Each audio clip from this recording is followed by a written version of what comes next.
Abandonment of wife and children remains a growing concern in our Nigerian society.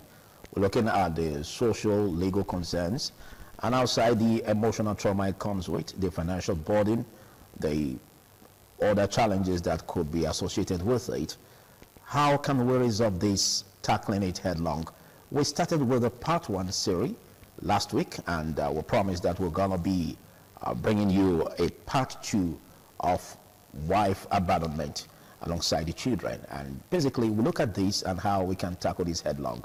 And all of this has been an issue that many homes are suffering today. What is the responsibility of the husband, father in a home?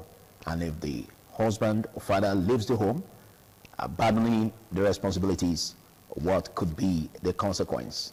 Well, looking at the part 2 series, I still have the legal luminary with me, Emmanuel Obapolo. Big thanks for still being here. It's a pleasure being here. My name is Philip Omo-Gyukbo. Well, we interrogate this looking at the ADRO, because I understand the fact that there could be other ways, mechanisms that we can seek help in tackling the challenges that the wife and children could be faced with as a result of the abandonment by the husband, okay?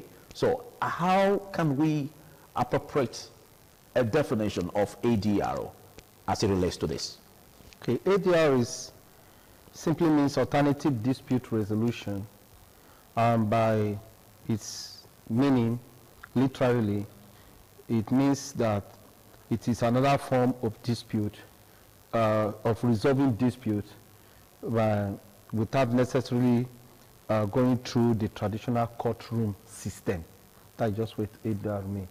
Some persons could best describe it as settlement between parties or amongst parties without the traditional courtroom system. That is ADR. Okay, and the court does encourage ADR. Okay, we understand that basically for us to kickstart resolution, it's not really always a common practice for sufferers or victims to head to the court.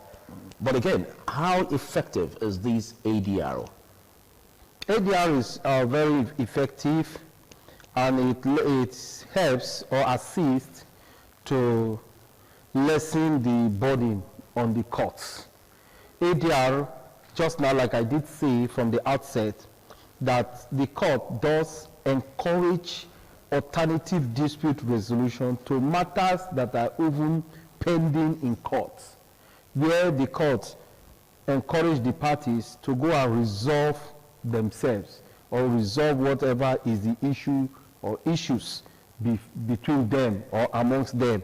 And by so doing, most times the matter is resolved, they come back to court for court to give it a consent judgment in most times. So the ADR is very necessary just now, particularly in the 21st century that we find ourselves or that we are living in just now.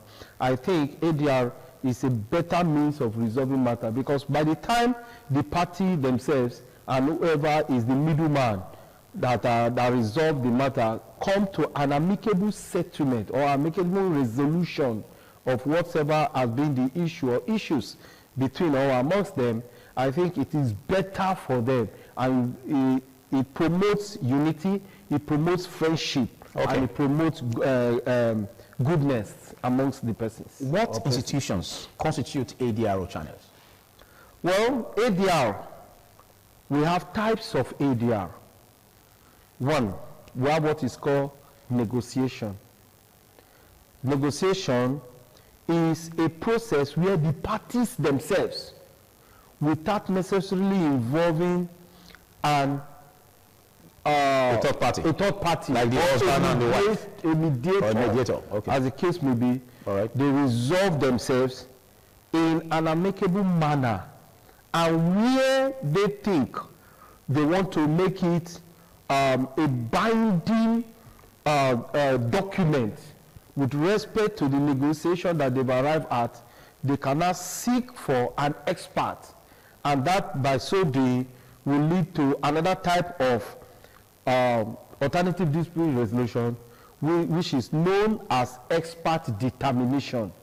The expert is a person who is a professional in a particular field or profession or career, and that expert will guide the parties to an amicable resolution, wherein upon the resolution of whatever is the issue between them, it will now reduce it to writing, and it will have a binding force between or amongst the parties. Okay, but I understand the fact that if we look at it, the ADRO channel in resolving disputes that has to do with abandonment of wife and children, we may be having some constraints. Some have already critiqued that if the judgment or if the decisions taken at that level could be binding enough that one can also use for litigation, peradventure that channel fails. So how binding is such decisions? Most times, ADR is binding between or amongst the parties when it is reduced into writing, and the parties themselves agree to whatever resolution they have arrived at is binding on them. If a party violates the resolution that has been reached between or amongst them, that document cannot be filed in court so that it will have a binding force by the court. We have dispute resolutions like within the families, for instance, where the extended family can come in and resolve. How effective is that? Well, it is effective because that is the traditional way of settling matters or issues amongst parties, as the case may be. And before now, families, where it has to do with matrimonial matters, whether it is marriage under the Act or marriage under the native law and custom, we have seen how families were able to resolve the parties. And it becomes binding because where the family told the line of truth and justice, exactly. They will arrive at an amicable settlement of whatever is the resolution between or amongst the parties. But where there is an atom or a concern of bias, that is where you begin to find out that the parties will begin to frown at whatever resolution they have arrived at. Even in court judgment, there are situations where because the court is not a magician, the court is not where the parties have been. The court is not privy to whatever has been the issue between the parties. It is what the parties bring to court that the court will now look at and evaluate and arrive at whatever decision the court arrives at.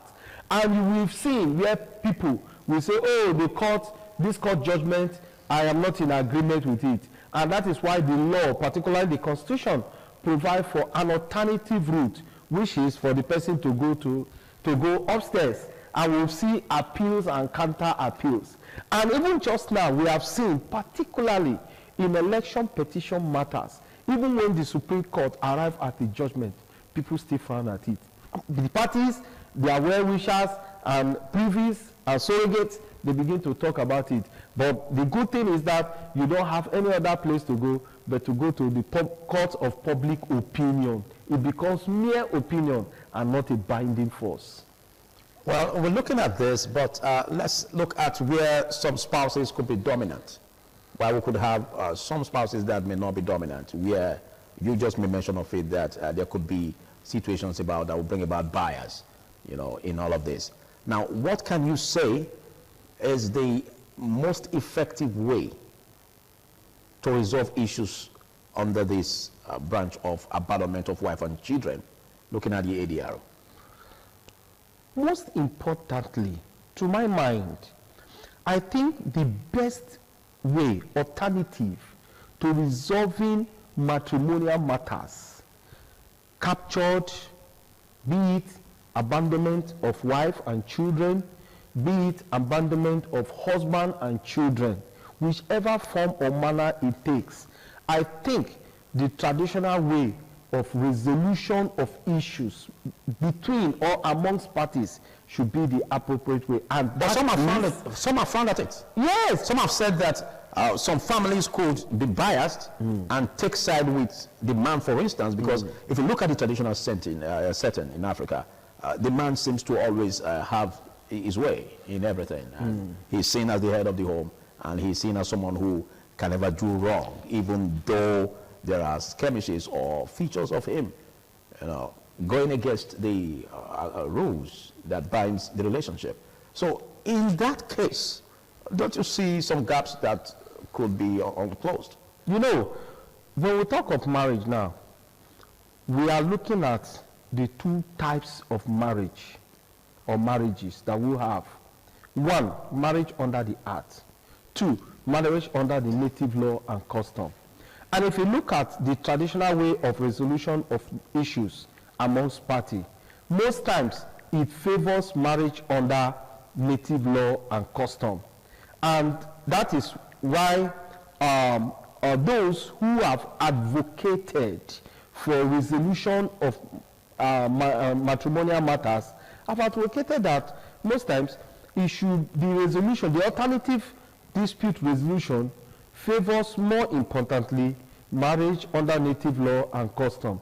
And by so doing, it is also in public domain that the resolution of marriage under native law and custom seem to favor the man more than the woman.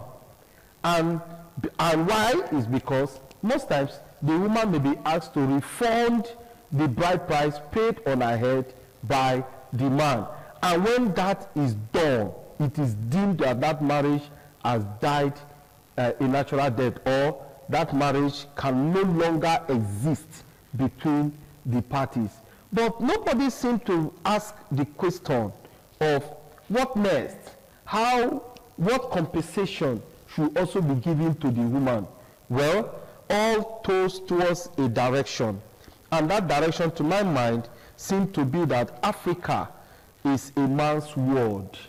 But when you look at marriage under the arts, and marriage under the arts seem also to favor the woman, because even upon the issuance of the certificate, particularly where the marriage is conducted in the church, and I've also witnessed marriages under the arts in a ministry of what do you call this ministry now?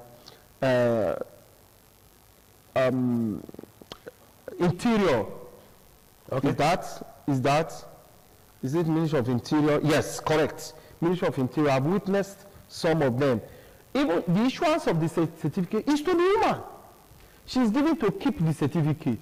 What that simply means is that the certificate is her property. You get it? And the certificate also is a license for her protection. So, we're saying, anytime that there is... So the certificate is a weapon of defense? Yes, for our protection. Okay. So when there is, maybe that's why in some situations where there is crisis between the parties, you see the woman talking louder because she seems to have the weapon of protection in her custody. Under the statutory acts.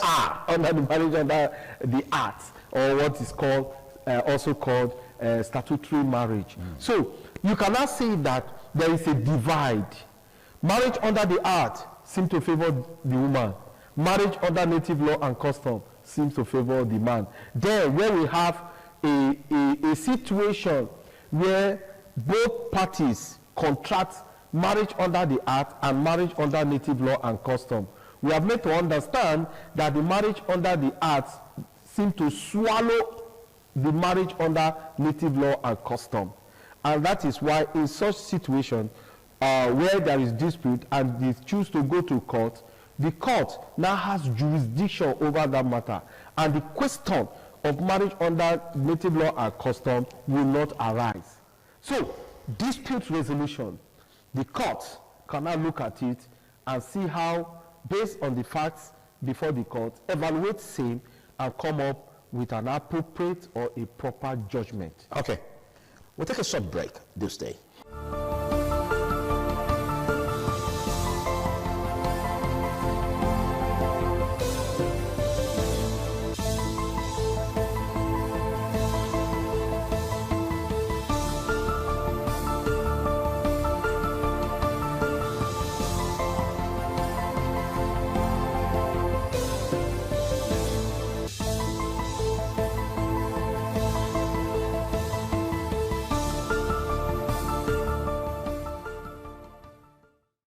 Good to have you join us once more. The program is Law and You, and I am Philip Omo-Gupon. I still have the legal practitioner with me, Emmanuel Obakpolo. Thank you for being here. Thank you. Well, let's look at another aspect where it could be considered in the direction of the welfare of the children, for instance.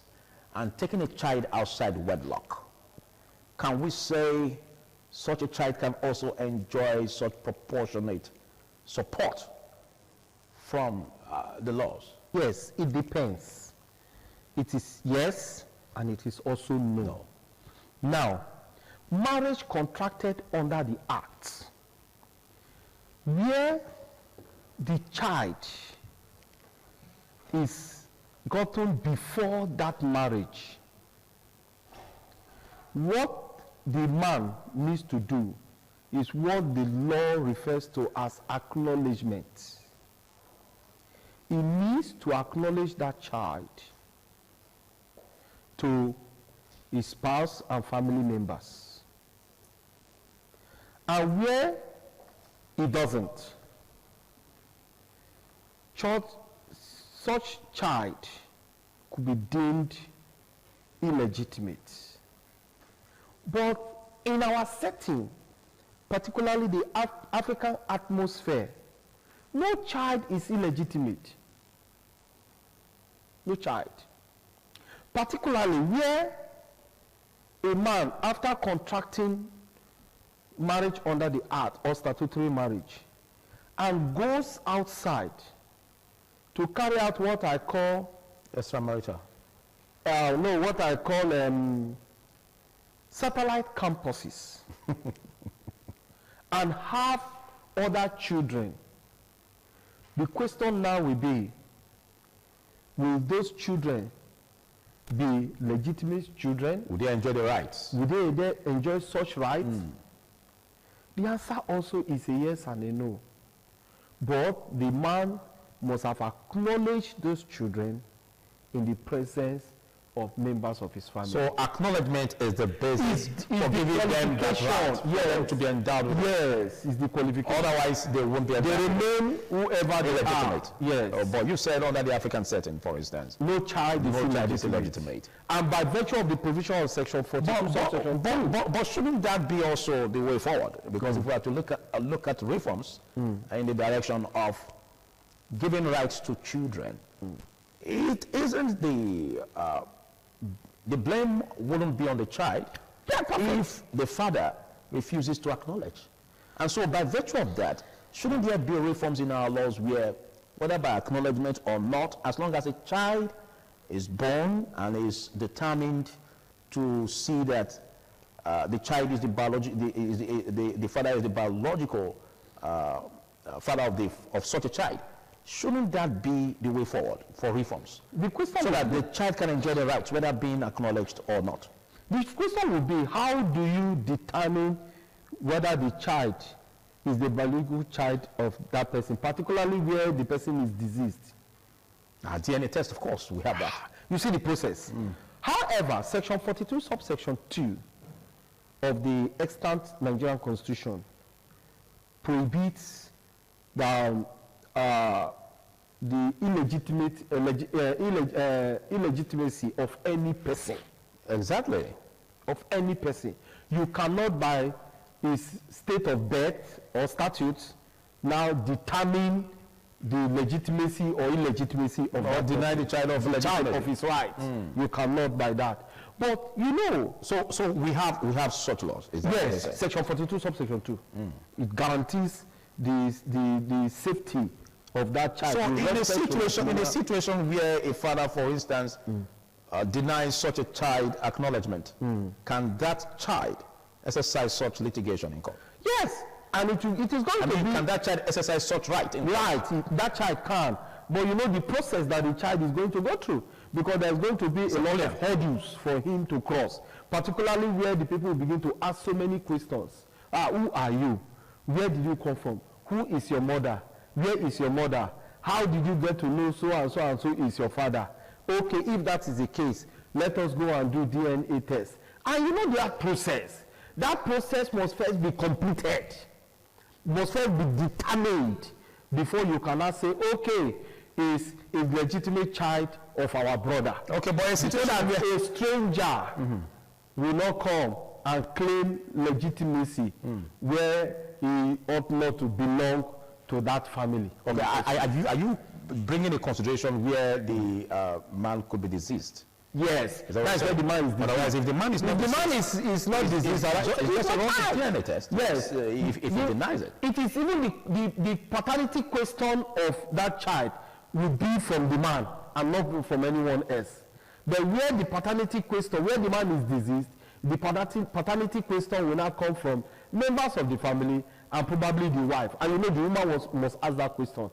But when we have a challenge where the man refuses to acknowledge or recognize that the child, he is the legitimate father of such a child, what happens? Thank God for science. DNA will solve the question. That the question of legitimacy of that child or the paternity. Is the man bound by any obligation to surrender himself for a DNA? Doesn't he have the right he must to refuse? As long as the child says, you are my father, and the child gives reasons that will bring the question of who owns this child from the evidence presented by the child, the man is bound to subject himself. How? How is he bound? By the virtue of the fact that the DNA says the so-called son is saying that he is the father? Yes. Peradventure now denies. I said he's not. I'm not your father. How can he? So what could happen to make the man to be bound by the act? I am surrender himself for a paternity test. The child could go to court. Exactly. Can institute an action in court against the supposed father. And the court will grant his request for a paternity test, that the man should subject himself to DNA test to determine the paternity of the child. He has that right. I said that to say this because most times we have such strong-headed men that will say whether, no matter whose ox is God, they will want to go through that test because probably they know themselves that they must have committed one act or the other that brought about such incidents, you know. But going forward, what could be the reforms? Like a challenge where some have raised, a question that was raised. If the woman, for instance, suffers neglect emotionally, could the court also address that aspect where compensations can be made for the woman who was neglected by the spouse, even though after the remedy has been done, comes in and takes care of the financial obligation? But what about the emotional neglect? Can such a woman seek redress in court in that direction? Yes. Like I did say, the Violent Against Persons Prohibition Acts provide for that. I know that could be that is criminal. It means that the man is going to go through a criminal trial for a man to leave his wife. Yes. For allowing her to go through such emotional trauma. Yes. The man could be charged for it. Yes. And not abandoning financially or the financial burden, no. Just emotional, as in abandoning her, not even sleeping with her. Emotionally. The woman can the man be charged to court for that? Yes, he can be charged. It's an abandonment. He can be charged. If you know that you just keep her and you don't want it, what you need to do, you file for divorce. You file for divorce. So it's the responsibility of the man to play his role as a responsible father. Otherwise, if he fails to play his role, the woman can sue. Yes, as a responsible father or a responsible husband, you need to do the need. What if the man says he's not in the mood?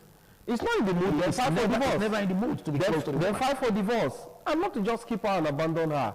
And probably, and you know, in such situation where emotionally you abandon the other spouse, then the possibility of abandoning her financially is also there.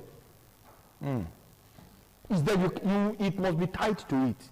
Every form of responsibility that you ought to take with respect to the spouse, you withdraw them and neglect the spouse. We've seen men. You know, we can't place a number on it, but let's say majority or 50% of men, or less than that, anyways, that go about on extramarital relationships, even when they know that they are married to the woman legally under the act.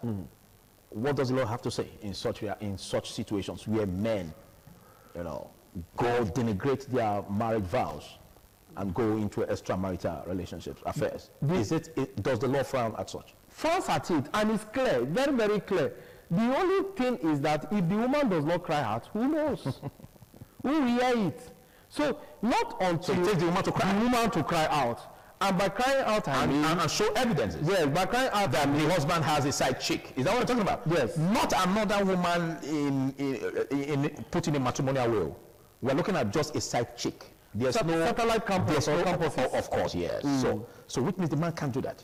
Yes, the woman can. The law frowns against the man to have extramarital relationship. Wow. That is bigamy. It's the offense of bigamy. So the woman can institute an action against the man. What could be the find? Then in our setting, just like I did say, that this African atmosphere favors the man, so it presents a man's world. But then the law has made provisions for remedy to cushion such steps taken by the man. It's left for the women to take actions on these laws. But the question again is, how many of them have that orientation? Oh, but exactly why the program is here. Yes. Exactly why we have such a program, to give them such orientation and let them know their right. But if you know your right as a citizen, as a woman, then it equips you to defend yourself legally. But you know, looking at the challenges you are facing in your matrimonial home. But you know, some persons could even look at programs like this and say, let me put it in our local parlance. Don't mind them, they just want to spare marriages. You hear people waiting that they talk there now, just now. Some persons could, particularly the men folk, will frown at that and say, what are they talking about? Don't mind them, they are jobless people. What is law? You understand? But most women are going through hell, even in their matrimonial home. All right. Maybe because they don't have the orientation. 1. 2, maybe because their family background. 3, maybe because they just want to keep the marriage at all costs. Thank you. Thank you, Emmanuel Obapolo. Thank you so much. I'm afraid there's much we can take on today's episode. Well, this is just to equip you with the laws as a weapon that you have, as your rights, that any situation you find yourself that seems to be unfavorable in your matrimony, you equip yourself with these opportunities given by the law to seek redress in court and make sure that you get justice. We have various institutions, under the ADRO. We also have the court, under the Statutory Act, that can also help to marshal such, considerations in order for you to get justice. So if you have any challenges, it's just for you to approach the court, and then that can be done. But before we go, how can such a process be started in 30 seconds? If it is under the Violence Against Persons Prohibition Act or the Criminal Code or Penal Code, as the case may be, is to report the matter to the police. Okay. And the police investigate and charge. Or you get a lawyer. When can a lawyer come in? A lawyer is when you want to institute the matter in court under Civil Matrimonial Causes Act, under matrimonial causes. So you approach a lawyer who will now help to institute the matter in court. All right, thank you. This is a very huge topic and very sensitive at that. We will continue to interrogate it to make sure that you get justice in this direction. I am Philip Omo Yupon. We'll see you on the next episode. Bye for now.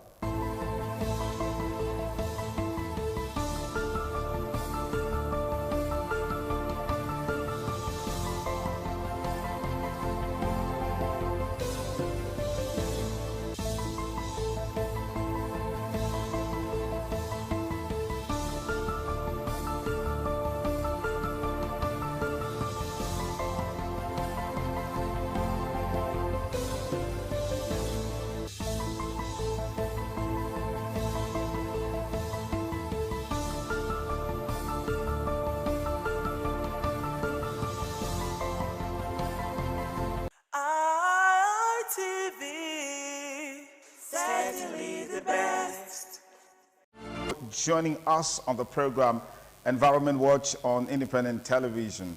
On the show, we'll be bringing you some of the exciting stories in the world of environment. Remember, the objective is to help you to be environmentally conscious so you can take action in protecting, preserving, and conserving the environment. I'm Sonny Duke Okosun. Welcome on board. Let's get started. Some farmers in the country have profiled workable solutions to address Nigeria's growing post-harvest losses, estimated at $10 billion annually. The farmers profiled solutions in separate interviews in Lagos. Nigeria loses an estimated 30% to 50% of its total annual agricultural output to post-harvest waste. The loss is estimated at approximately 3.5 trillion naira annually, and roughly at $3.7 billion to $10 billion, are majorly driven by poor storage, inefficient transportation, and limited processing capacity. The most affected post-harvest loss crops include and are not limited to fruits, vegetables, and tubers. An agricultural analyst and crop farmer, Mr. Omotunde Banjoko, identified bad roads, multiple taxations, and poor storage facilities as the major causes of Nigeria's post-harvest losses. Moving on, the Lagos State House of Assembly has concluded its investigation into demolitions in 3 waterfront communities, with affected residents presenting different demands. Chairman of the House Ad Hoc Committee, Mr. Nohim Adams, disclosed this during a stakeholders meeting with representatives of the affected communities in Lagos. The affected communities are Makoko, Shoguro, and Akwa-Agbon. Adams, who is also the majority leader, said the committee will submit its findings and the committee's positions to the Speaker and the 40-member Assembly. He expressed concerns over the shifting positions of community representatives during the discussions. Adams recalled that the communities had initially agreed to compensation, but later changed their stance, describing the development as a setback in reconciliation efforts. At the committee's final meeting on Thursday, representatives of the 3 communities presented different views on compensation and relocation for displaced residents. The Alashe of Egun community in Makoko, Francis Agoyon, said affected residents should be permanently relocated rather than compensated. Similarly, the Baale of Makoko, Chief Emmanuel Shemade, said residents preferred relocation to financial compensation. However, he urged the government to clearly state where displaced residents will be relocated and define the demolition boundaries in Makoko, Shoguro, and Akwa-Agbon.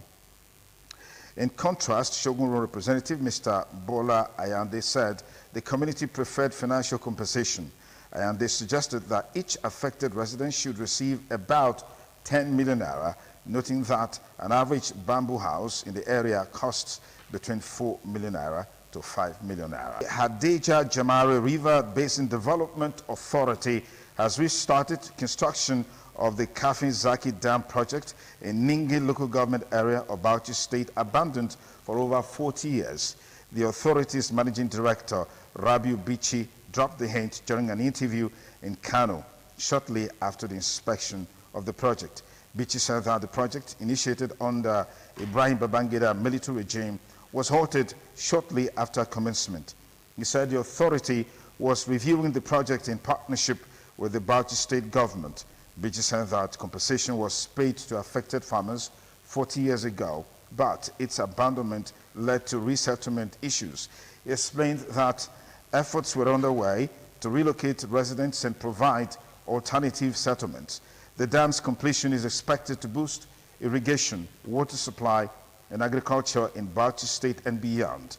It is seen as a key to unlocking agricultural potential and addressing water management challenges in northeastern Nigeria. Led by researchers at Columbia University and Woods Hole Oceanography Institution, WHOI, identifies a diverse set of molecules released by marine phytoplankton that fuel microbial life and help drive Earth's carbon cycle. While scientists know that carbon is moved through an invisible network of phytoplankton and other microbes in the surface ocean, The specific compounds have long been a mystery.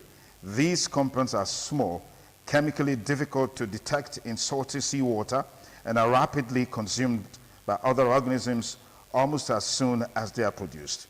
Phytoplankton, a type of microscopic organism, take in carbon dioxide, CO2, and convert it into organic carbon through photosynthesis like plants. Each year, this process moves many tens of billions of tons of carbon through the sunlight surface ocean and contributes to the oxygen in the air we breathe. These massive neutral carbon flows highlight the central role the surface ocean plays in regulating Earth's carbon cycle. Data centers consume millions of homes worth of electricity each year, with much of that electricity simply powering the cooling systems that keep the facilities operational. Researchers at Penn State are addressing this inefficiency by using artificial intelligence AI to dynamically adjust data centers' power usage to peak when the weather is favorable and electricity is affordable. The term developed software powered by a new physics-based AI learning model that analyzes real-time climate and economic data to optimize data center cooling. The software works by simulating a virtual data center that serves as a training space for an AI agent, a system that can make highly complex decisions and learn over time. A trained agent can provide cooling recommendations personalized for the climate and economic market of a data center, specifically optimized for a facility's location. The new approach is detailed in a paper accepted and set to be presented by the researchers at the IEEE ITHEM conference in May later this year. Again, thanks for rejoining us on the program Environment Watch on Independent Television. Let's move on. For the first time, scientists have used ultraviolet UV light, a low-cost and readily available energy source, to successfully synthesize more sustainable and recyclable polymer materials. Led by green chemistry experts at Flinders University and just published in the High Impact Journal of the American Chemical Society, the development is a major step in making polymers high in sulfur content for more sustainable plastic alternatives using waste materials. Over the past decade, the Flinders University team has shown these highly flexible sulfur-rich polymers can be used in a wide range of high-value applications, from heavy metal land and water remediation, as well as optics for infrared imaging and even novel antimicrobial agents. The latest research promises to make them even more adaptable and affordable. Researchers uncovered the roles of bacterial species from the environment as they consume biodegradable plastic. Biodegradable plastic could help alleviate the plastic waste crisis that is polluting the environment and harming our health. But how plastics take to degrade and how environmental bacteria work together to break them down is still largely unknown.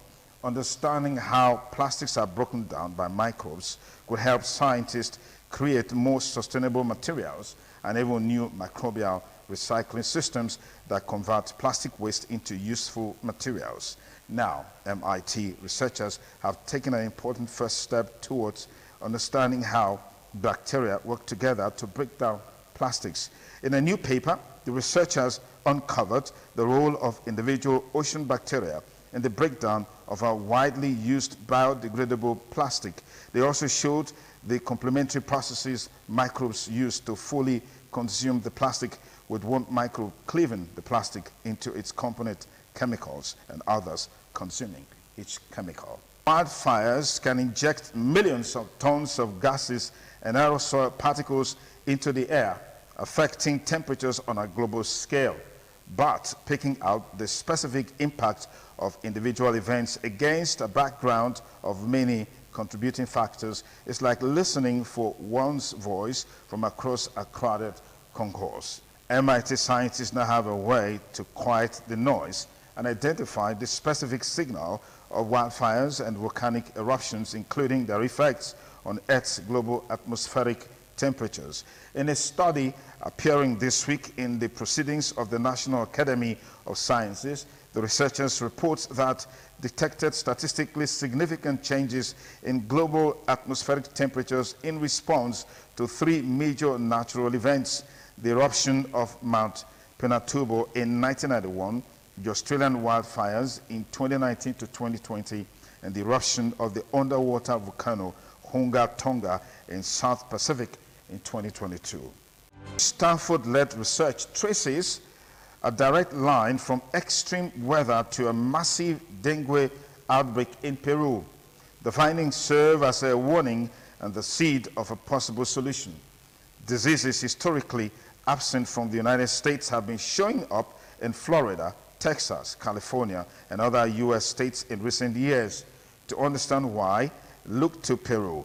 That's where researchers from Stanford and other institutions analyzed the connection between a cyclone and a massive outbreak of dengue fever, a mosquito-borne viral disease that can cause fever, rash, and life-threatening symptoms like hemorrhage and shock.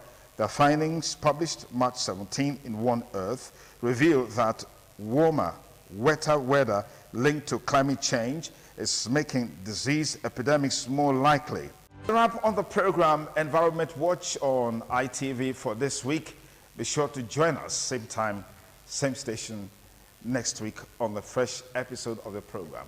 And I'm Sonny Duke Okosun, thanking you for staying with us. Have a great week ahead. Bye for now.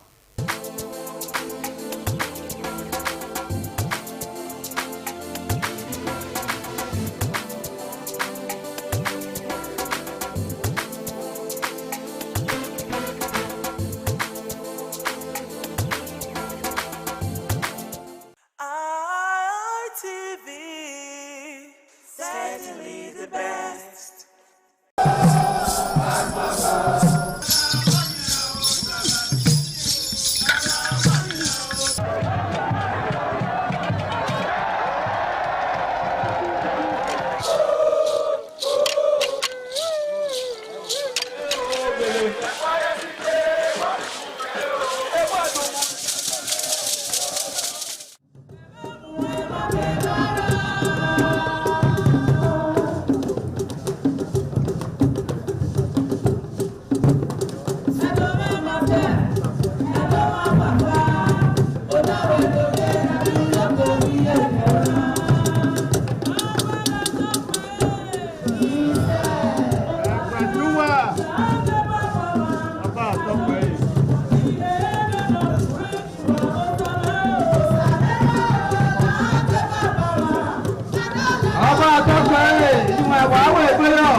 This is Aqua Game, a popular game in Africa played by our ancestors to entertain themselves after each day of farming.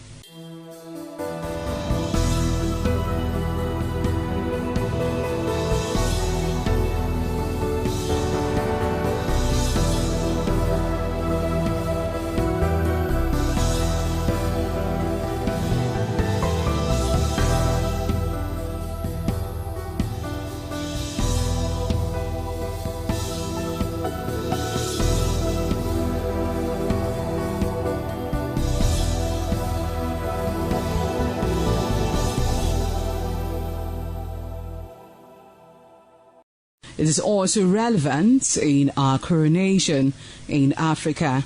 It is a sport and indeed very interesting, as every seed had a role in the game.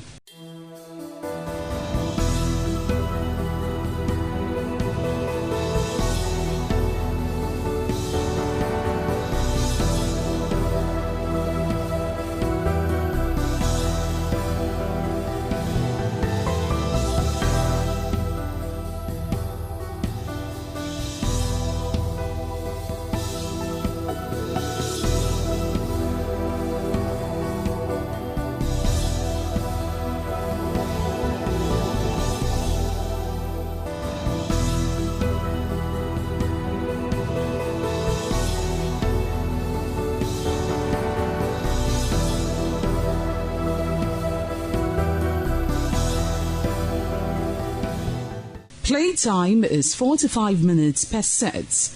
There is no age limit as long as you can spin aqua seed. Ayo or aqua game, known as the game of intellectual. This game requires a lot of mathematical skills. Aqua game is played with carved wooden box containing 12 holes.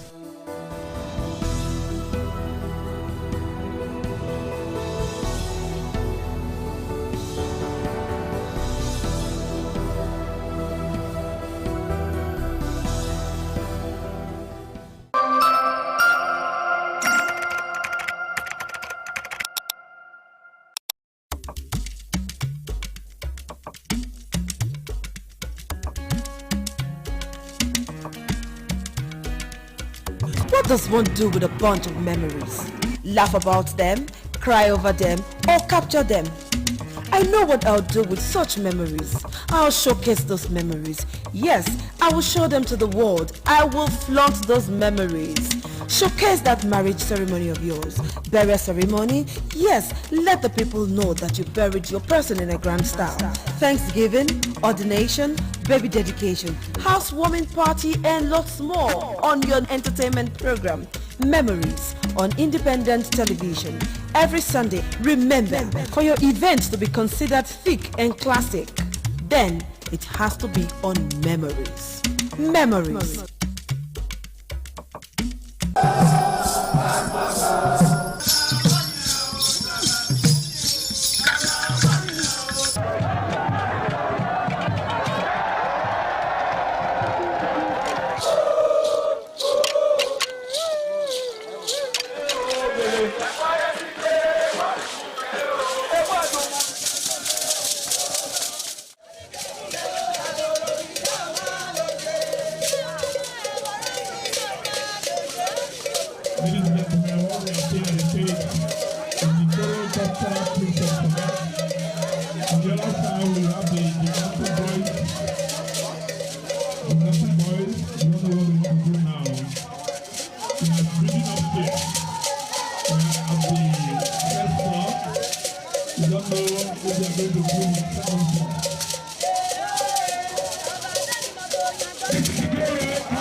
ITV, certainly the best.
Certainly the best.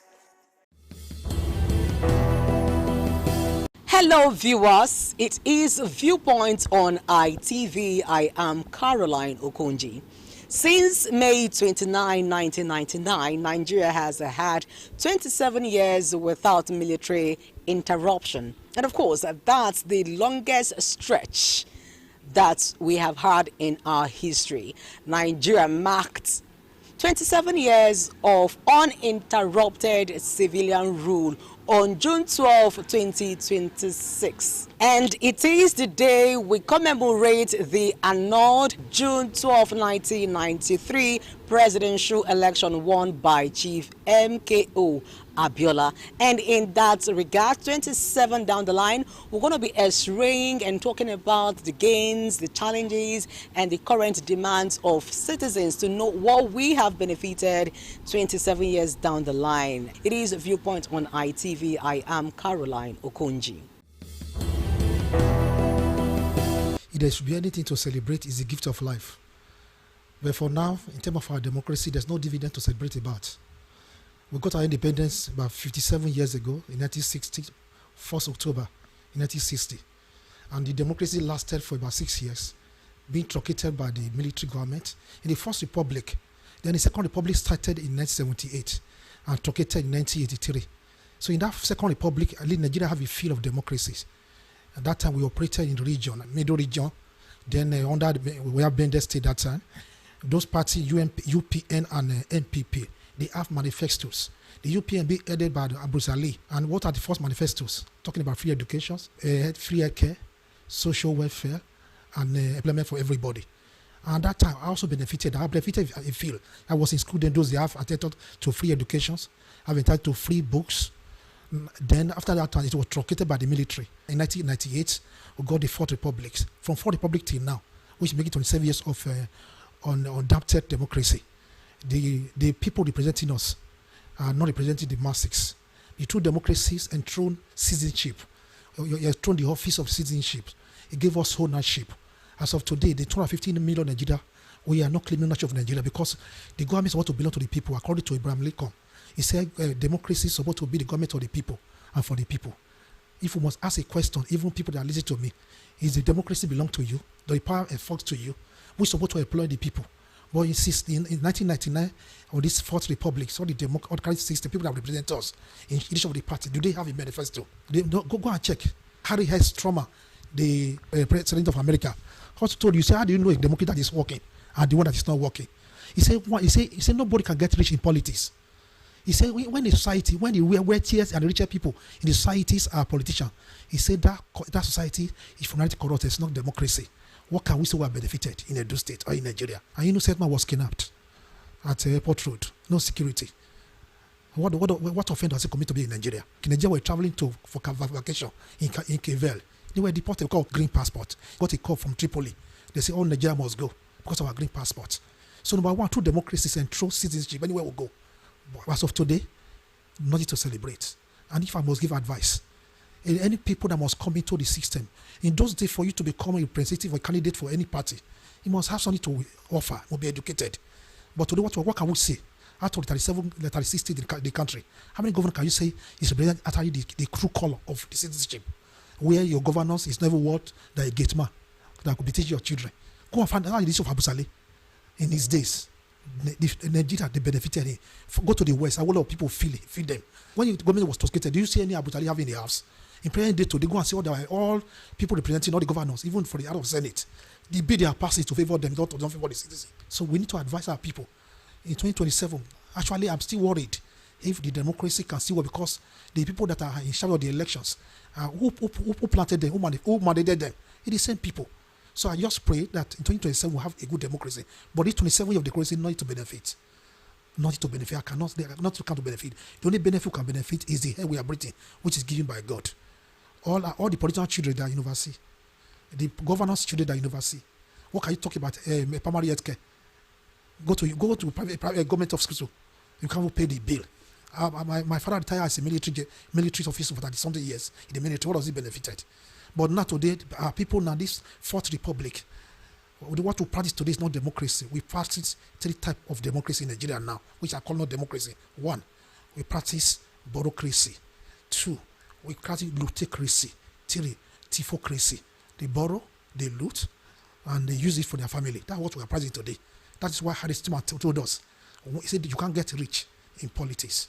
And when the society is full of your wealthiest people in societies are politicians, he said that society is corrupt. So what we are seeing in Nigeria is corruption, nothing to celebrate, apart from the gift of life. We just pray and hope for 2027 for a better country, so that the citizen who voted for the people, because the power belongs to the citizen. And when the government fear the people, there's democracy. And when the people fear the government, it's tyranny. Today, what are we talking about? Can you speak out? In those days, in America, we say we the America. We the America. Why? Because the power belongs to the citizen. Can Nigeria say we the Nigerians? When you speak against the government, before you know, they say so you would DXS and arrest you. So democracy belongs to the people. But in Africa, in Nigeria, here, it doesn't work. No need to celebrate. We hope for a better country. We want transparent election. We want fairness, equity. We want security. We want social welfare. And the only thing we also benefit before, which was the subsidy, it has been removed to benefit the people on top. So if we can have a credible election, where when the people were elected come through a rightful process, they will have interests of the people at heart, which have given mandates to the cities and the right of the people. We are not enjoying anything from the democracy. This is not democracy at all. Because why? The democracy we know before, you can travel around 3, around 4, around 5. People are no longer traveling through the land again. Everybody is not taking flight. It's not everybody that have money to avoid a flight ticket because the road is not safe. If you travel by the road, maybe in the 2 hours or 3 hours time, they will start calling your family for ransom. So we are still begging the federal government and the Edo State government to please, they should beef up this security so that we can be able to sleep with our 2 eyes closed. Well, we can still thank people like the OC Anti-Kidnapping and the DPO Urban Market and New Benin for still providing security to still make sure that people are still coming out to do 1 or 2 things.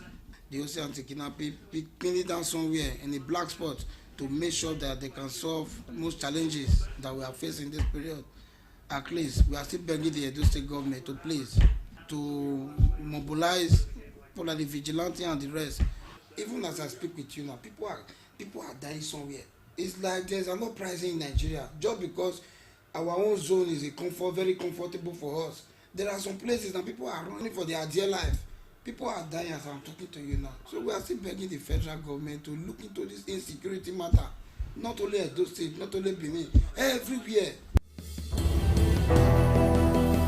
I want to first say congratulations to Nigerians for 27 years of unbroken democratic or civil rule. Let me not say democratic rule, civil rule. Because to say democratic rule, you will mean that there are all the indices of a democracy are there. What I see here is we have had civilians in charge, no doubt about that. So we can say 27 years of unbroken civil rule, but to say 27 years of unbroken democratic rule, I would think that would be a stretch.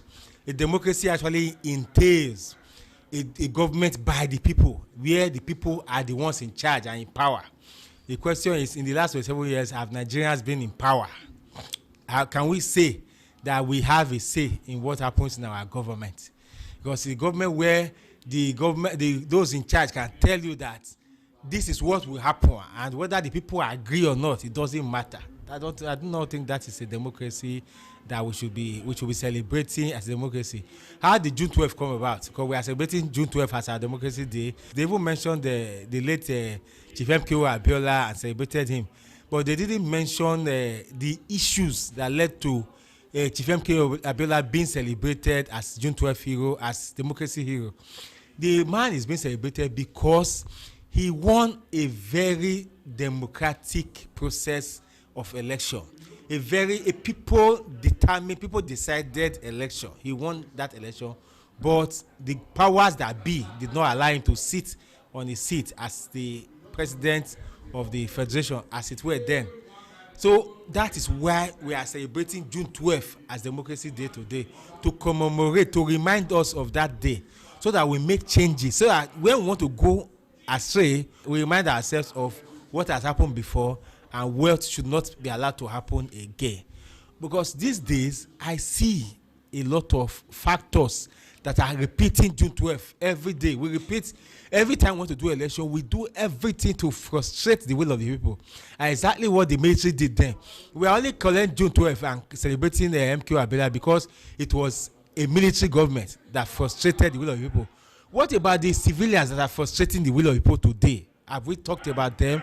Are we dealing with their issues, how they are frustrating the will of the people? What about the courts? Are we also looking at how they are interfering with the will of the people? Because if we say the military interfere with the will of the people, that is why we are celebrating June 12th, to say it should not happen again. Have we put in place, machineries in place to say other institutions, other powers, other factors should not also interfere with the will of the people?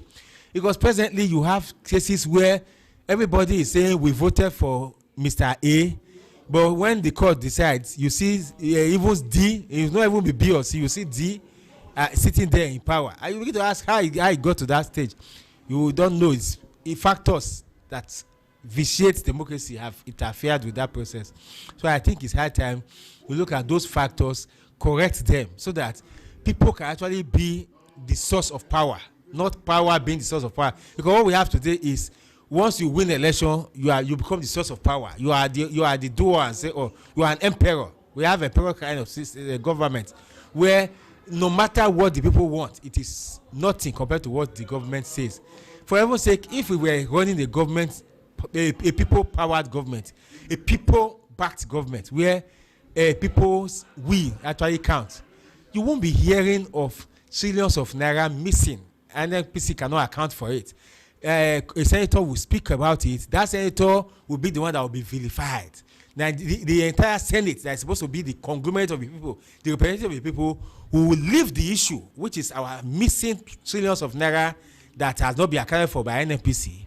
The Senate will now concentrate on who went to say it. How did he say it? He said it in a way that cast doubt that rubbish NNPC. A senator stood up and said, oh, NNPC is a representative of Nigeria. If you say NNPC is a thief, Nigerians are thieves. So that's what the senator was concentrating on. It's not the fact that trillions of naira, monies that is enough to take care of a whole generation of Nigerians, is missing. That's not what is bothering senators. What is bothering the representatives of the people who say they are the arm of the democracy, they represent the people, because the National Assembly, the legislature, is the arm of the government that represent the people. So if you say you are representing the people, as a representative of the people, would it be your place? Would that be your issue? What you should be worried about? That they talked about you in a defaming manner. They talk about NNPC in a defaming manner. And for heaven's sake, if you steal money, you do not have character to be protected. So this attempt to, don't defame somebody's character. For heaven's sake, if you steal money, you are a thief. If you cannot account for money that is placed in your custody, you should be called a thief, nothing less. That is the truth. If trillions of naira pass through your hand and couldn't get to where it's supposed to get to, for some reason or the other, it has not been accounted for, you are a thief. People should be allowed to say it. And until we get to that stage, we are not in a democracy. There's a place where democracy operates. You look at the person who is ruling and tell him you have not done well. You tell him, the people say you have not done well. That's where we say democracy is actually taking place. But when we have government that the government is the law, is the Lord, whatever they say becomes the law, it's a problem. So it's high time we redirect ourselves. No country has ever sat down to say, oh, let's fold our hands and pray. No country has done it. The way it is done, the government, the public institutions act with facts and figures and their hands, their tools. That's how they make progress. We have security challenges. The Minister of Defense is telling us that, oh, because there's a war, there are so many wars all over the world, we cannot buy weapons. Why, for heaven's sake, after the First, Second World War, every nation went into weapons building, weapons development. That's why you have R&D department in every sector, every nation. How to build your own weapon. You don't hold on to the weapons that you collected from the British in 1950-something and 1960-something. As at this time, you would have improved so much so. We have immediate problems. See, it is a man that has solved today's problem that will live for tomorrow. If you not solve today's problem, you can't live for tomorrow. Insecurity is expounding every day. It's as if the criminals are learning that, oh, nothing will happen, so let's just take the day. How many people will die in kidnappers' custody before we wake up and say, no, enough? For heaven's sake, I do not see any reason why we still have military men and policemen paid by taxpayers escorting VIPs. It's high time we would have opened up some private security firms that are attached to the military and police. They must be guarded and attached to this national security institution that will have the ability to carry weapons, and they will be well trained, so that those are the ones that will guide VIPs. They should guide VIPs, our courts, our banks. Let them go and guide, so that the police and the military can face their core duty. The citizens are not asking for too much. Give us security. If you give us security, Nigerians are ingenious in themselves. They will fight their own fight. See, Nigerians have started solving the problem of power, even though it is the government that has to solve the problem of power. The primary problem Nigerians are facing now, which they cannot solve by themselves, the primary problem is insecurity. That one, governments must solve it for us. There are secondary problems like roads, power, health. Those ones come next. If you solve these first four, the other peripheral ones, the tertiary ones, they will follow naturally. But solve these first four. 1993, June 12, was a milestone. I recall leaving Benin that day by 12 o'clock to Ekpoma to go and vote with my 504. There was an expectation it was cancelled, fair enough, for whatever reason. There were protests here and there. At the end of the day, Abacha stepped aside. Democracy was restored in 1999. I can assure you, what we had before 1999 is better than what we have today. There is no progress. It's retrogression. You come from here, go to Abuja now by road, kidnappers, insecurity. A liter of fuel is now 1,350 something. Many people cannot ride motors. Children are now roaming the streets. No school. It's a sad development. Yet we are making money in this country. Who is eating the money? What's the senator do with 50 million? Children 9 years hawking pure water in the street. Is that democracy? That's why fella call it demonstration on Chris. We are not moving forward. We are backward. Is it the life Awolowo plan, Ezekwe plan, Ojukwu plan, Ali plan, Ubamudian plan? Today we are no road, no water, no light, no security. That's the worst of all. They come to your house, they go to school and carry children. Go to church and carry church member. Go to mosque. And we say we are security. But as far as I'm concerned, the word democracy is a fraud in Nigeria. We are not moving forward. Instead, we are backward. The present administration have no reason to address your demand because they are not interested, man. It's not their business. How can they are kidnapping children in detention in Bomosho and over. President wife went to East and distributing vehicles to women leaders. Instead of giving money to release the children, he went to distributing motor in the East. Where is he working? Where's his salary, man? Is that democracy? Is that representing the government? It's a government of retrogression and backwardness. As far as I'm concerned, we are not making any progress. Where we were is better than where we are now. In the past 27 years of democracy, we have seen some, positive aspects, and then those positive aspects have to do with something like, for instance, in the first time in our, democracy and in Nigeria, we are having 27 years of civil rule, which has never happened before. It has always been coup from one coup to the other. And now it is very clear that people understand very clearly that it is no longer, a military regime as usual. So it has also given people, freedom of expression. Unlike before, Sani Abacha regime where you don't have freedom of speech, but now you can speak to the government as you like. So all these are part of the, democracy that we have. But for me, I think democracy is working, but it's not giving the dividends, effect that the citizen deserve.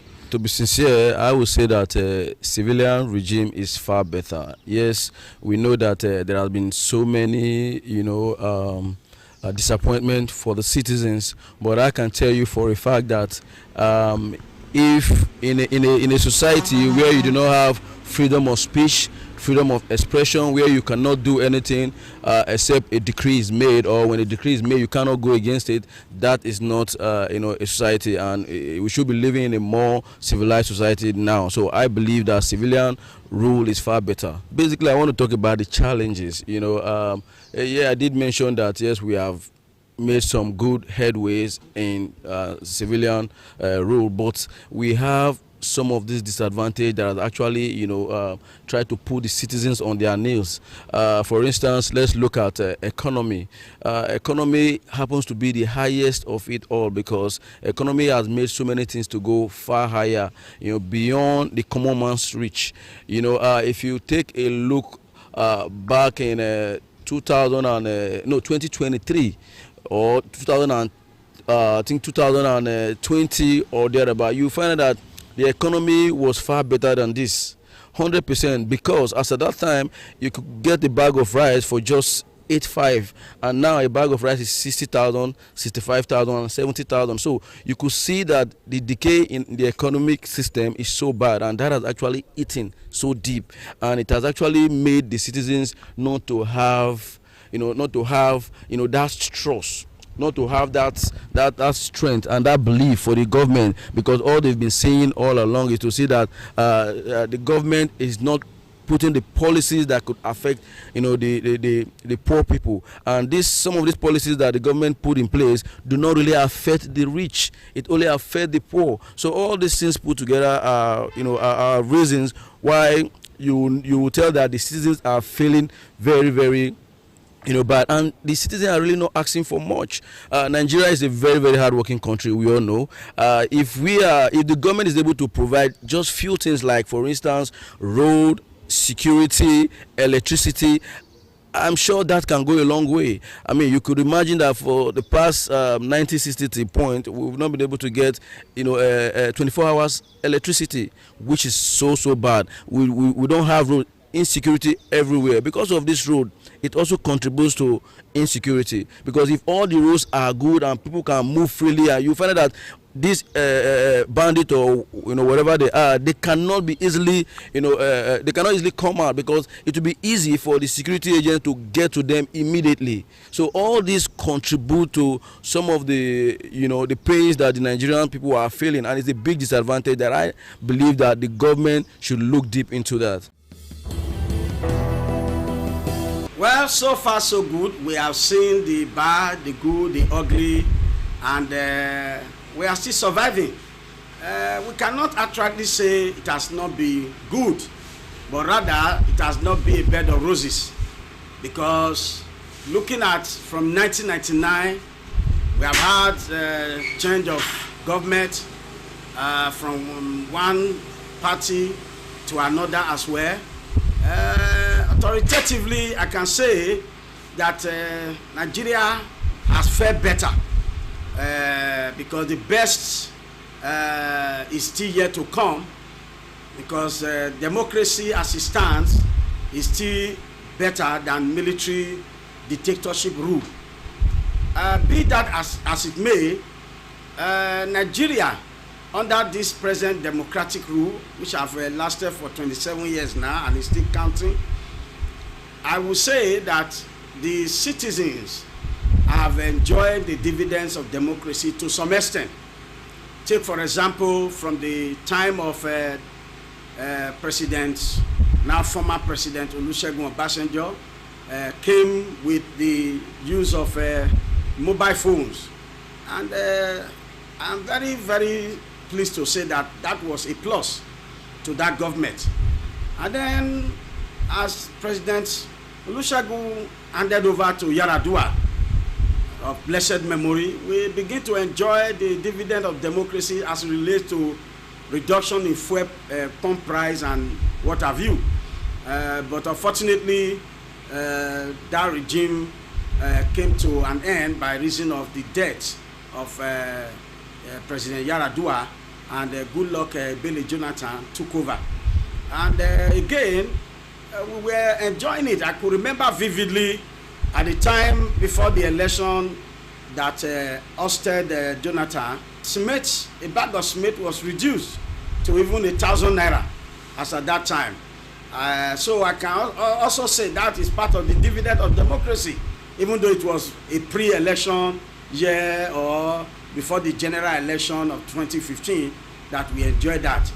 I think it was then the batting was taken over by a new political party headed by President Muhammadu Buhari of blessed memory.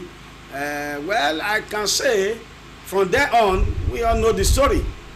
That from one turbulent time to another, and then came the insurgency, the banditry, the kidnapping, and what have you. It has not been so palatable.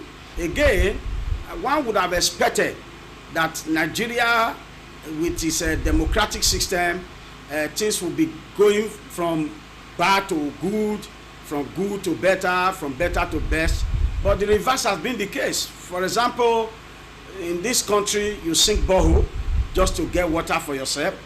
You pay exorbitant price in getting generating set and fuel to power it. To mention but a few things you do for yourself, and at the end of the day, you will still pay tax. I pay tax. So I know for sure that it has not been easy. And the citizens expect the best from our government. Looking at the way those who govern us live in a kind of flamboyancy, they have a lot of assets to have money and spend at will, and they live in affluence. And that tells us that Nigeria is good, but the citizens are not looking good on it. So I want to say here and now that if the government actually wants to make democracy enjoyable to all of us, they should make things better, which I know they have the power to do because they themselves are enjoying it.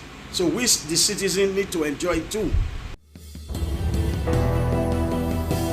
June 12, 2026, considered as a day for reflection, honoring June 12 heroes and renewing our commitment for democracy. But the dominant public conversation is what has democracy delivered, with security, accountability, transparency, national unity, poverty, and economic major demands of citizens, which is expected to be addressed and tackled as soon as possible by the government in order for us as citizens to be able to live and enjoy our lives as Nigerians and be able to say we have a country we call our own. It is a Viewpoint on ITV. I am Caroline Okonji saying to you many thanks for watching. ITV, certainly the best.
ITV, certainly the best.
certainly the best.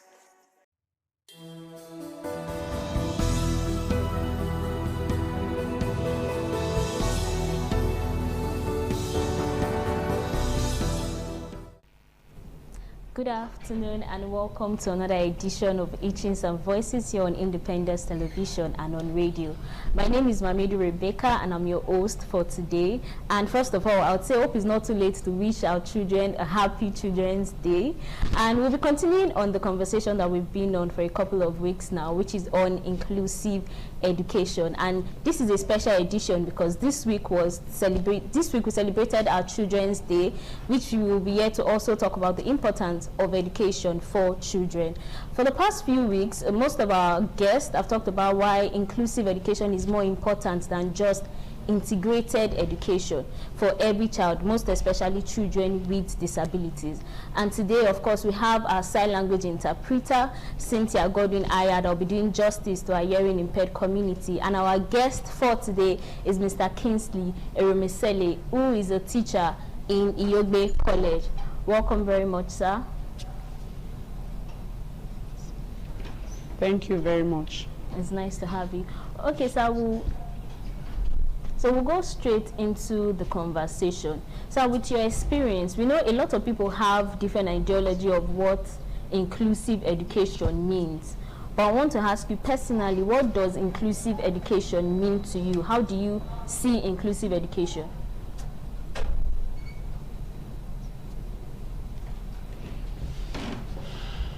Thank you very much for that question. My own perspective of inclusive education is a system of education whereby learners learn in the same environment, irrespective of their person, irrespective of their disability, in view of what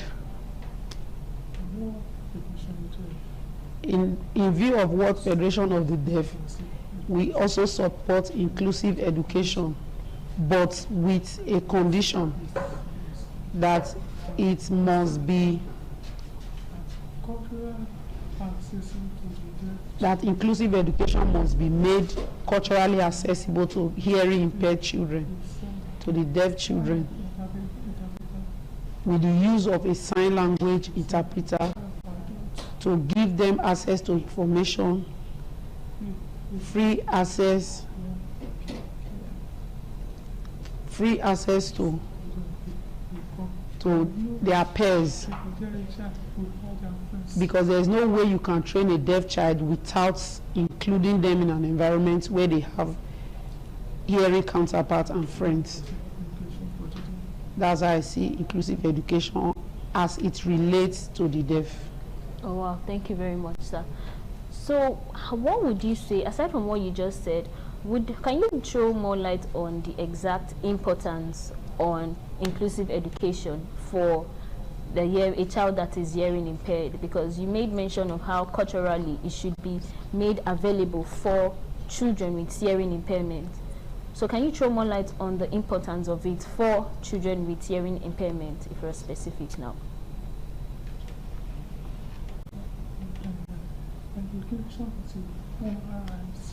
That the very first importance is that education is a fundamental human right.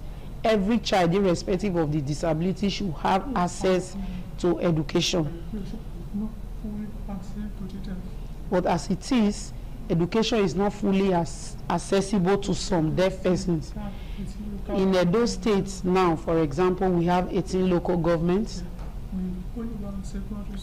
with only one secondary school that is accessible for the deaf, and we have 5 primary schools. So in that regard, education, we can't talk about inclusive education because it's not accessible to many deaf. Again, our children relate with their friends, they live and relate with other people in the society. Inclusive education, as the children are relating and mainstreaming with themselves, they learn to live independent life.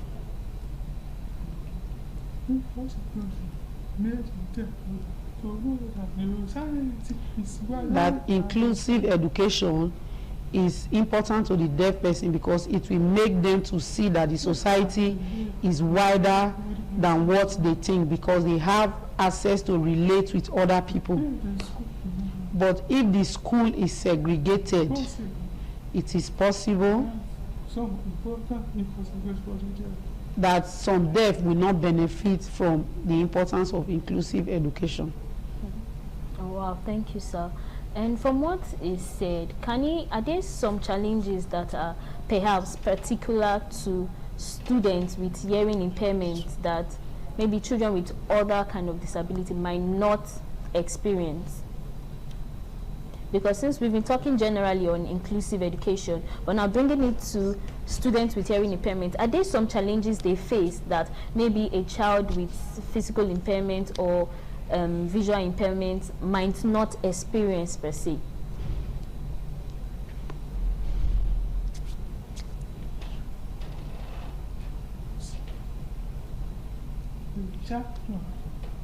A child in wheelchair, for instance, can get admission into a nearby school, can look for a way to enter the classroom and learn with other children.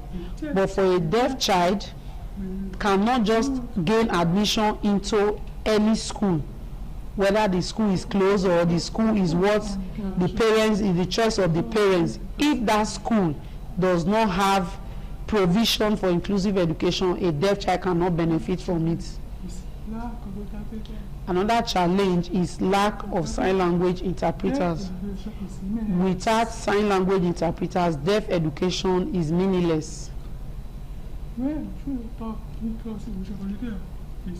When we really want to talk about inclusive education for the deaf, it will mean a situation whereby everyone can sign.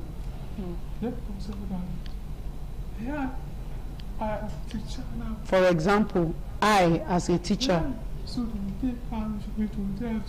if as a teacher in a deaf school, imagine a hearing child, for instance, coming to gain admission in a deaf school, and every person in the school, the learners, the teachers, they are all signing. How will that hearing child benefit from education in a deaf school? So it is the same. That's how a deaf person also feels, being in midst of others who can hear, who can talk, but they cannot hear and talk. Again, lack of technological devices can also affect deaf learners in an inclusive system. The deaf, they cannot hear, but they depend largely on what they see. But if you go around, you will see that they don't even have technological devices for teaching them, even in schools where you have sign language interpreters. No projector, no pictures, no.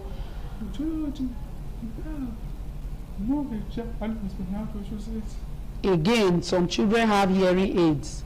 They were given as gifts. Some of them do not know how to use it because they do not have access to audiologists. The schools are very far from the homes of our deaf children.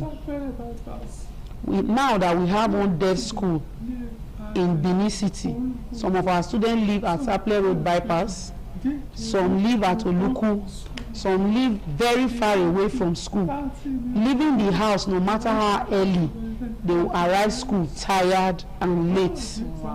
All these are challenges that the deaf are facing in an inclusive system. I know that deaf education is expensive. The money you will use to train 3 hearing children is not enough to train one deaf child because of these challenges.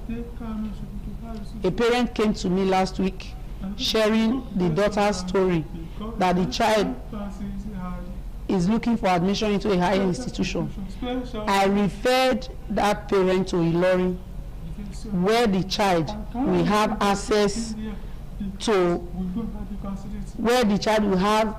to facilities that can help him or her to learn. I did not mention University of Benin. I also mentioned University of Calabar and University of Ibadan. But I couldn't mention University of Benin because I know that we do not have the facilities there.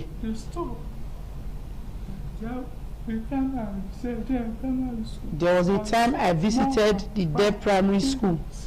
I saw more than 5 parents sitting in the compound, and I asked them, "Are you people not going to work or to your business places?" The parents answered that they come to school every day because their houses are very far, so they will hang around until their children will close and they will take the child back home. Just imagine, they are supposed to go home in the morning after dropping the child and come back to pick the child, but just to ease the cost of transportation, they now decide to be staying in school until their children will close. So those are some of the challenges that we are facing in deaf education presently. Wow, that is a lot, and some of the things that some of the things are things that might not naturally or normally cross our mind. And from the first thing he said, he made mention of how one of the things we need are teachers that can sign. And I want to ask a question. So for education for children with hearing impairment, should there be a separation for sign language interpreters and then teachers, or it's meant to be like incorporated? Because a lot of times we talk about sign language interpreters and then we talk about teachers separately. Is it supposed to be like that, or most of these teachers are meant to be teachers that can sign and relate with children that have hearing impairment? Please take the question again. Okay, so a lot of times we have sign language interpreters, and when we're talking we make mention of the need to have sign language interpreters, but now we need teachers for students with hearing impairment, teachers in maybe deaf schools. So are they meant to be two separate jobs, or teachers are meant to learn to sign too? I don't know if you understand the question.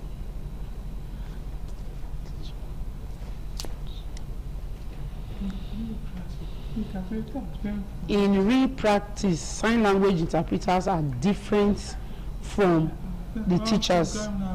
I attended a program in Abuja that was organized by Gallaudet University.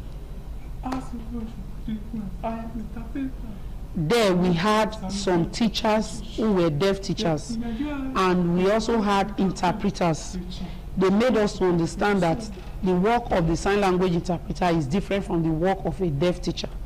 So that is what it's supposed to be. But in real practice, when we have a sign language interpreter who can also teach, we bring them together. But in the real sense, they are supposed to be separated. But in Nigeria, we put them together, we mainstream them.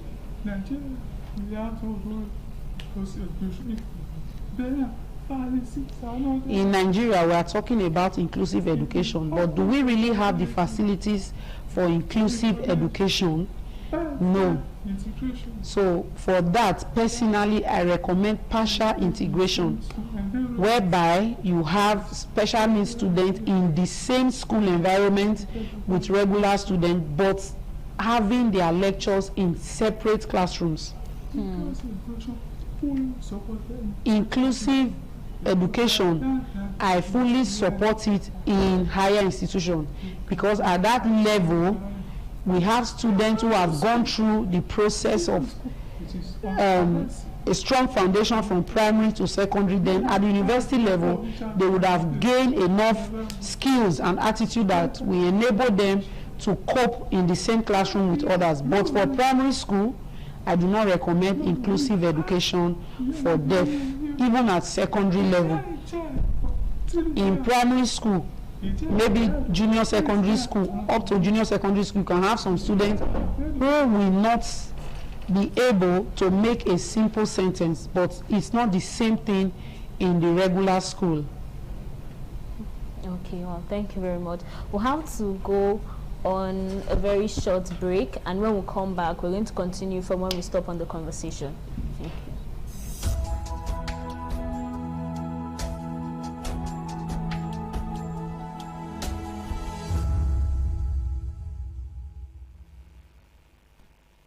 Welcome back from that break.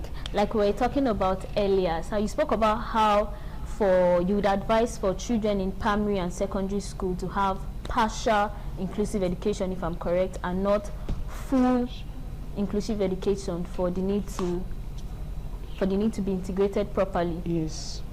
Okay. Okay, so but now talking back to the teacher, so what is like the ideal process for how it should be? Since he said in the real term, it should be that the sign language interpreters are separated from teachers. So how is the class system going to be? Like, will teachers be teaching while we have sign language interpreters interpreting? Won't that like slow down the flow of like lectures for the students? Thank you very much for that question.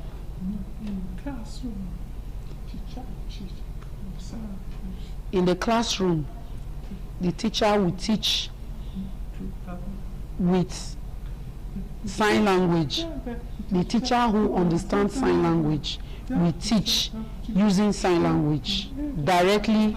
But if you now have another teacher who does not have the skill of signing, that's where the interpreter will also come up to interpret what that teacher is teaching. So in that situation, that sign language interpreter shouldn't be given a subject because the workload will be too much. So that person is just there to interpret, and for other communications outside classroom, the interpreter will come up to do the job. Oh, okay, that makes more sense now. And I think there's a bit shortage in the teachers for the disabilities community, like teachers that are in the disability community. I can be corrected, but how can we integrate more teachers? How can we change the system and have more teachers who are well equipped to lecture in special education? Maybe teachers that can sign and all of that. What does he advise, or what does he think can be done to have more teachers be integrated into the system?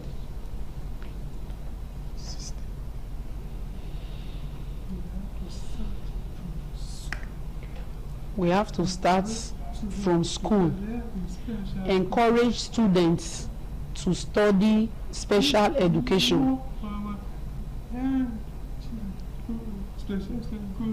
When we have more of our regular students, hearing students, having interest in studying special education, if they graduate, they will certainly come back to teach in a special school. You don't have Edo State, other states may have it. Other states may have a lot than here. Yes, if we want to check statistics, other states may have enough special teachers, more special teachers than us. But here, as you said, we do not have enough special teachers. It's not everybody who can interpret that can teach, and it's not everybody who can sign. It's not everybody who can sign, who is a sign language interpreter also. Neither, we are talking about special teachers. We also do not have enough sign language interpreters in Edo State. If you go to our special school at Afuze, Auchi, Uromi, just visit the school. Just go there and see if we have enough special teachers or not. We do not have. Wow. I want to know, what does he think? He made mention of the need to go back to schools, like school is the solution, maybe advising more students to go in the field of special education and study special education. What does he think about integrating it into like general schools? Now, it's a different thing if it's like special education as a course, but now special education as like a subject from primary, secondary, university. So it's like everybody is integrated into it instead of people just specializing on special education. What does he think about that? So that would be a very welcome, that would be a plus to the deaf community. It's a welcome development. The federal government, if the federal government can do it, it will be a plus. Where we now have sign language as part of our curriculum, should be a language that should be studied. After that, you now have students who will develop interest in studying different special education, so they will come back to teach in a special school. The government should also, apart from that, encourage teachers, because teachers are poorly paid. Nobody wants to go to school to study education. Let the government make the profession attractive to the younger ones. so that we can have more and adequate teachers in schools. Anything short of that, nobody will be interested in it. Yes, no matter the policy that we make, it can fail because teachers will not implement the policies in the classroom because their welfare packages are poor. So let us treat teachers the same way we treat doctors, lawyers, and engineers. If we do that, you see a big difference. People will be rushing to study education courses, including special education. Well, that's very true, because at the end of the day, we want to be able to feed and make ends meet from every single profession that we are in. So So I know we are still talking a bit about the teachers. Yes, we'll go back to children later on, but I want to ask one more question pertaining to teachers. Are teachers that focus on special education, are they segregated too? Is there like a segregation in the teachers? Because we are talking about inclusion generally. Is there any form of segregation? He's asking if it's in form of salary or what? In salary, yes, salary or any other thing. Okay, in terms of salary, I would say that special teachers have special education allowance. But looking at the nature of their work, that special teachers allowance is not even enough. A regular teacher can just enter the classroom, explain within 15 minutes, 20 minutes, they are through. But a special teacher will enter the class. That same lesson, the teacher will not be able to finish it in 30 or 45 minutes. So the workload is different. You can never compare a regular teacher and a special teacher. So there is segregation. Even if it is a teacher for the visually impaired or a teacher for those who are intellectually challenged, you cannot compare the workload with a regular teacher. So the special teacher's allowance should be increased so that it will become more attractive. A child came to the school and please, without language.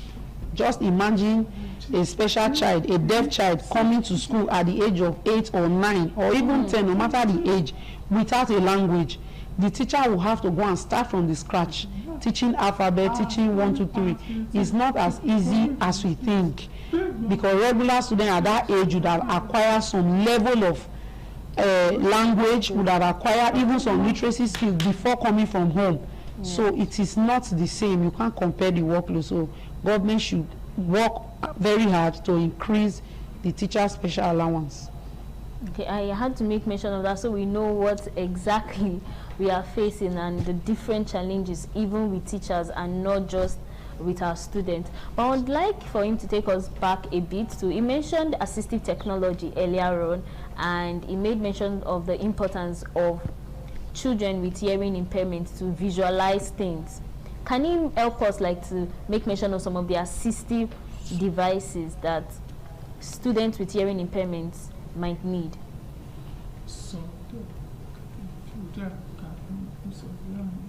Okay, a few deaf can make use of hearing aid. When I was younger, I used the hearing aid. With it, I was able to take dictation because my level of hearing at that time was higher than now, but now I can't. Hearing aid, before you use it, you must go through the audiology test to know the level of hearing and to know the suitable hearing aid for that particular person, not just to gift someone hearing aid and you expect the person to use it. Projector is also another technological device that the deaf can benefit from. It shows pictures. When that child sees the picture, they will remember the picture, they will remember the spelling, they will remember what is used for. So it helps them to learn a lot. Deaf do not learn in abstracts. The deaf also need audiologists. We have special teachers, but in every special school we are supposed to have trained audiologists for placement, but we do not have as it is right now. Smart board. Yes, smart board. is something that the deaf can also benefit from, but we do not have it. There are speech to text devices, one of which can be glasses. Some of them are glasses, some of them are wristwatches, but for students, they can benefit from glasses. Whatever you are saying, the screen of the glasses will just be bringing it out in text. Wow. The child can read it and see it, but we do not have it. So when they have such glasses, they don't need a sign language interpreter. If the language is in English, as you are talking, the device will just be translating into text, and the child can read from it and will know what you are talking about. But we do not have all of these, but these are the technological devices that can help a deaf child to learn. Wow, this is very nice, because I think most of the time a lot of people think it's just sign language interpreters that can help a child communicate better in society, and just sign language. This just made us know that there is actually so much more to it. So I would like for him to, in a few words, like what can he say to maybe government, to people who can assist, and what word would he want to pass out to the government, people that can assist, even parents, when it comes to encourage them to maybe send kids to with hearing impairment to school, and what way would he tell the government to assist them more?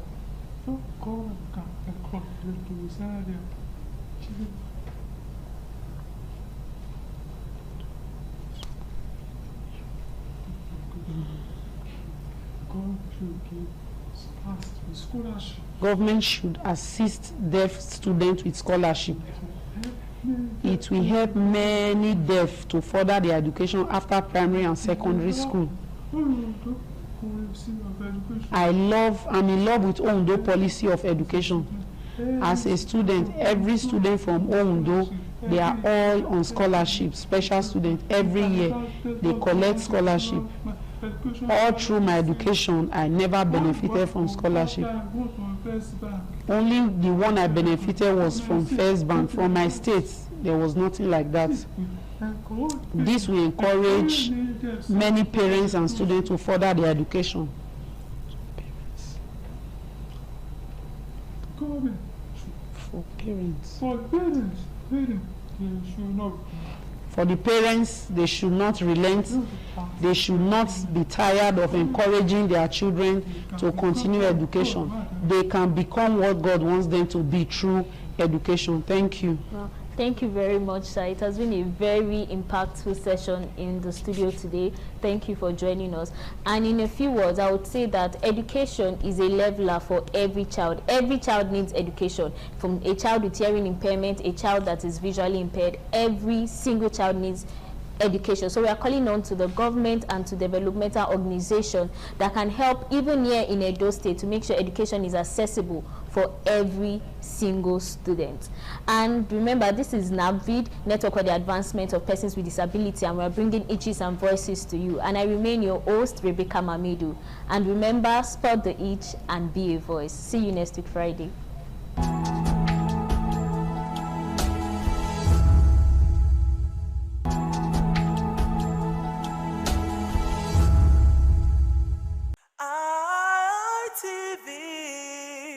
Certainly the best.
Welcome to the program Youth Perspective on Independent Television.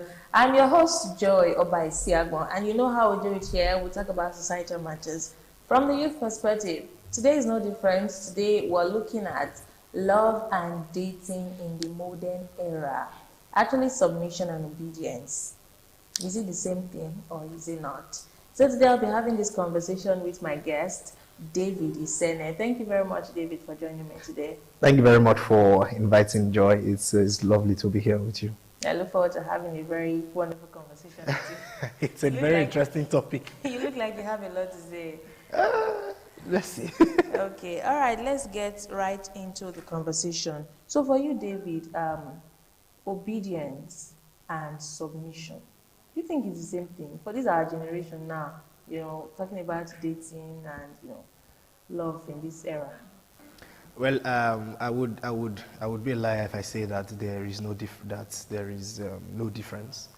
between what we used to know or what our parents knew and what we face now. Obviously, there is a big difference in the fact that we even have to speak about it in a show is a proof that there is a difference. Okay, yeah, of course. Because I don't think it was a topic before, you know, in the time of our parents. I don't think they sat down to, you know, have this kind of conversations.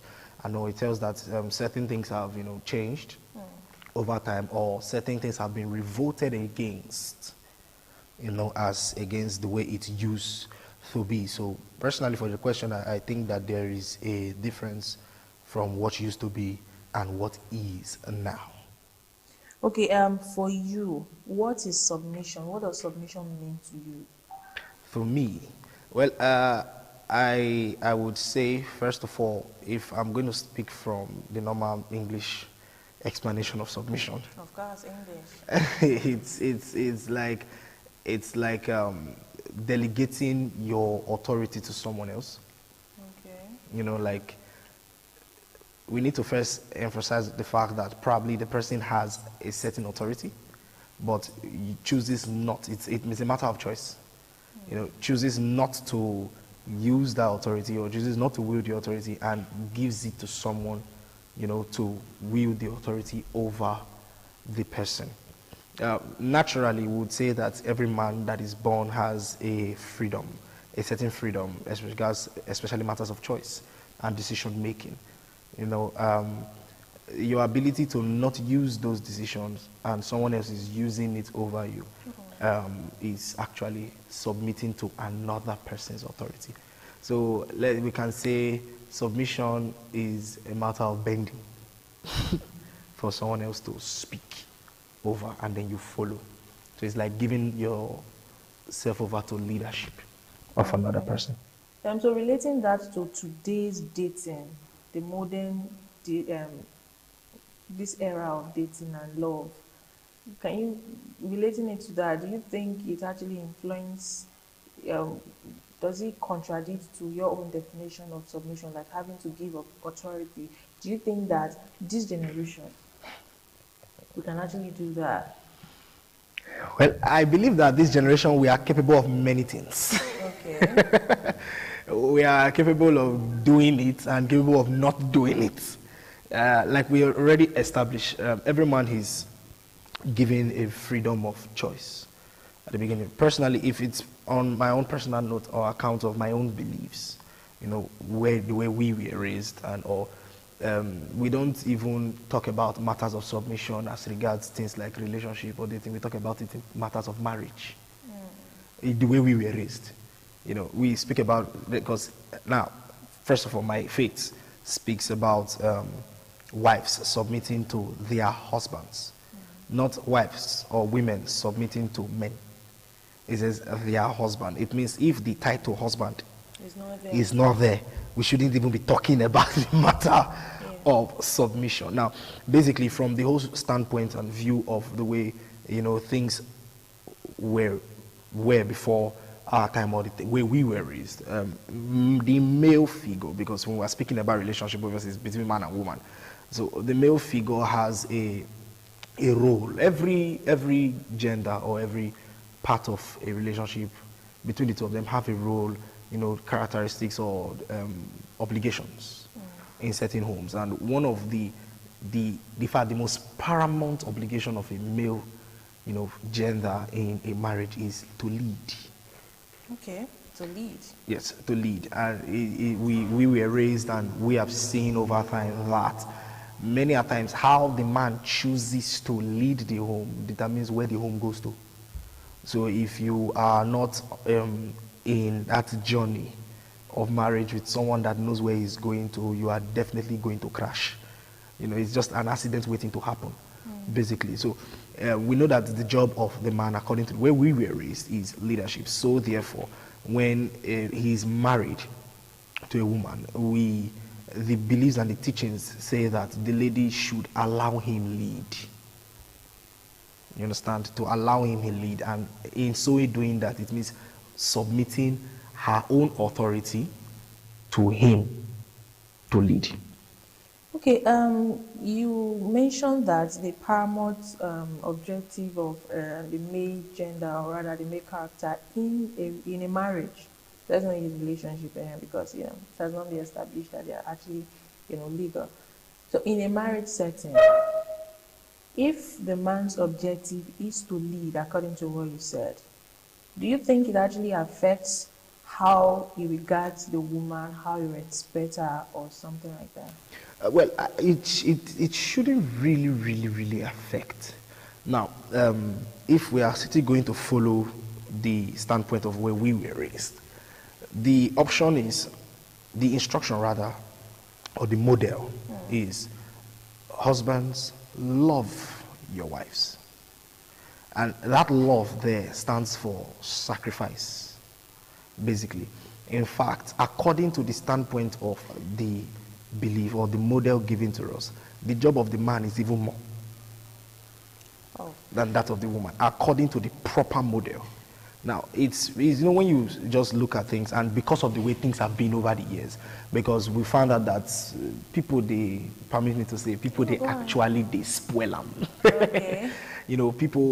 I was raised in somewhere in the South, where the relationship between husband and wife is quite infuriating. Okay. How do you mean? Okay, I was raised, like I said, somewhere in the South, I won't call the place, but being in that environment, I saw certain things, and I will give a graphic description of it. So the way I will say is that some people that are from that place, you understand that what is the place I'm talking about. You see that in the morning like this, maybe early in the morning, you see that the woman, gets up, takes care of the children, and by children I mean one in the hand, one on the back. Okay, so she takes care of the children, puts one in hand, puts one in back, takes the one in hand to school. Then as she's packaging them, she's taking care of her husband, and then she picks up what we call head pan. Now head pan is what we used to carry cement, for building sites. So she picks up a head pan, holds it on one hand, holds one child on one hand, puts one on the back, and then sets out for the daily bread. Crazy.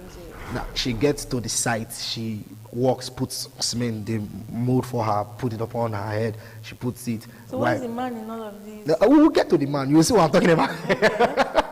Okay. Then puts the child on the back, on maybe the granites, just seated there, watching the mom hustle. Yeah. And when she's done, she makes certain, changes that they make, this daily work. So she makes changes, they put the child back on the back, picks the head pan, goes back home. On her way home, she goes to the market, use that money she just made to purchase things for the house, especially when the child is going to school the next day, goes home, meets because this is where the man is now, meets the man or the husband exactly where she left him. And where is that? In the site in front of his house, or in a bar close to the house with his friends, drinking, alcohol, or what we call it kind.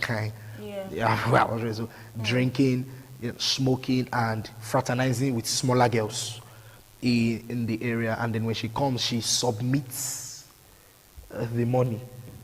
Submit the money. You get it now. The remaining part of the change that she has made after, the work, the market and all, and then she gives it to this man, and then in turn he uses the money to continue the same circle the next day. And then you call that also called submission. You see, these were the things that... That is not submission. That, you get it now. So they term it as submission. So in that kind of place, if the woman wants to revolt or something, you hear things like, "I'm not now. That's how He's your husband." You know, you are supposed to. You see, these were the things that our timeline, our generation saw and said, this can't be it. This is not even the standard. This is not the model. This is not the original model that was given to us. We know that in the original model that was given to us, the man is the one that is most sacrificial to the woman. In fact, his love language is sacrifice. Her love language in turn to respond to sacrifice is submission. That means, because a man that, truthfully speaking, can die for you is worthy of your authority. Okay. And that's just the way it Of the submission, actually. is worthy of it. I don't think submission in regard, in fact, in the matters of marriage, when we talk about submission, I'm talking about things like carrying him along in decisions. You know, making decisions, making him a primary part of your life in decision making, making him a primary, especially in decision making, in how things are run, how you run things through him. And these are things that even he in turn does with his wife, if indeed it's a home that wants to last, and function properly. So if he can sacrifice or love his wife according to the model, submission is the response to love according to the model. Okay, I'm thinking about that model, actually. Do you think it's irrelevant today? No, I don't think it's irrelevant. Let's talk about that. Okay, why do you think so? Well, I believe in things that work. And over the years, we have seen it work. But you've never been married, have you? No, I have parents that stay together till now. Okay. And I saw I'm it talking work. about this, our generation, with the look of things right now. I think one of the problems with our generation is that we are influenced by so many voices. So many voices. Everything is teaching us. Twitter is teaching, or X rather is teaching, Instagram is teaching, TikTok is talking. There are so many. In fact, I'll give you a classical example of something that used to happen, especially amongst the female gender. A lady just wakes up, comes to her ex account and says, "Trust men at your own risk." Meanwhile, she's typing that in from her husband's house. So many voices. The same person that is telling you, I can never. The next day you see her throwing flower or throwing bouquet. Yeah. It's her wedding day. What happens to the younger persons that get to see those kind of content, and because those things, whether you like it or not, your eyes and your ears are the gateways they are your learning gateways. So basically you hear those things and it registers in the heart of someone, and then it becomes a school, a teaching for that person over time. So much so that we begin to focus on the failing ones. If you check in our time, we always seem to put much regard to those that are failing and don't spend time checking those that are actually succeeding. We have people, fathers that are 50 years in marriage, 60 years in marriage. They are still alive. You didn't check their own model to see how it works. You went to look at a celebrity somewhere that just had like 3 years in marriage and said, men are wicked. But why do you actually think that is? Nowadays, marriages doesn't last as long as it actually does in the time past. One thing you need to understand is that I got to learn over time that marriage is the strongest unit. The family is the strongest unit of any succeeding society. Every nation or society that would be that will shake, or that will make wave, that will be successful, it starts from the unit of the home, the family. That unit of the family. Once it can be crumbled, the society is at risk. In fact, check it, most of the people that are probably nuisances in the society, we can always do a backlog to check the home that they are coming from. It's always like that. And I would say that it is to that reason why that most people need to focus more on making their homes and marriages work, knowing fully well that as small or as minute as it looks, it is something that is actually very tangible. First of all, for example, practical examples. Each and every one of us grew up from home, right? Yeah. A child learns his first words from home. You hear dada, mama. It's first word. He learns it from home, not from the street, not from school. I personally, when I began to start my education, I was already speaking according to my parents. I was speaking, well for a 2-year-old. I was speaking well. And so when it was time to begin, my education, I didn't need to go through the normal rigors of probably going to crèche and play, and do those kind of stuff. I just started straight from the classes that do writing. Where did I learn it from? From the home. I didn't learn it from any forward corner of any school. From the home. That's how intentional. That's how important the home is to a child. The things, I was raised in a place that is very rough, somewhere in the south, very rough. But I was not, I didn't look like the environment. I didn't look like the environment not because I was not in the environment, but because I was in a safe haven, my home. Yeah, because of your own unit. The unit. So no matter how, chaotic the environment was, and I mean, the shield. Chaotic the environment, was, every day is a risk in that environment. No matter how chaotic it was, those garbage end outside. They don't come in because the home, my family had found a way to shield us, the children, from the noise of outside. When you raise a child like that in an environment, we will not be afraid, to commit responsibilities into the hand of that child. Be afraid that he's going to, throw it away or make a mess of it. That's how important the home is. This is the thing that is actually at stake. Is what is at stake. And I wouldn't want to put in, the spiritual aspect and all those things into it, but that is how important the unit called family actually is in society. We well established the fact that all these things that we see around actually influences some of the decisions, talking about having to have so many divorces around nowadays and all of that. We've seen that it's it's safe to say that it's kind of difficult right nowadays for Gen Z to submit. Probably because, like we said, the environment and all of that. What you see, you give an example of the woman having to go work and then bringing a proceeds to the husband and all of that. So if you are to know someone navigating this path right now, having difficulty submitting in their relationship, marriage, Gen Zs, because of the environment, influence and all of that, we're choosing. You said many voices. A lot of persons, they choose to listen to the wrong voices. And those people that are victims of that, now they are having difficulty having to submit to, like you said, the actual model. How do you think people like that can navigate that part? I will actually be throwing this question, we'll be taking these questions to the street as well to hear from our viewers, to hear from other persons, and then we'll bring it here and put them together. But before we leave, I'd like you to answer on that. How do you think they can?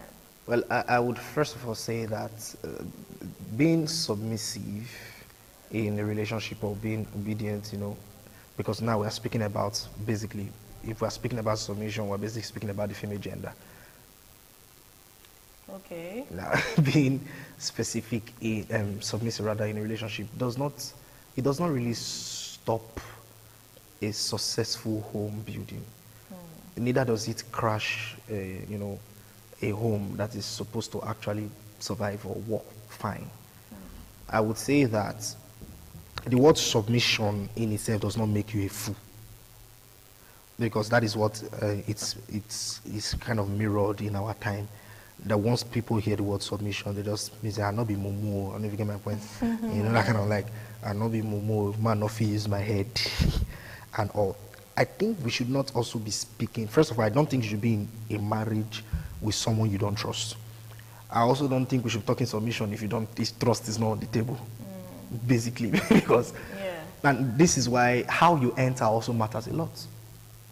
many a time we see in our generation that the things that both parties now, both genders, look out for in a relationship or in, you know, the marriage that they want to enter is very flawed.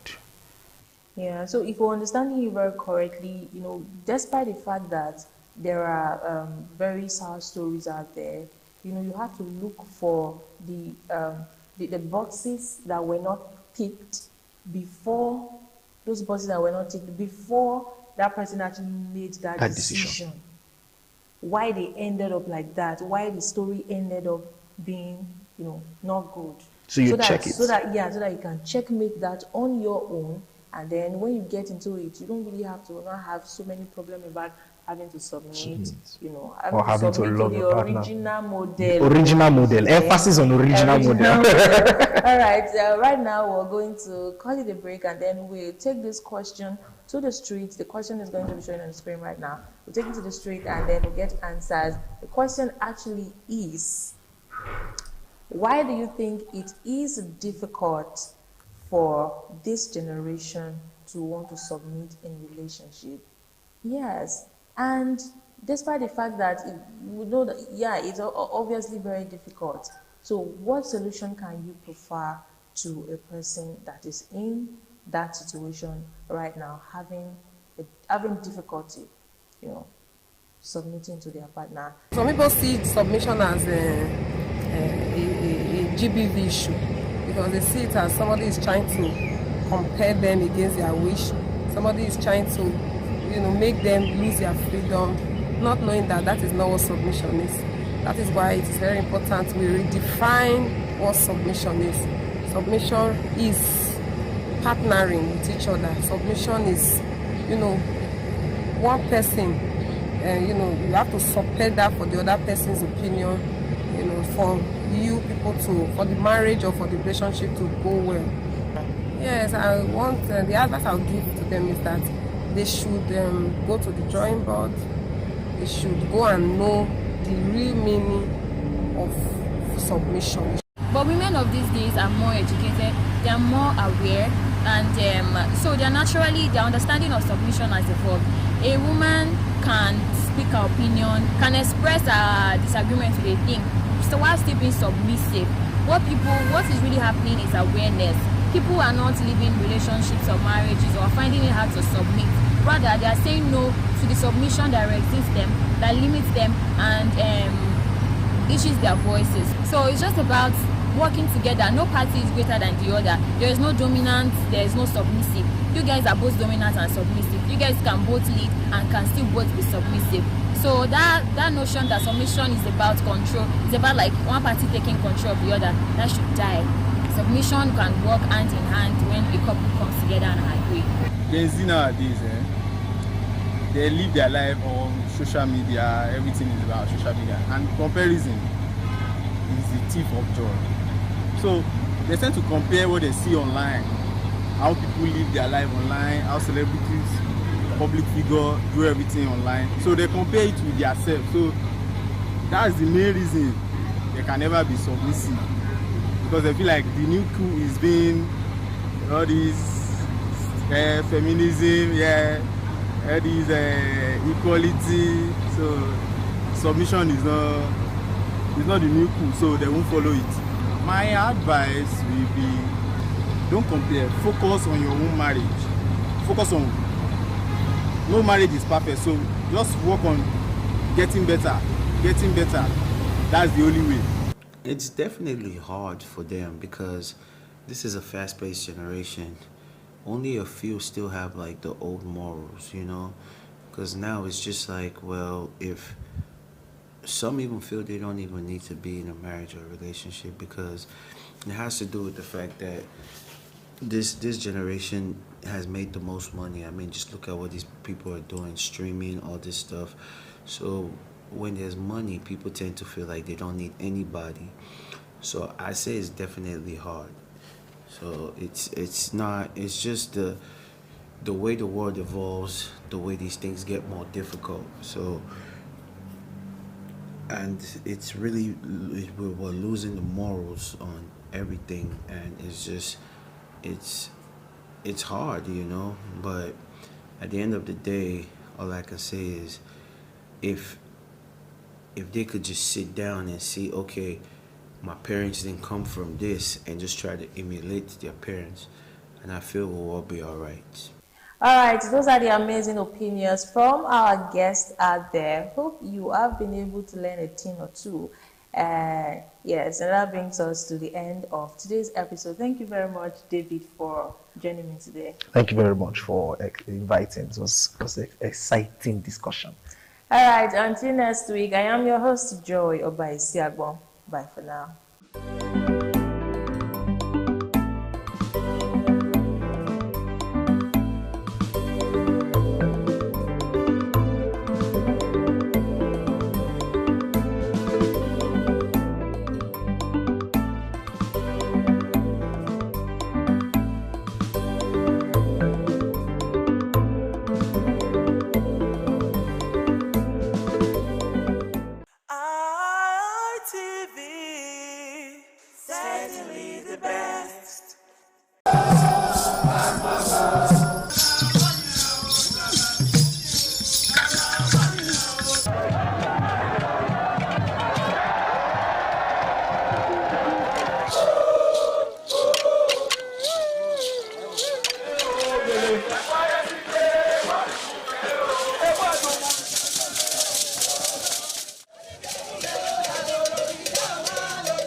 ITV, certainly the best. ITV, certainly the best. Oda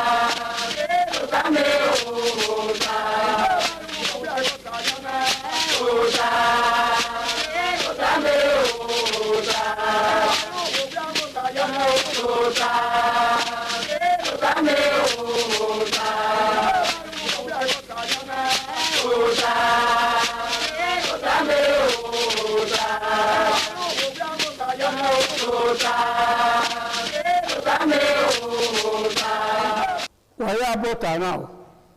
Ugi bota wese eniwa donopewo. Warida hima makaba po wa sense. Bota pe makage ya. Ke ya ye na agba enye gboma. Ke na abete uyo webo. Katikate uyo ma na do ni malelewe ni. Na ya ma we to ha. Oho ma me ro. Oho ma na gbon ro. We no sale bwa ya gbon e. Ma yinu kan ya fe bota. Na mbeke na we ni ma je. De bo we kan se. De ma ni le wo wi yin se. Ma you no we kan na ya we bude so we ni ya. O ga de na ni wa. Ni ma gun aka. O na ya gba pe e haro wo gba. O ge ugie ni arioba awe yoko ya se ya ni Nigeria. Pe haro we ogba. Oye na 27 years. Oye na ni Nigeria Army. Onye kware Nigeria. Ya sare oba ni ma we ni ki maharo. Ena ya ma agwa kan ya na ogwa agwa ore ma lo tenege pastor Calvary unamure. Iwie do no wo wa be benege kai wa bi tota. Wa bi dayo. Ofo igbo saro ba go yaro. Oba atokpe. Ise ore ma lo tenege Victor Ebizugbe. Adona ayire. Wa haro pa ere boya wu wa yi wedro so na pe ni Jesu. O ma ko ma na wu wa wu baba na o gota. Ma me ma gbo ka me ma hi gbe bo bi yoku. No do magami ma ye mi logo oba atokpe. Yes sir. Me so abose enje no bi ero.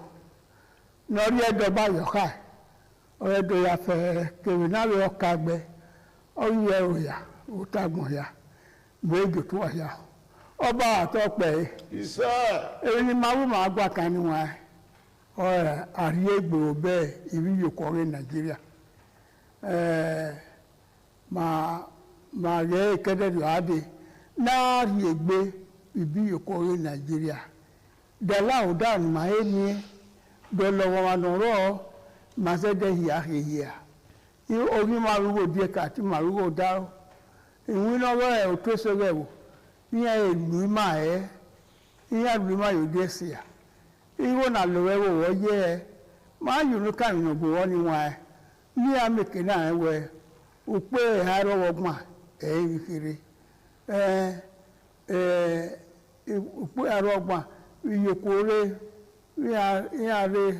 ya do kon ya we ya fe ami ani ga ro ya fe ma me ya alawo ma adowo evuti adobi e wo la o to e osire o Nigeria na ya fe ma ye ma ge o tenere pastor Calvary unamure uwa ge ige o to we so ge wo kebe igina dona na do be pedi we ba wo kina yena ma yena domo wese eduno obuka domo sa ikaka bo gitu wa eduno pe o ni ka ri gitu wa sin we wa be mege kai eme no kai me o kari oba o tebo ma oge Nigeria ma ya gwa kan ara bi omo na ga nwa e ne ka setting osun ra be we bo nwa ne omo ga igba opi we va ne baba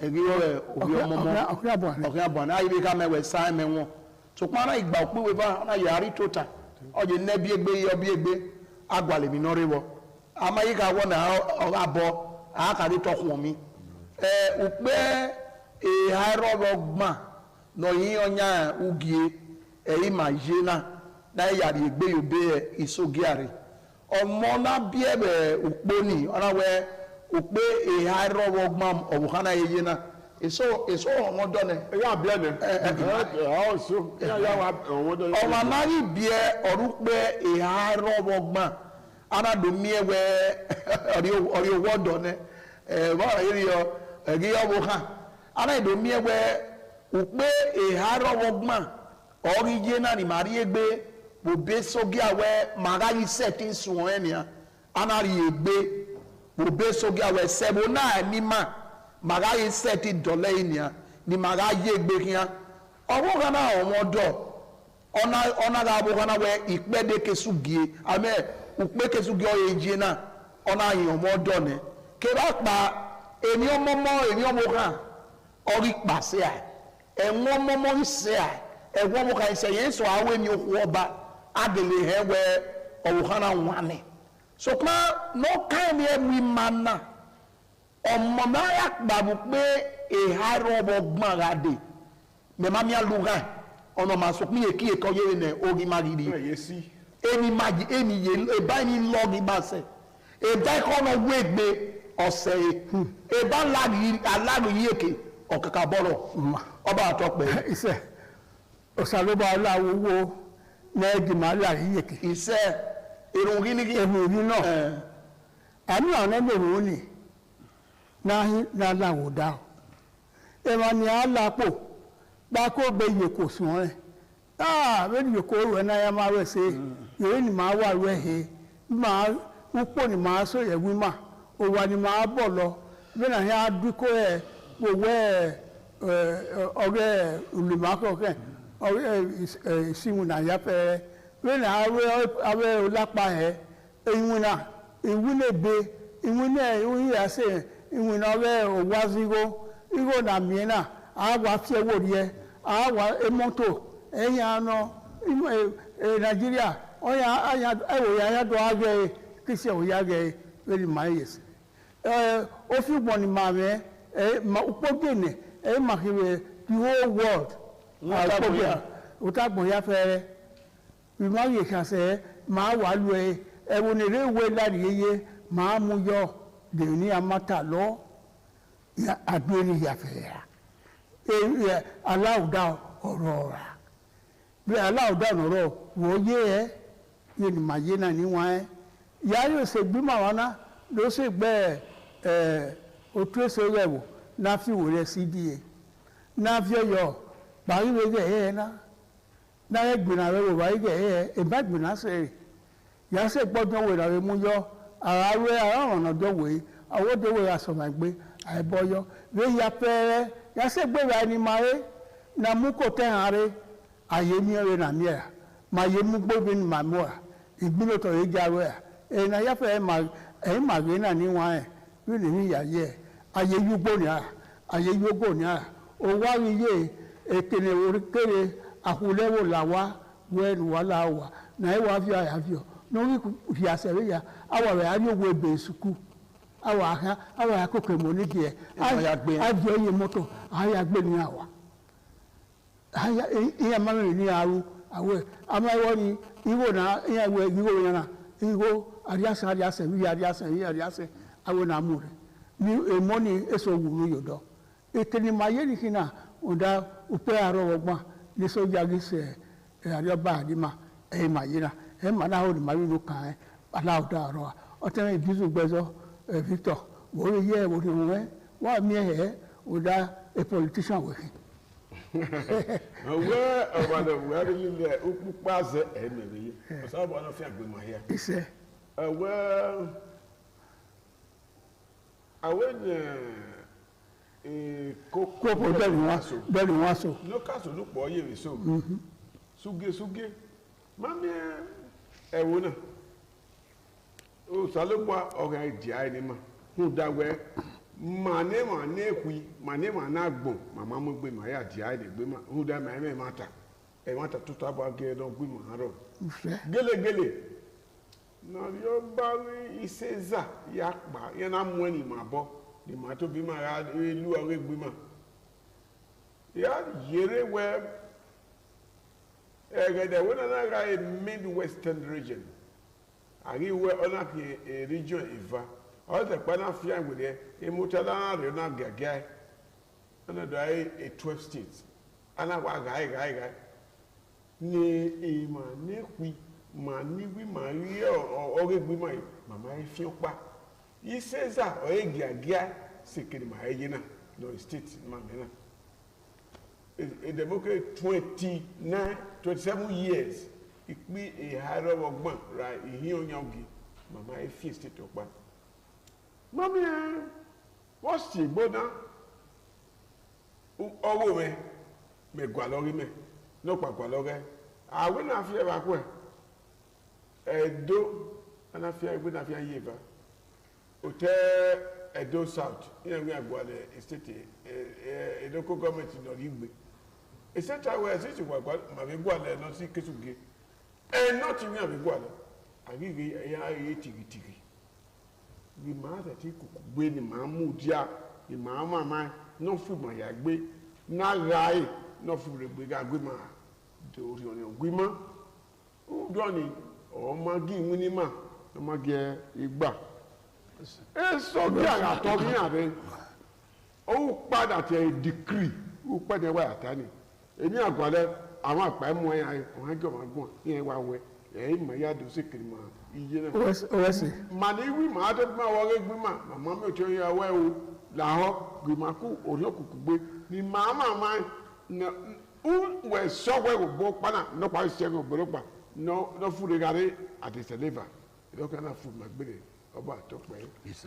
ẹniwa ẹ wọ́dà ẹ̀ ní màtá aláwùdá ọ̀rọ̀ rà ó ní màgùn kan náà bàá yá mi aláwùdá ẹ̀ bàá yá mi àfiwòye ẹ̀ náà rí ẹni má èèmà ní ní abò ìyàfẹ́ gbòdé ìwé náà ó lápá yìí àwẹ̀ pòlìsì gbòye ẹ̀ ní àbíyẹ̀ wúyọ̀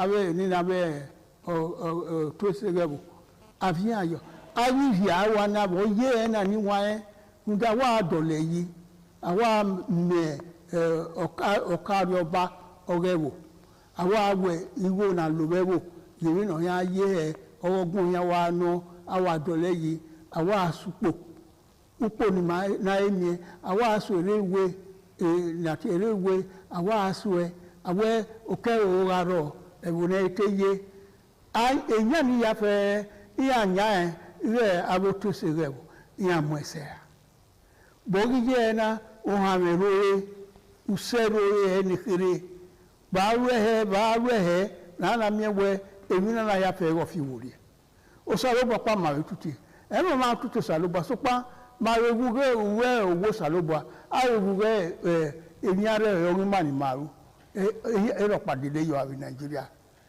ọ̀dẹ̀lẹ̀ yọ àrẹ èmi mà nọ náà wáyà náà délé yọ ẹ ọtẹmẹ pásítọ̀. dọ́mọ̀sán ọwọ́ mọ àlànà gbé fáwọn ibi àyíbò ẹ ọba rẹ làbúdé o ọ̀rẹ́ ọ̀pá màmá yẹn ní wọn nìyí nda edọ́mẹ̀tì ní ma yẹ. ayò yà ni.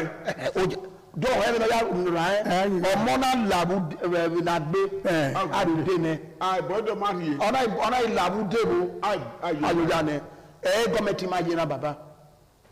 máa ní èrè sọ́gíà ojaya jano ma uma guau ajojano yes so pa amara bi malane boja abia ge gomet ge sogia wi mae aba agbo agban awa mama gwa we na akwe gadu magbera akpori ne na wo ma na do mu yi mabona te edre mo wa mu ni atobi a we pepe na gwa lo ya na mo gwa mi we usaka me ora do gbo de natana nuda ugage what again no ga robe ge ni eso gya na ga re federal government ati won ogiote ebudo are olagbada na ga re da de state ya ege na wona ya gboro to to e ba ni adobo ina re da de me na ya lu igo e 3000 no ma se ya de fuel 5 liter no izagodo nekere arunda egie egan nda isogia ojaya janoma we anyine mani ma bena ya segbe de ege sogia no baba emi ya igba no dado gwa ogwa eyegbe ogwa anyunyi mo so kwa aya mi na we omo rarira omo na doji omo na musaka me ayi mi no ta ore ya we no ri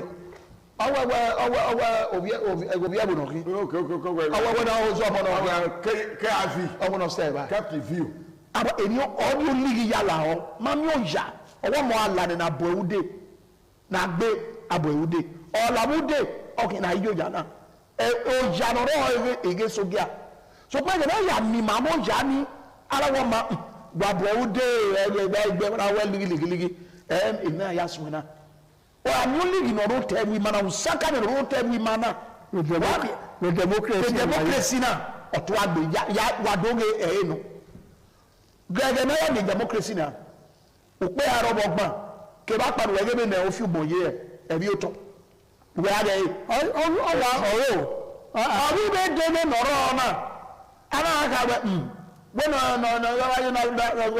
báyà sí wájú lọ́kẹ́ máa dẹ́dọ̀ ọwọ́ ẹ̀gẹ́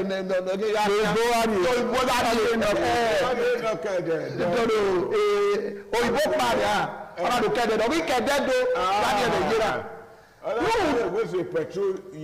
yẹrẹ yẹra mú fẹ́ ẹ ma mọ ráyé nà wà jẹ́ náà ọwọ́ amúgbó náà ọ̀sẹ̀ yà dọ̀lẹ̀ dó náà yìí ọwọ́ amúgbó ọmọ ọ̀gá wọn tọ́lẹ̀ dó náà pa ọdún ẹ̀mú kókó gbìyà ẹ̀rù náà gbà lọ mami ẹ̀fọ́ yìí sẹ̀dá gbádá ẹgbẹ́ náà tẹ́lẹ̀ bí gbé jọ náà anáwó ẹ̀mí máa ní adé ní ẹ̀dọ̀ kí ẹ̀ ọ̀kárí ọba òfin ẹ̀rí wàyà fi ẹ̀ ọ̀nàdọ̀ ọdọ̀ akárí ọba ẹ̀ bá ní kọlọ̀ olókùnmá àti ẹ̀ corruption ọ̀nàdọ̀ rí ara àwọn igi sógi ànínà wúdà màmá mi aláwòdà òrùparùpà lọ́rọ̀ ọ̀kẹ́yẹ ní adé wọ́n máa ná kókò ayọ́bọ̀ kékeré náà yẹ ká gbọ́mọ̀ gbìyàngbìyàn lèmi yàrá mà èmi yà ń zẹ̀ mùdí akéde ọ̀nà sọ̀rọ̀ àdé tọ̀ ẹ̀rẹ́ ní pí zẹ̀ ọmọ sí 5,000 wà àmùdí ìbò kéré mọ̀ bọ́ emílíkì ìmọ̀ yà ń wí dáa rẹ̀ ni ọ̀nà àwọn agbọ́nà kèsìkò èkó rẹ̀ wọ́n wọ́n tó emílíkì 10 kọ́bọ̀ ó wà mọ̀ búrẹ́dì ó wà tó wà nyànà ìwẹ́mìlà wà ìwẹ́nẹ òbú yẹ ẹ̀dùgbò emílíkì ni àná ọmọ náà 1,000 àdọ́gba mẹ náà yẹn wọ́n ní ìyá mi kó yá dẹ́sẹ̀ ẹni yẹn náà gbé kankankankankan àlàásíọ́ bá síọ́ ma àmì àríwá bá nọ̀rọ̀ ọ̀nà máa mú ìgbèrè ọ̀yá wíyẹ bọ̀ náà wa wọn ọ̀dẹ̀ náà mú mọ́tò náà yá ìgbò wa ẹ̀mà náà mi mọ́tò mi ní ọ̀nà amúhìyẹ ẹ̀mí kò tiẹ̀ frustration ọlọ́wọ́ wọn náà wòlé gbé bò pọ̀ ẹ̀mí náà wòlé gbé ká lọ́wọ́ asọ́kító ẹ̀rọ gbọdọ̀ asọ́kító ní gọ́ọ̀mẹ̀tì ọ̀yẹ́ náà rọ́gẹ́ ọ̀wá kẹ́kà ìwọ́n ìwé ayé ayé káàdì wọ́n á gbé wọn gbé wẹ́ ọ̀pára àrọ̀ bẹ̀ náà rẹ̀ tó ń sọ́lé ìbàdàn gbéra ìgbésẹ̀ ní ọ̀gá rí ọba o mẹ̀yìn sẹ́ra ọ̀nọ́pẹ̀ ọ̀rọ̀ wẹ́bà tí ìwé ọ̀rọ̀ wa gbẹ̀nà ọ̀yí gbẹ̀nẹ́ fún náà wẹ̀ ọ̀ma náà wọ̀ tá ọ̀ma kama onígbọ̀dọ̀ àríyé káàdì ọ̀yí gbẹ̀nẹ́ fún náà ọ̀wẹ́ 15,000 ẹ̀yin náà gẹ̀ gbẹ̀mẹ́ ẹ̀yin náà gẹ̀ ẹ̀yin náà mẹ̀wẹ̀ gbẹ̀ káàmì mẹ̀wẹ̀ kẹ́ agbẹ̀nà wẹ́ẹ́ di wọ́n bẹ̀rẹ̀ lè lí mẹ́rẹ̀ ẹ̀yin mi náà bẹ̀ náà wọ́n ọ̀gá ọba lásẹ̀ ẹ̀ bàkà máa ń ọ̀gá ọba mẹ̀yìn rẹ̀ mi ọ̀gá ayé 1 naira ayé àríyé káàdì ní Central Hospital lọ́gá àríyé ring road ma mẹ 105,000 yìí nọ díjọ bọ́nà àdúgbò bá yíyé nígbà mi ma yẹ skul bàbá bẹ̀gẹ̀ náà gbẹ̀rẹ̀ ẹ̀gẹ́ sójà ní ara aga ẹ̀dẹ́ ni ma ẹ̀gẹ́ gbẹ̀múdìá bẹ̀gẹ̀ sójà ní gbẹ̀múdìá náà dùn ara amú ẹ̀mí lálẹ́ lè dá adé skul wẹ́ ìrìnyẹ̀nì níta bẹ̀rẹ̀ ìrìnyẹ̀nì náà rárí ọba èmọ́ náà rẹ̀ sẹ̀ náà rẹ̀ é bọ̀ sọpẹ́ náà ẹ̀dẹ́ yé náà àdùgbò wẹ̀ ránú yóò ọba mi ọwọ́ yìí òkè ọmọ ìbẹ̀rẹ̀ náà nù akẹ́yẹ yọ̀ nù ọba àtọ́pẹ́ ẹni wa yàrá ìwà dàrí mà bàá wẹ̀ ẹ̀yẹ nà yéna bàá fẹ́ wòlí ẹ̀hẹ́ bọ́dá ẹ̀yìn àrò ẹ̀yìn àníyá ẹ̀yẹ́ nìkéré mà bẹ̀rẹ̀ àzẹ́ bẹ́ẹ̀ náà yàsùnú ẹ̀ mà bẹ̀rẹ̀ ìwúranà rẹ̀ wò bẹ́ẹ̀ náà yà rẹ̀ mà bẹ̀rẹ̀ òkúpẹ̀ ní má lẹ̀ iye mẹ́gbó igbó ni bàá lù ẹ̀yẹ yí mà bẹ̀rẹ̀ ọ̀hánà rẹ̀ wò ẹ̀yẹ́ nìkéré mà bẹ̀rẹ̀ ìwé Nàìjíríà náà pa japa ẹ̀rọ ẹ̀sẹ̀ japa náà rí japa ẹ̀dọ́nyà ẹ̀rín ní japa ẹ̀rùn dáadáa yé náà ọ̀tún ọ̀gbìn èyí rẹ̀ yà pa ìyá ni wọ́n pa màbẹ́ wọn oyibiri ọ̀hún ló yò dẹ́ ǹda Nàìjíríà lọ́látò àtọ́pa ní wúlowúlo náà gbẹ́wà ìbí máa yà kí òwèrè ní afẹ́ òpópó wa ẹ̀yìn nà ẹ̀wò ní ìgbà ọ̀rẹ́ Nàìjíríà òbíyàn òbúwà ẹ̀ọ́yè báyà dọ̀lẹ̀ yìí ẹ̀ ìnára ọ̀hìn ẹ̀rẹ́ mùfà wà mà ẹ̀rẹ́ náà yà sùn ẹ̀mí bẹ́ẹ̀ ẹ̀dọ́yè nìyà gàkà wẹ̀ ẹ̀rẹ́ nẹ̀ bẹ́ẹ̀ nùpọ̀ nọ̀kí mà ẹ̀ níwò náà amúyọ̀kọ̀ òun ọ́ ní mà yé lónìí ẹ̀yẹ nà ìpẹ́wẹ́fà yìí nà wà rẹ̀ ọyẹ ìpẹ́yìn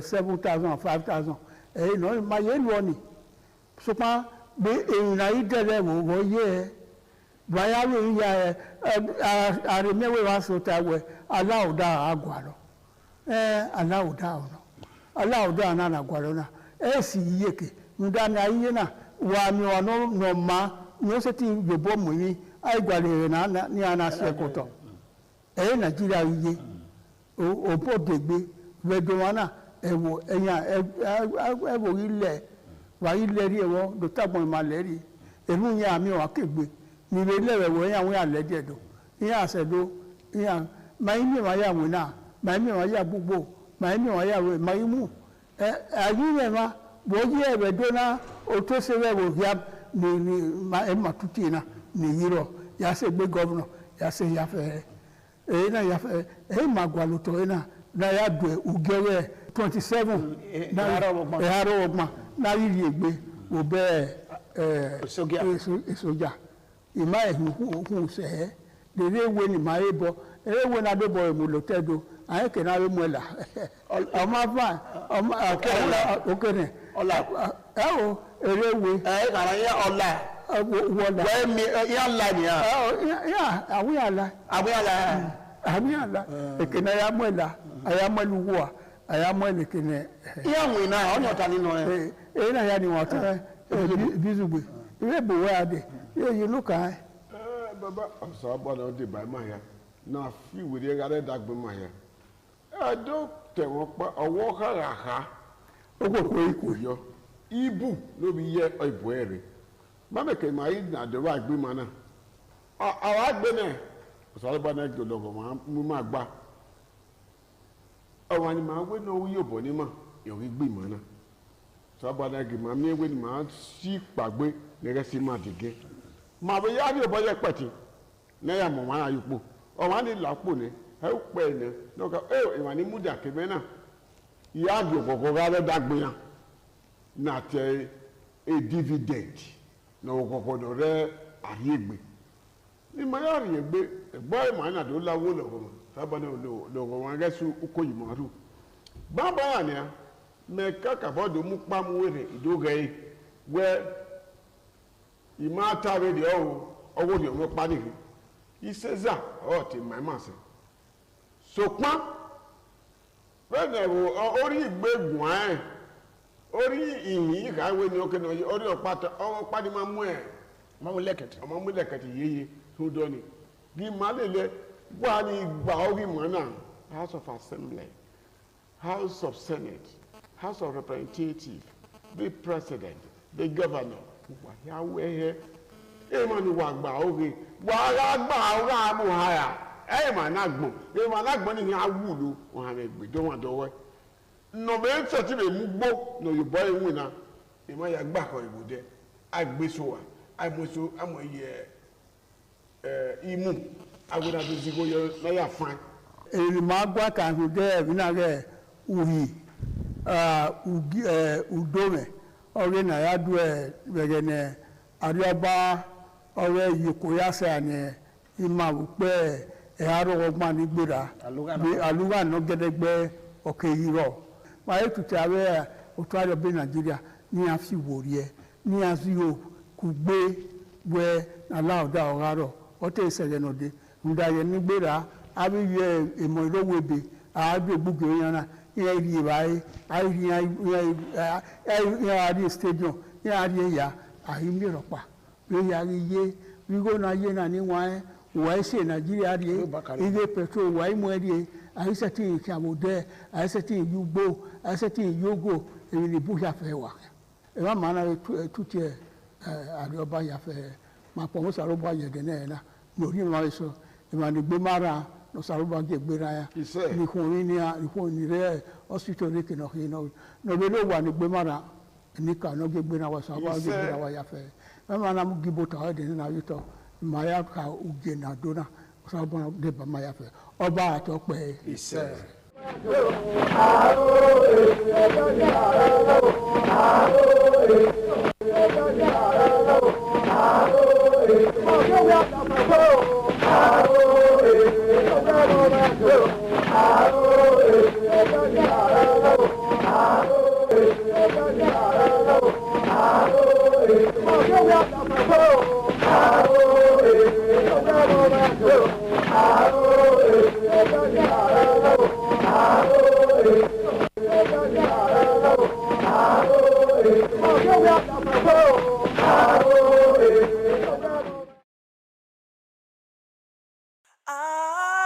ITV, certainly the best.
Africa is a great continent with diverse cultural heritage that made the continent unique, popular, and home to many.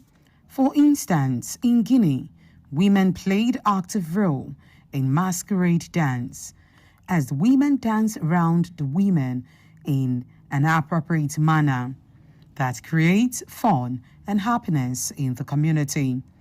This dance is closely connected with the traditional rhythms and music of the people of Guinea. This is the beauty of the masquerade dance.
In African societies, dance, songs, and music facilitates and promote social values.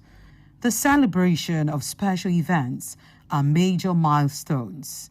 The performances of oral history and spiritual experiences involve masquerade dance performance as seen in all African societies to the delight of the people, as it increased joy and love among the inhabitants of the societies.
Masquerade in African societies help to regulate social administration, social norms, and order, and create cultural values.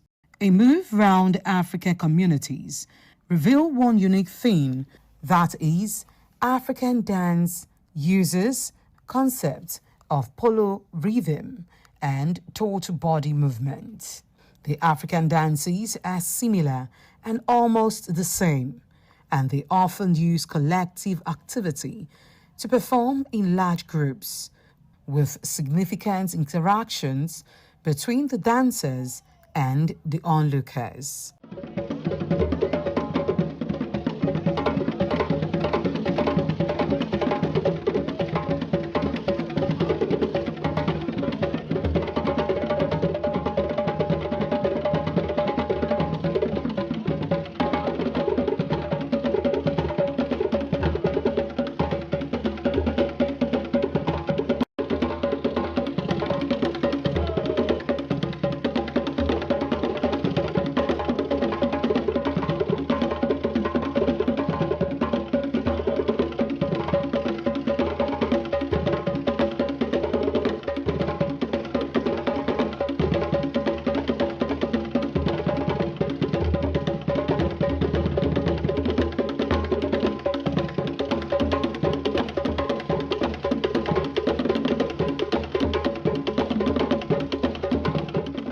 In Africa, traditional dances are collectively expressing the values and desires of the community.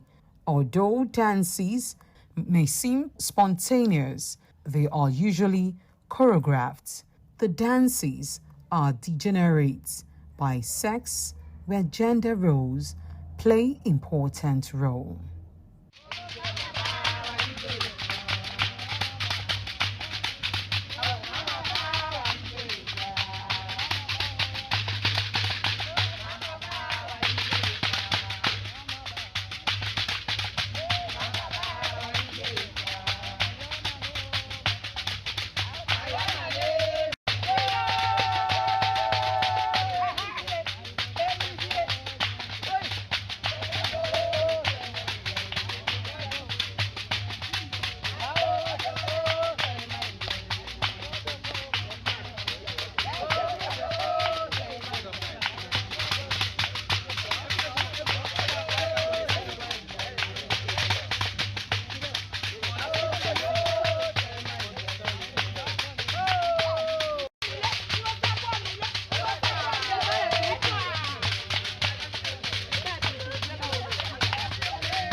ITV, certainly the best.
ITV, certainly the best.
Tonight, court remand Showore in Kuje prison days after bail revocation.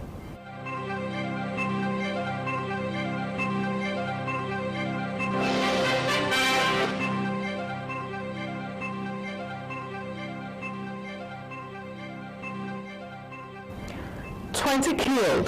Policeman Mason as gunmen attack Plateau communities.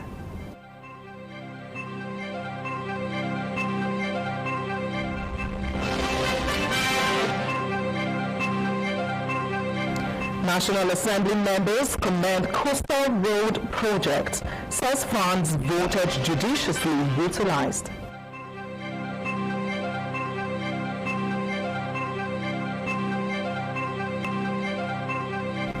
Nigerian Society of Engineers, a Ready branch, advocates youth mentorship.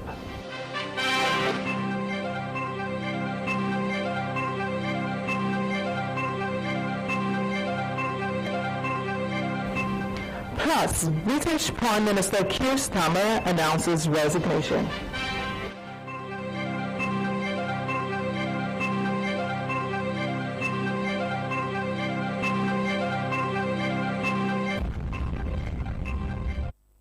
A very good evening and welcome to ITV's main news tonight. I am Joyce Ikogu. I'm being joined by Lawrence Osifo from our Benin Network Studio. Good evening, Lawrence. It's always a pleasure having to share a screen with you. Trust you're doing okay. Very well, Joyce. Good evening and good to have you again tonight on the news. How's the Federal Capital Territory? Beautiful, very cool and calm. And also joining from our Lagos Network Studio is Patricia Gabriels. Good evening, Patricia. I'm not saying you look stunning tonight. Thank you, Joyce. It's good to share this screen with you tonight. Good evening. Good evening. And remember, you can watch ITV Live online at www.itvradioNG.com/live. Follow us on all our social media platforms on Facebook, X, Instagram, YouTube, and TikTok at ITV Radio NG. All right, let's set sail. The Federal High Court in Abuja has remanded African Action Congress presidential candidate and publisher of Sahara Reporters, Omoyele Showore, at the Kuje Correctional Center over allegations of cyber stalking and criminal defamation against President Bola Ahmed Tinubu. Joseph Kadri reports that Justice Mohammed Umar ordered the remand after dismissing Showore's application seeking the judge's withdrawal from the case on grounds of alleged bias. The suit filed by the Department of State Services against Omoyele Showore is based on a social media post in which he described President Tinubu as a criminal, an allegation the activist has denied. Delivering ruling on the application by Omoyele Showore seeking the judge to withdraw from the case based on allegation of bias, Justice Mohammed Umar declines to recuse self from the matter. The court then remands him at the Kuje Correctional Facility and adjourned proceedings until June 24 to hear a motion challenging the revocation of his bail and the bench warrant issued for his arrest. Justice Umar had earlier revoked Showore's bail after he failed to appear in court for the continuation of his case, leading to the issuance of a bench warrant and his eventual remand. From Abuja, Joseph Kadri, ITV News. Let's turn attention to Plateau State, where a serving police officer has been declared missing just as over 20 people were killed and several others injured following an attack on Kawel village of Mushiri Chiefdom in Bokas local government area of the state on Sunday night. Conflict journalist Messiah King, who confirmed the invasion of the community in a post he shared on social media on Monday morning, said the assailants, who were positively identified as Fulani militias, numbering over 100, stormed the village at about 10:30 p.m. after residents had retired for the night. According to Kim, the attackers, armed with sophisticated weapons, easily overpowered the local youths providing security for the community and went from house to house, shooting sleeping residents. He added that many of the people who were killed were slaughtered on their beds, while some who managed to escape from their houses were either mowed down or shot as they tried to escape. into the bushes with gunshot wounds. The Plateau State Police Command and the Joint Task Force Operation Enduring Peace, OPEP, are yet to release official statements on the attack at the time of this report. Away from that, the Nigerian Civil Society Situation Room has raised concerns over widespread allegations of vote buying during the Ekiti State governorship election, despite describing the exercise as generally peaceful and orderly. Joseph Kadri reports that the co-convener of the group, Celestine Odo, made the observation while presenting the final assessment of the election on Monday in Abuja.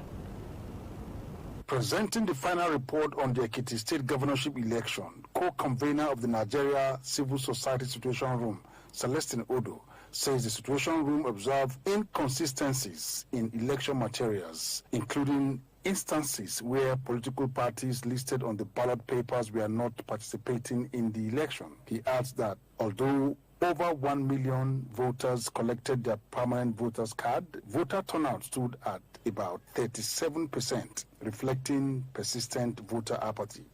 INEC should also clear on this procedure for using the PVC during an election going forward.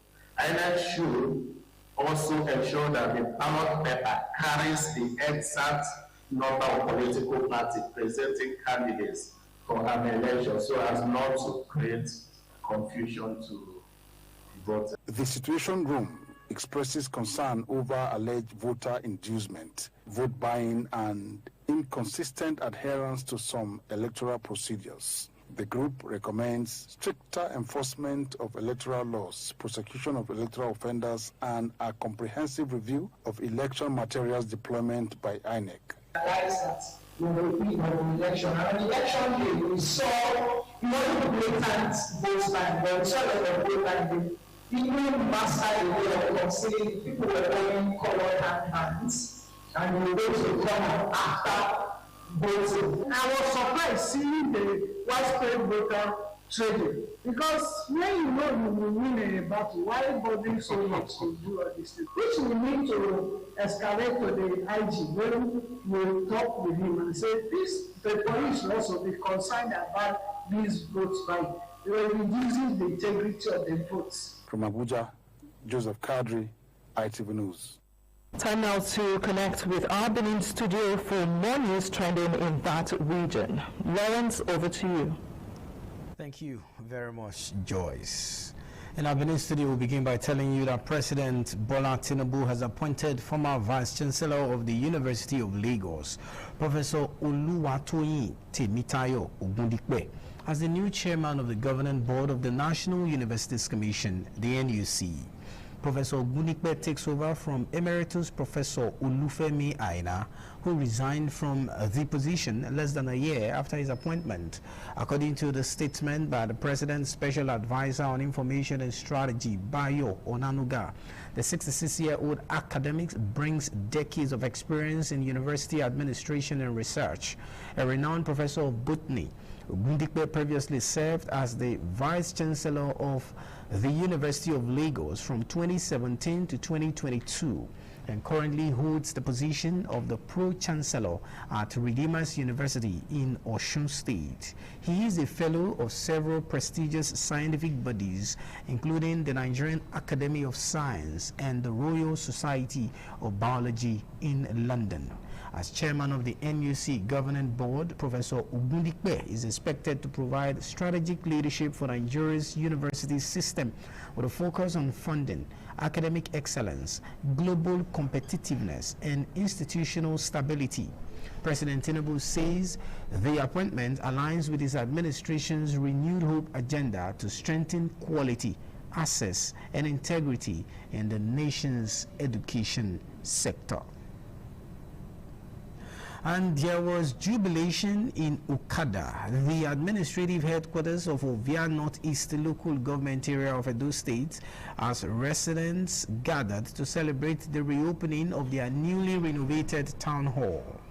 The extensive renovation was funded by the Esama of Benin and the Petrarch of the House of Igbenedion, His Excellency Sir Chief Dr. Gabriel Usawaru Igbenedion, whose intervention has restored the community landmark to its former glory.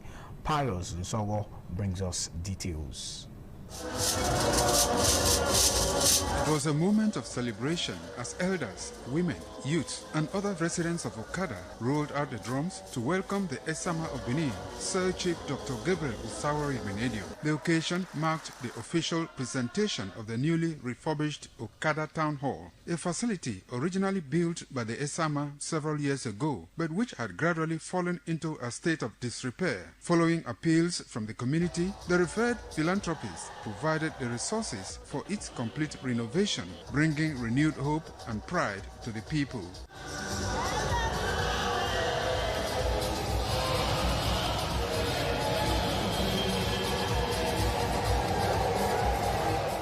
Chairman of the community, Mr. Edosa, who supervised the renovation project, described the task as enormous and commended the Esama for his unwavering commitment to the development of Okada. The Odionwe and other community elders also expressed profound appreciation, noting that the first lift given to the hall will serve generations to come.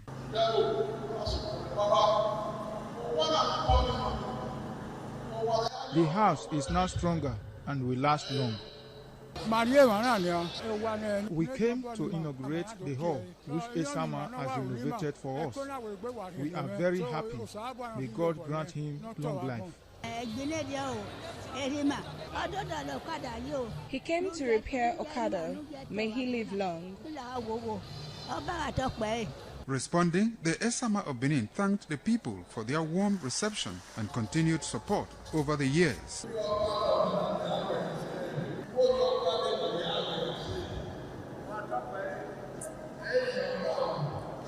I want to bless someone here today. In a surprise gesture, he presented a brand new Lexus vehicle to a respected community elder in recognition of his dedication and selfless service to the growth and progress of Okada. The best day which I will never forget in my life because of what Chief Igbenedion has done for me, which is not expected. I didn't dream of it at all. I'm very, very happy. The colorful event featured cultural performances by women groups and musical renditions by a physically challenged high-life artist from Okada, who entertained guests with songs of praise.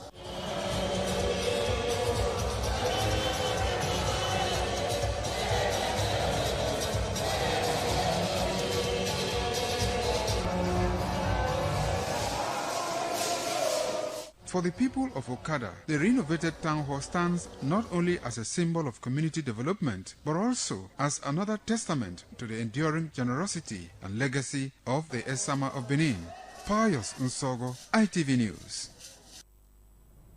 The state government has reaffirmed its commitment to combating drug abuse and illicit drug trafficking through sustained awareness and campaigns, prevention programs, and community engagement initiatives aimed at building a healthier and drug-free society. Speaking during a press conference in Benin City, the Edo State capital, to mark the 2026 International Day Against Drug Abuse and Illicit Trafficking, Chairperson of the Edo State Drug Control Committee and Coordinator, Office of the First Lady, Mrs. Edesili Okpebulu Anani, emphasized the government's resolves to promote drug abuse prevention, support rehabilitation efforts, and strengthen measures against illicit drugs trafficking across the state. The report is presented by Ikpo Musa Ugiagbi.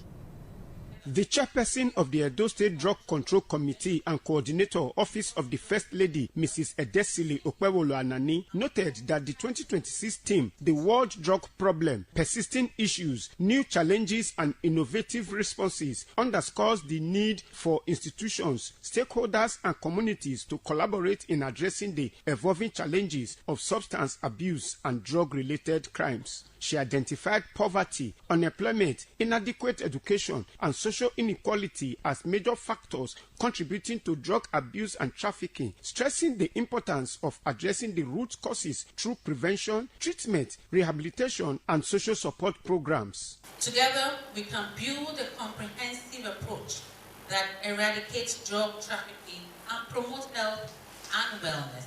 We will promote a culture of prevention, encourage those who need help to seek it, and work tirelessly to disrupt the illicit drug trade. Also speaking, Commander of the National Drug Law Enforcement Agency, NDLEA, Edo State Command, Michel Ofoyeju, described substance abuse as a major public health challenge with significant social and economic consequences. New psychoactive substances continue to emerge, all in a bid to evade law enforcement. So we need to do something about these designer drugs. The Commissioner for Health, Dr. Cyril Oshomole, reaffirmed the ministry's commitment to strengthening mental health services, expanding rehabilitation programs, and implementing evidence-based interventions to reduce substance abuse and improve public health outcomes across Edo State. The Edo State government remains committed to a comprehensive approach that combines prevention, treatment, rehabilitation, public education, and enforcement. Ikmomosa Ugiagbe, ITV News. Independent television and radio has been commended for its commitment to quality broadcasting and its contribution to societal development through effective information dissemination. The commendation was made when the Nigerian Society of Engineers, NSE, Oredo branch, paid a courtesy visit to the management of ITV and radio at the station's corporate headquarters located on Airport Road in Benin City, Ofure and Neto. Hasmo. Leading the delegation, the chairman of the Nigerian Society of Engineers, Oedo branch, Engineer Chukwudi Mudiaga, said the visit was aimed at strengthening collaboration with ITV and radio in the areas of youth mentorship and professional development. He noted that partnership would also help promote engineering as a viable career path among young people and create greater awareness of the activities of the branch. Engineer Mudiaga further used the opportunity to invite the management of ITV and radio to the inauguration ceremony of the branch slated for June 26. Where you see us in primary schools, secondary schools, we are going to take turns to mentor these people. You're going to see a professor talking to them to say, okay, I'm a lecturer. If you want to be a lecturer in engineering, this is me. This is your future. You have to have a company. You say, okay, this is me, I'm a company owner. So that they know what to look at instead of seeing all the yahoos, people who sack the travelers. Responding, the managing director of ITV and radio, Engineer Elvis Obaseki, expressed appreciation for the visit and assured the association of the station's support in initiatives geared towards youth mentorship, career development, and the advancement of the engineering profession. Your plans to do mentorship, we want to key into a very coordinated attempt to address, especially at the embryonic stage when they are still in the secondary schools. But please, when you start this plan for the mentorship, just give us, we look for a way as our own contribution to having a Nigerian society. Present during the visit were the Executive Director, Finance and Administration, Lady Celerina Ojomo, Director, Independent Radio, Pastor Dr. Dan Omozusi, General Manager, Group Commercial Services, Mrs. Odun Balogun, General Manager, Special Duties, Mr. Abiodun Mudashiru, Deputy General Manager, Programs Division, Dr. Sonny Duke Okosun, Assistant General Manager, News and Current Affairs Department, Egosa Agbonlao, and other management staff. From Benin, Ofure and Neto, ITV News. Patricia Gabriels is in our Lagos studio, standing by with more reports. Over to you, Pat. Thank you, Joyce. From our Lagos Network studio, the federal government has commenced the construction of Section 3 and 4 of the Lagos-Calabar Coastal Road. Commenting on the level of work done on the project, the Minister of Works, Senator David Umahi, assured that the project will not be abandoned. Aiboje Hora has the details. Leading the high-powered delegation from the National Assembly, party leaders, advisors to the president and stakeholders on a several-hours drive on the constructed coastal road, the Minister of Works, Senator David Umahi, said Sections 1 and 2 have reached completion stages, while Section 3 and 4 in Ogun and Ondo states have commenced. Senator Mai said the Coastal Road project bidding followed due process as alleged by the former Vice President Atiku Abubakar. Just last week we were in Gombe, 130 kilometers, 6 lanes. It is ongoing. The Bauchi Gombe is being designed. Before the end of this month, the design is ready, and by July we're going to launch it. By 1st of July, we are going to launch the first 125 kilometer Akwanga Jos. We're going to launch it. The first 123 kilometer, 0.64 kilometers is going. The one that is passing through Benue, Kogi, Nasarawa is also ongoing. So the entire 4 legacy project of the president is in a loop and is covering the entire 6 geopolitical zones. No zone is surchanged. And I can boldly tell you that there is no state that is not a construction site, in this time of President Bola meeting. Members of the National Assembly and other stakeholders who were part of the inspection team with the minister while responding to questions on funds approved for the project said the work already done shows that the funds were properly utilized. All the jobs going on simultaneously and at the same speed. At the same speed, same seriousness. I don't have any doubt that they will beat the timeline way before the time comes. The minister visited other ongoing road projects across the southwest zone. From Lagos, Agboji Horia, ITV News. Leading the high. In another story, the Lagos State House of Assembly Committee on Local Government Administration, Chieftaincy Affairs and Rural Development says it is set to conduct a comprehensive inspection of ongoing projects within the local government areas and local government development areas. Delivering an address to the committee before the initiation of the oversight process, Chairman of the committee, Honorable Sani Ganiu Babatunde, revealed that the exercise is an integral part of the constitutional oversight duties of the Lagos State House of Assembly by ensuring accountability, transparency, and effective service delivery at the grassroots level. This is the main news on ITV's network. More reports in a... Alright everyone, no pull your ears, make we talk. Time don't reach to rearrange the sounds to give una small wisdom.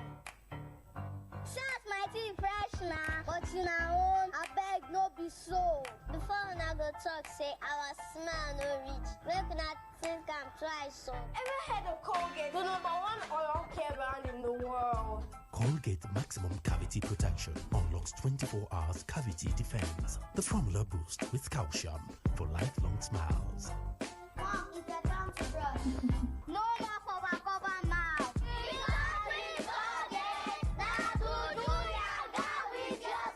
Colgate for 24 hours maximum cavity protection. Oh, remember how mom used to wake up before everybody to make breakfast, iron our uniform? That's surprise that woman with something special. Treasure Mom this 2026 with a trip to Zanzibar in the 3 Crowns Mom of the Year competition. Write a note using each letter in your mom's name and upload with a photo of 5,000 Naira worth of 3 Crowns products on our website or at any of our collection centers. T's and C's apply. 3 Crowns Milk. Healthy moms, happy families.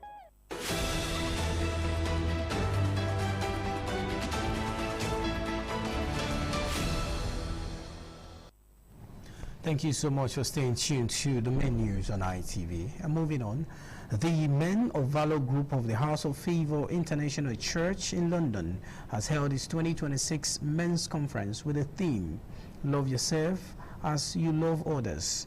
The conference, which coincides with this year's Father's Day celebration, brought together men from different backgrounds for a time of fellowship, inspiration and spiritual growth. ITV's UK correspondent Roslyn Eburame saves us more.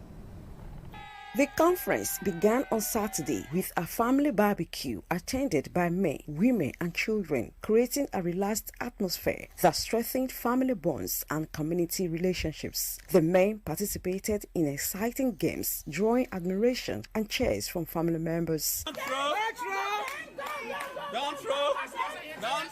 The The women also joined in the activities, adding color and excitement to the event.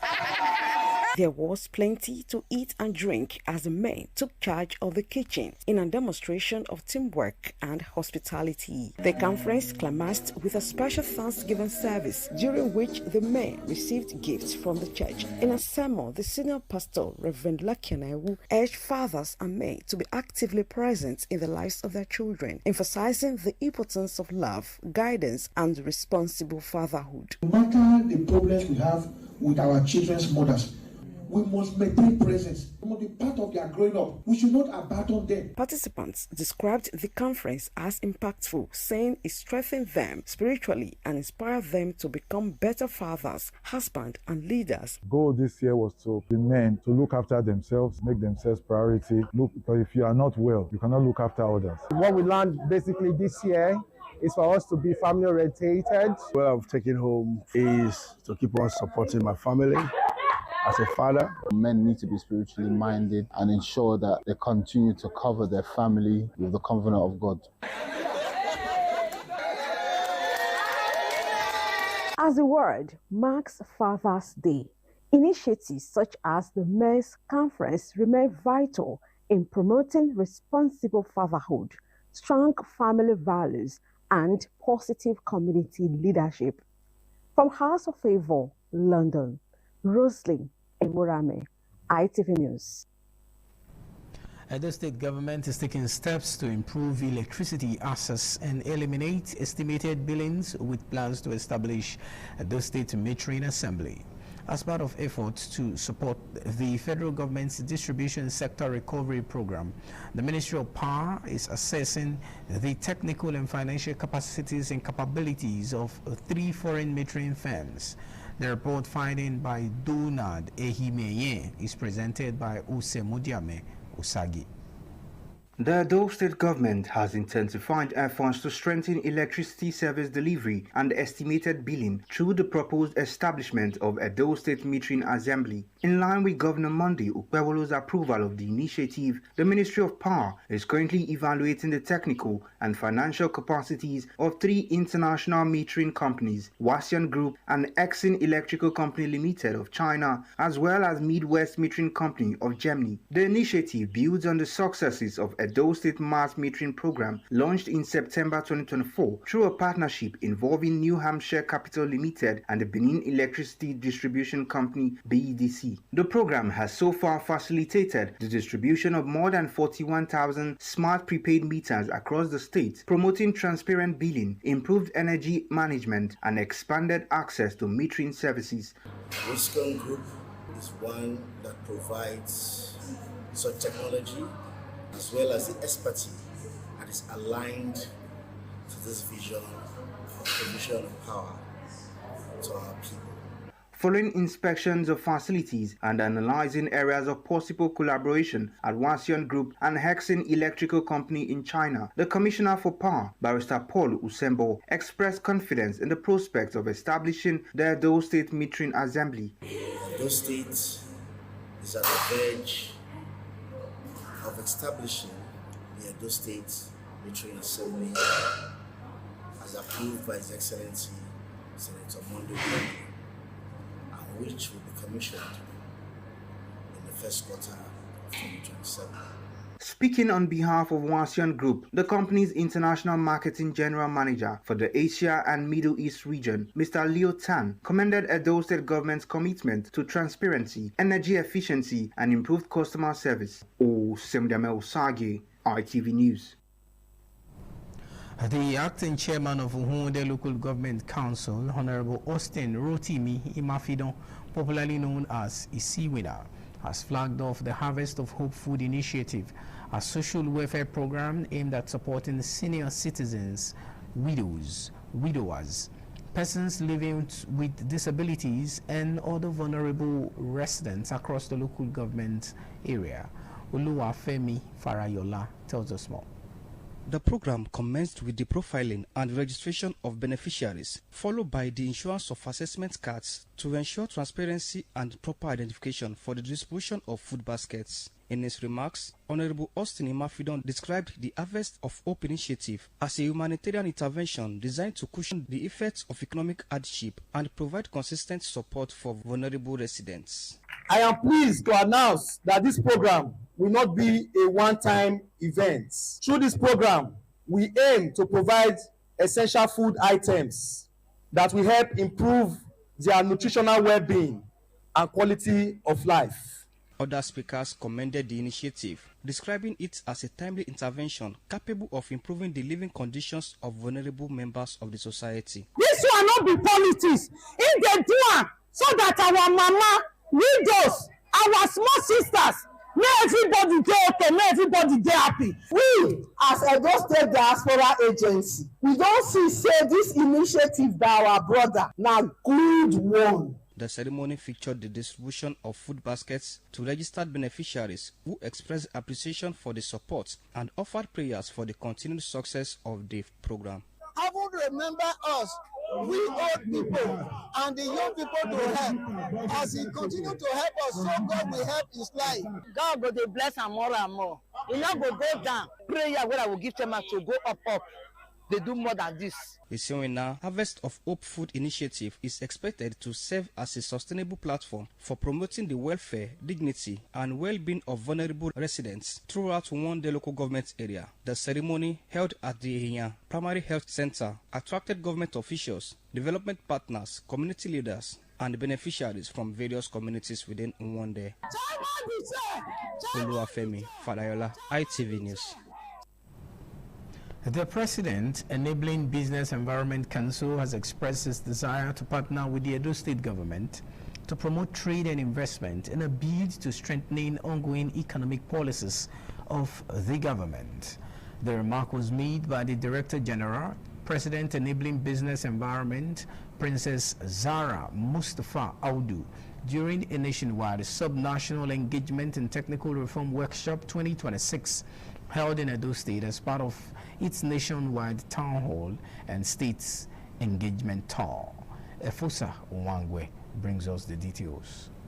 The Technical Reform Workshop by PBEC in Edo State is to identify areas that will promote trade and investment to the benefit of the state and the people. Dwelling on the topics overview of PBEC and the nationwide sub-national engagement tour and strengthening regulatory governance through regulatory analysis, the Director General, Presidential Enabling Business Environment Council, Princess Zara Mustafa Audu, said, for more and better investment community, a conducive environment should be created and promoted. She said, in view of the fact that the state governor, Senator Monday Okpebholo, has good economic policies, strengthening them with friendly policies that will encourage investors to come tap from the natural resources and others the state is blessed with, will go a long way to help out. Investors can manage challenges and mitigate risk, but uncertainty discourages investment and increases the cost of doing business. The Commissioner for Ministry of Business, Trade and Investment, Honorable Omo Anabo, said the purpose of such reform is to complement the effort of the state government in the area of providing a good environment for more investment to the state. While appreciating the PBEC for taking its tour to Edo State, said the gains of the workshop will be put into use and create avenue for more investors to boost the economic growth of the state. All the potentials that we have in the state, we collaborate to ensure that we create business for sub-nationals and also to take the youth out of the market. Edo State Finance Commissioner Engineer Emmanuel Okwebo says the state government, through the SHINE agenda, will do everything possible to encourage investors into the state. We are delighted to host this event, which provides an invaluable platform of dialogue, collaboration, and the exchange of ideas. Some participants say they have gained more knowledge about ways to attract investors to the state. The seminar gave opportunity for topics like understanding the investment life cycle and improving investors' experience. The commissioners for power, Barrister Paul Usembo, was among many special guests that were present at the workshop. From Benin, Efosa Wangwe, ITV News. Some residents in Edo North Senatorial District of Edo State have bemoaned the hardship they are facing due to the present economic situation and worsening insecurity. They called on government to put policies in place to alleviate the suffering. Edo North Bureau Chief McDonald Irunoka brings us details. Speaking with News Crew Some residents in Edo North Senatorial District say they are faced with untold hardship associated with current economic reality across the country. While traders say their businesses have nosedived following little or no patronage. Few buyers complain of high prices of goods and services. They call on government to urgently fix the economy so that socio-economic activities can bounce back. We don't see money when they take back food.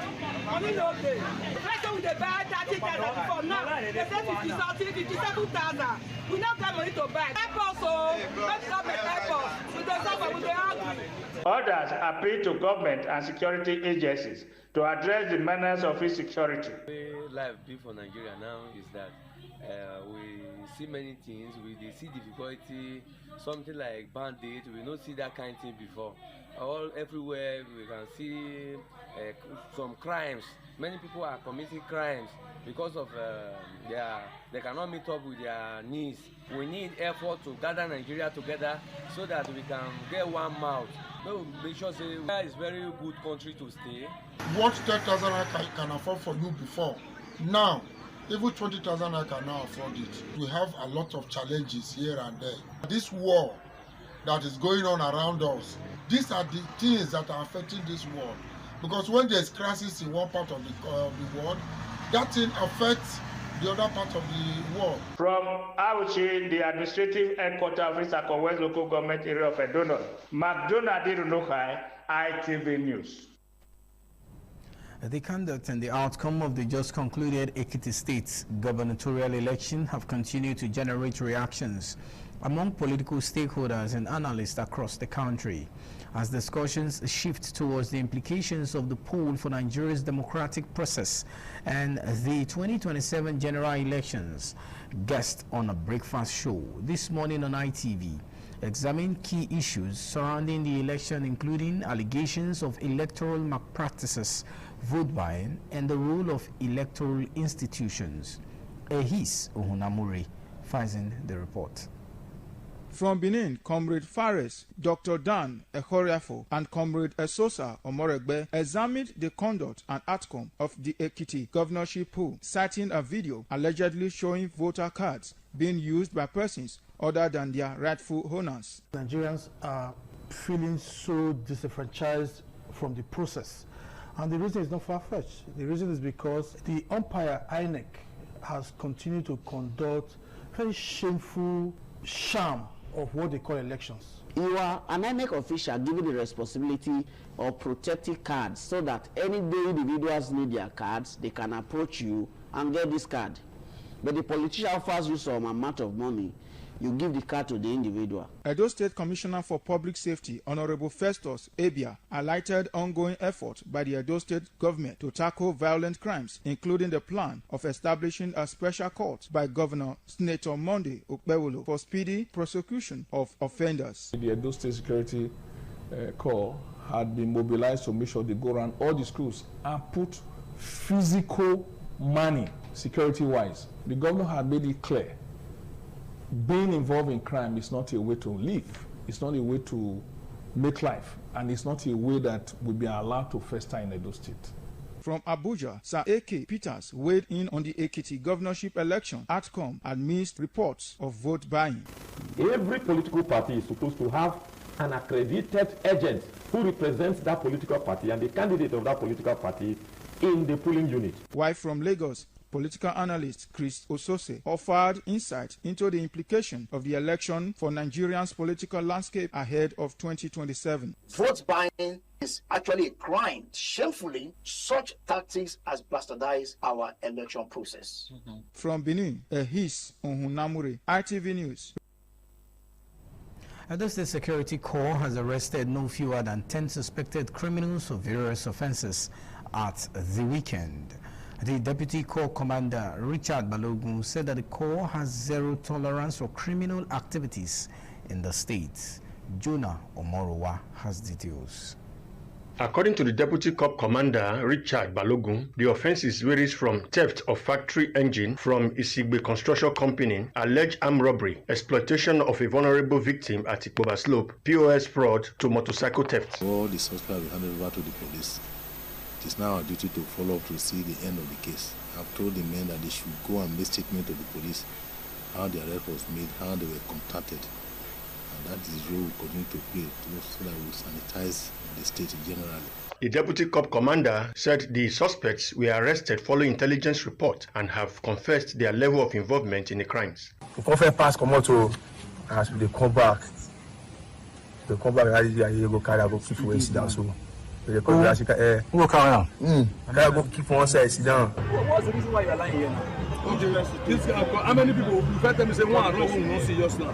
To me that one wrong. Tell me the other, same thing they do. Yes. And then they give a card. And they give us card. This bag now, not be you get them. And now as you carry the bag, now we be the car and they go. Oluku, you want to go sell them for them. Yes. So how many you don't carry give the man? We don't reach 10. Go for go from Oluku. 10 bags. Okay. How much you say they sell them for them? 30,000, 25 for full bag. According to Balogun, the suspects have been handed over to the police for further investigation and prosecution. From Benin, Jonah Omowa, ITV News. You're still on to the network news, broadcasting live on independent television. We'll take a short break to bring you more details. Stay with us.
Some days, there comes the Ugemobo Festival, which the Oba celebrates outside the palace gate.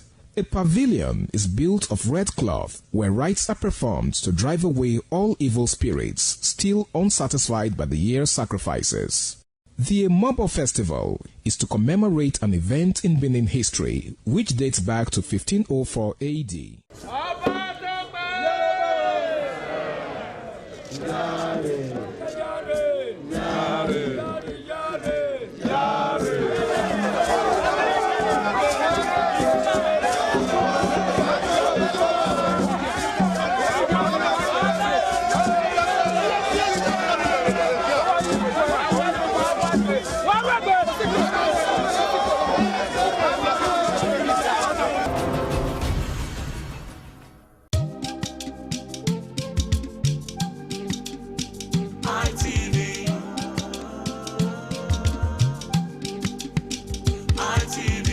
ITV, certainly the best.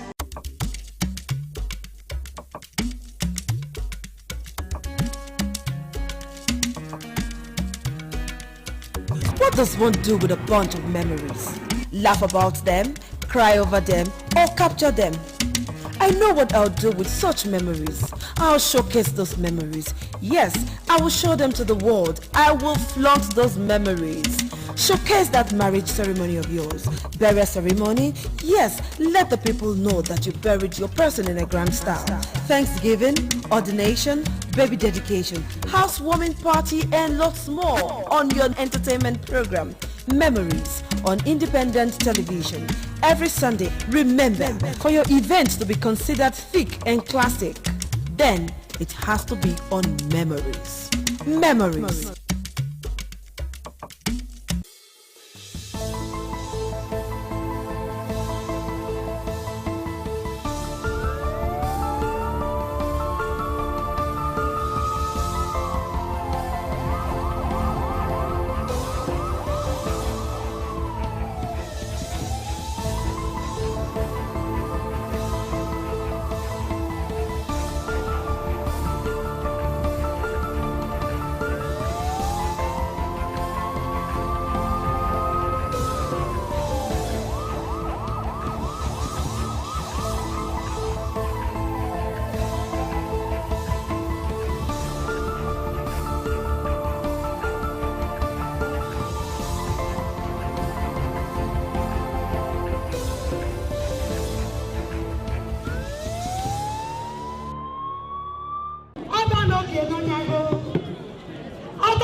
Benin Cultural Dance, a unique dance and quality dance steps of the Benin people. This dance is a vibrant mix of traditions, arts and beliefs, deeply rooted in the country's diverse ethnic groups and their rich history. The dance has artistic expressions depicting the people's history. Benin people have been famous for bronze and brass work, some of which is said to date back from the 13th century, especially ivory and wood carving. In Benin, the people dance to show respect, honor, dignity, which they honor. They dance to show royalty, as natives are seen in their numbers around their body depicting the symbol of kingship.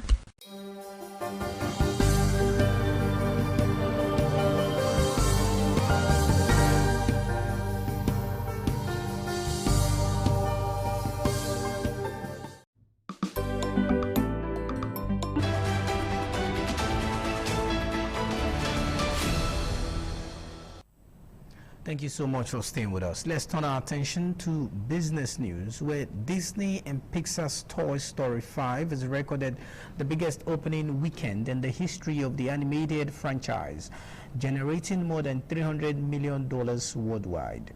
Released on June 19th, the latest installment follows Woody, JC, and Buzz Lightyear as they confront a new challenge in the form of modern technology. The film earned more than $160 million in North America and over $150 million internationally during its debut in the weekend. Industry analysts says that the strong performance marks a significant turnaround for Disney and Pixar following a series of box office disappointments in recent years. With an estimated production budget of $250 million, the film is expected to comfortably surpass its break-even point if current momentum continues.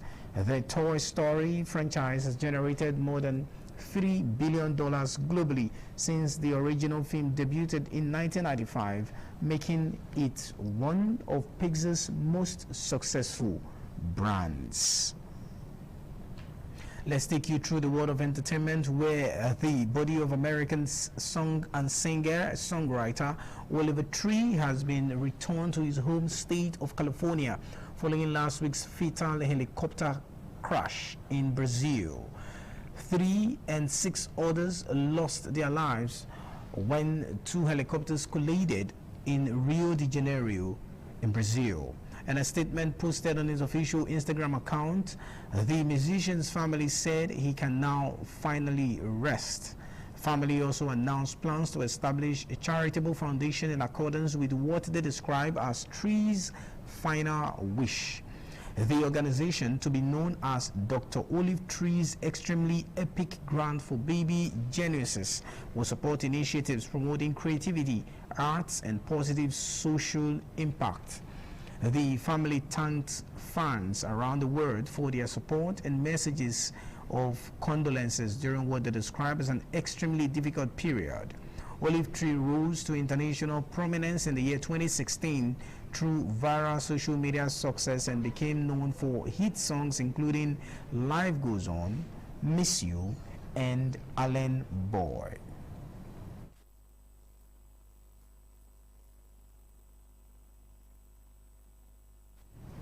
To the international scene, where British Prime Minister Sir Keir Starmer has announced his resignation as leader of the Labour Party and Prime Minister of the United Kingdom. Starmer said he would remain in office until a successor is elected, ensuring a smooth transition of power.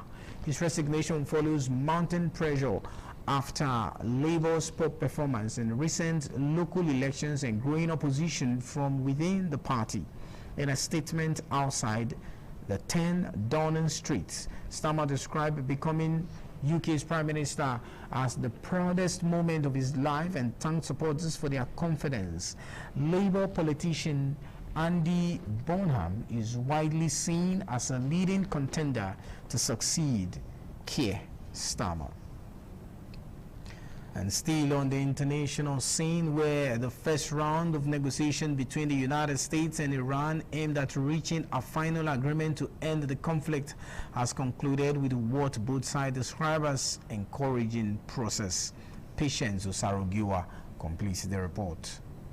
In a joint statement issued on Monday, mediators from Qatar and Pakistan announced that a high-level committee had agreed on a roadmap towards securing a final agreement within 60 days. Iranian Foreign Minister Sayed Abbas Araghchi said the talks had achieved major progress toward ending hostilities, particularly in Lebanon. The discussions began on Sunday in Switzerland following last week's Memorandum of Understanding between the United States and Iran. Technical negotiations are expected to continue throughout the week. According to the mediators, both parties agreed to establish a communication mechanism aimed at preventing incidents and ensuring the safety passage of commercial vessels through the Strait of Hormuz. The agreement also provides for the creation of a deconfliction mechanism involving the United States, Iran, and Lebanon to help end military operations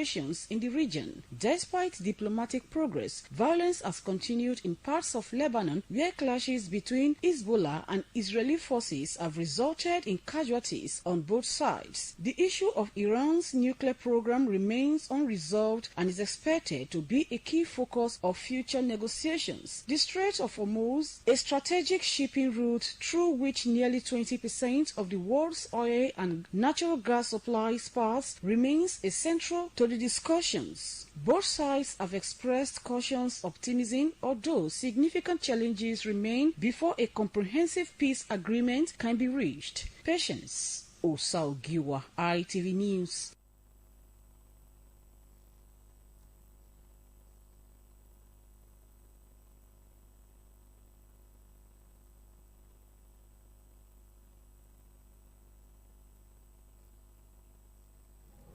On the exciting world of sports, where Iran left a message saying, "May peace, respect and friendship prevail among all nations," following their World Cup group match against Belgium at Los Angeles Stadium. The handwritten note was left in their dressing room following a goalless draw in their second Group G game. Iran are competing at the World Cup, while their country and the United States, who are co-hosts alongside with Canada and Mexico, are in negotiations to end the war. The message made reference to an attack on girls' school in Minab, where at least 268 people were killed on the first day of the war.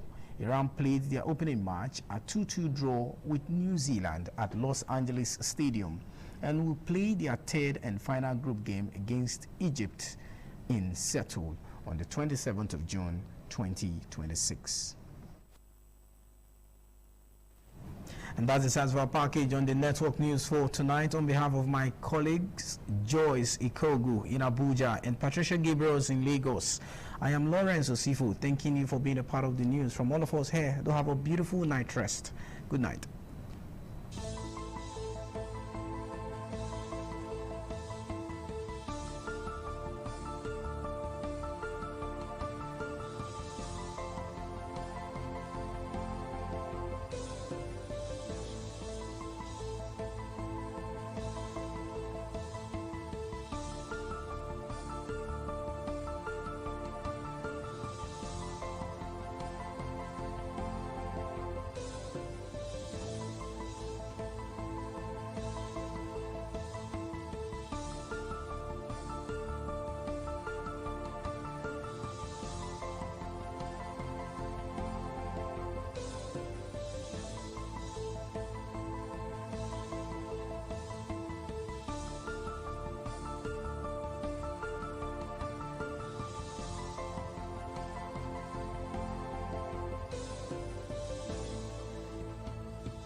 ITV, certainly the best.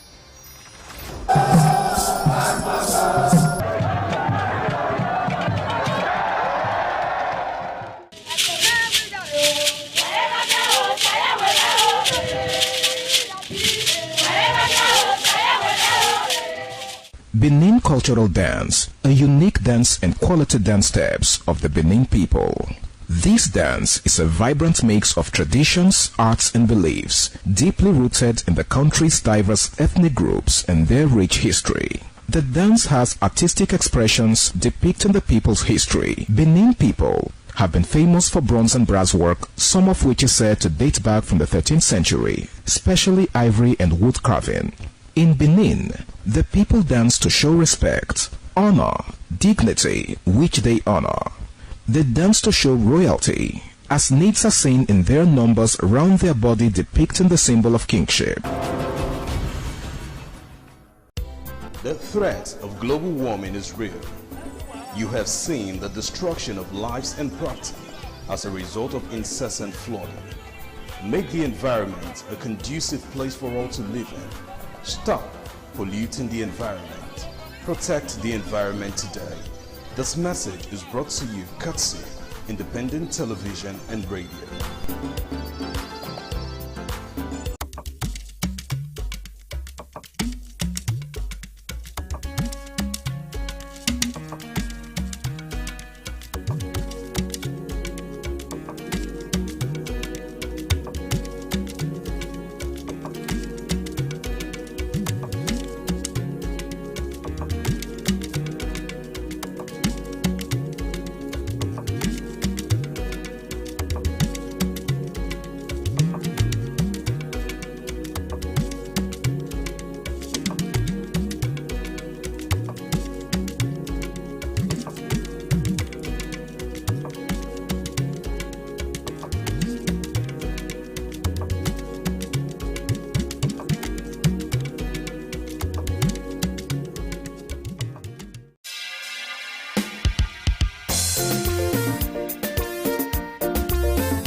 Some days, there comes the Ugemobo Festival, which the Oba celebrates outside the palace gate. A pavilion is built of red cloth where rites are performed to drive away all evil spirits still unsatisfied by the year's sacrifices. The Ugemobo Festival is to commemorate an event in Benin history which dates back to 1504 AD.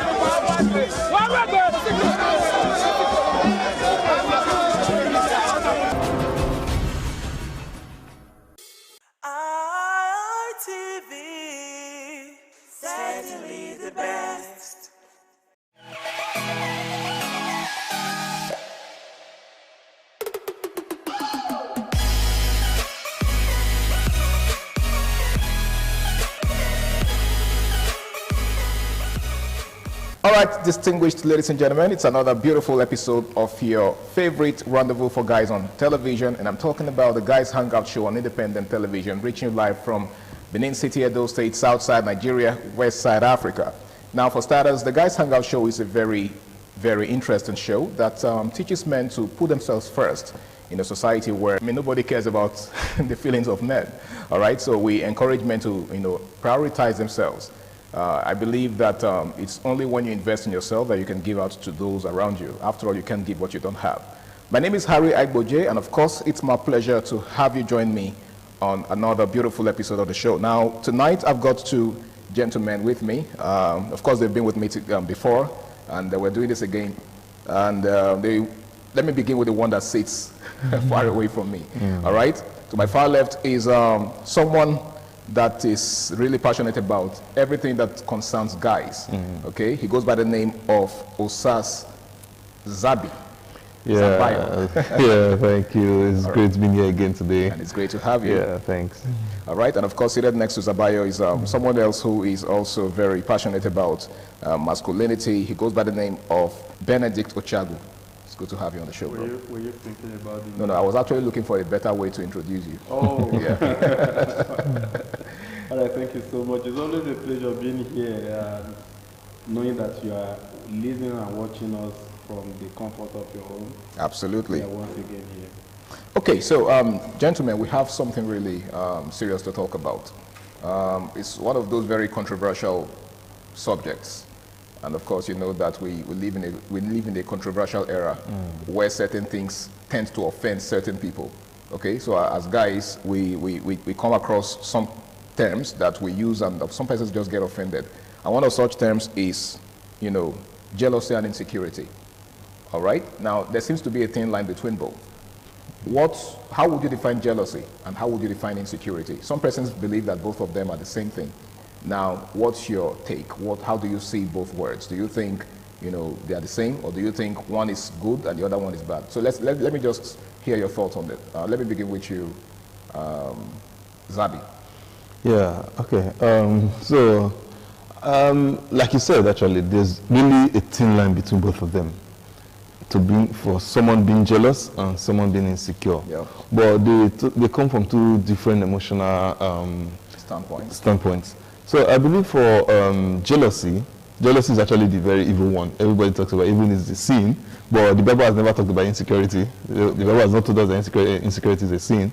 But for jealousy, the Bible stands against that. Even the Quran. Is jealousy a sin? Yeah, of course, it's a sin. It's a sin. Now, how is jealousy a sin? Now, I see you progressing. I see something in you that I want, and because of that, I start hating. Okay. I start getting angry. I start having what ladies call mood swing. Okay. Because I'm seeing something in you that I need but I can't have.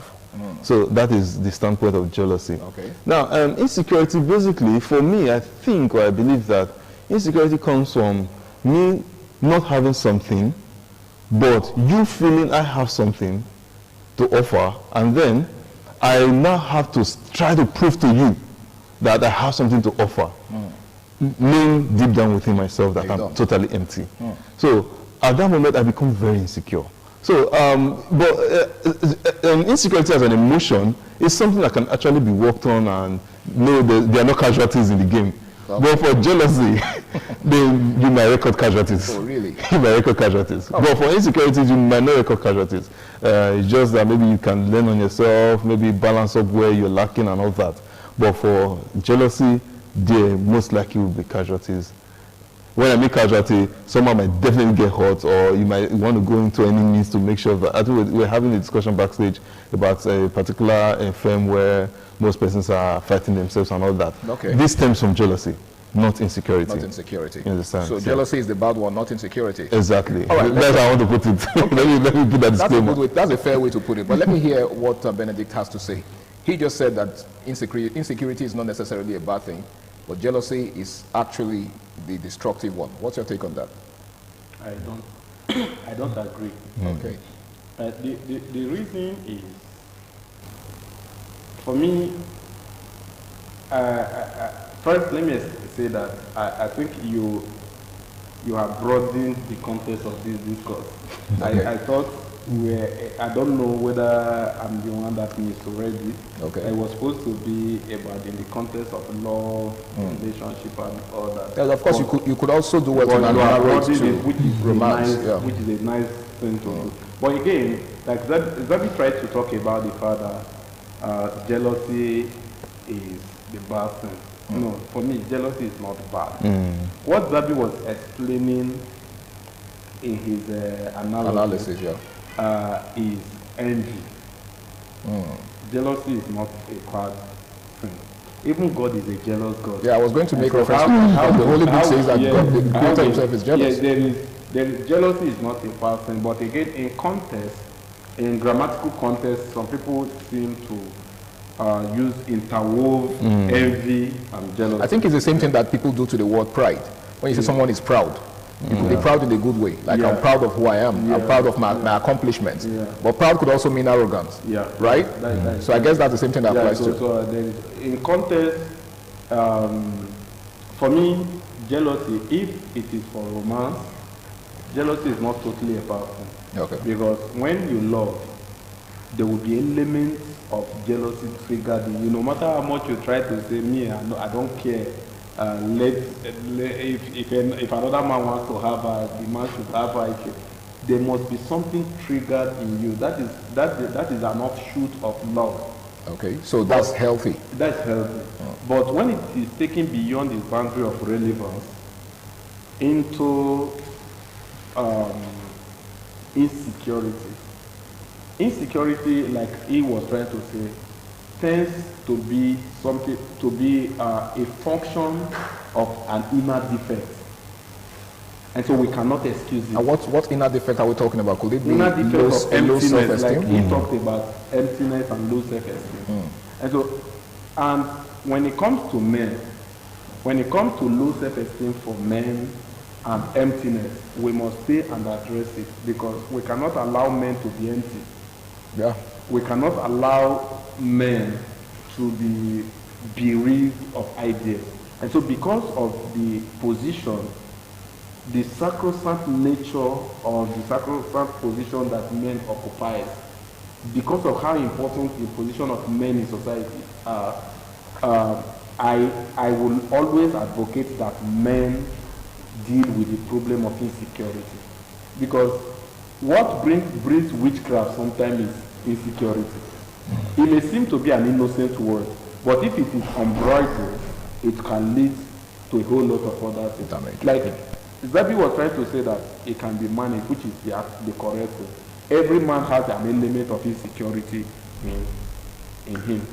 You can't pretend about that. But if you have also the ability to manage it and put it under control, means that you have something beyond the insecurity itself.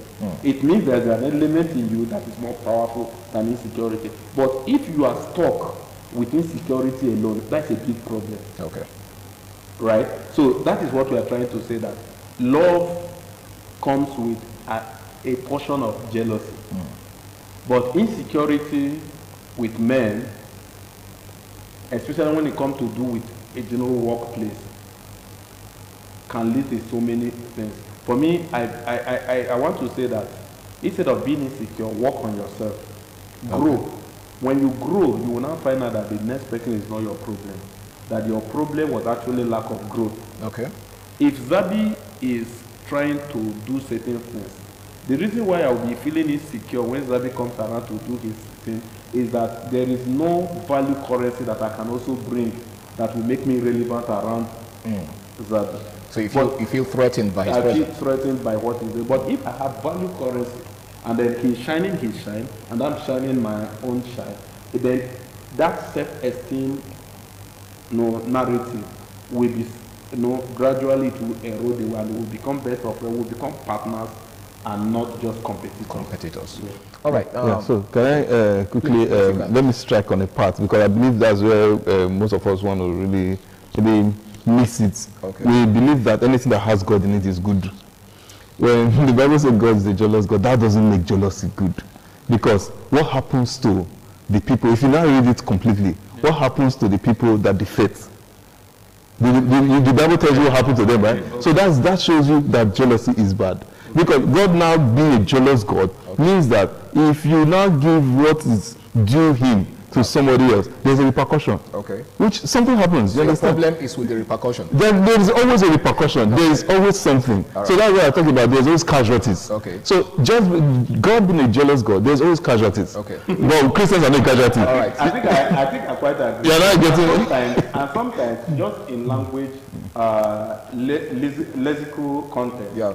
Sometimes the Bible was interpreted from the Hebrew and Greek. Okay. Sometimes the right word may not even be jealousy. You see. You understand? But okay, we are not here for Bible study. All right, in case you're just joining us, it is the Guys Hangout Show on independent television, and the topic for tonight is jealousy versus insecurity.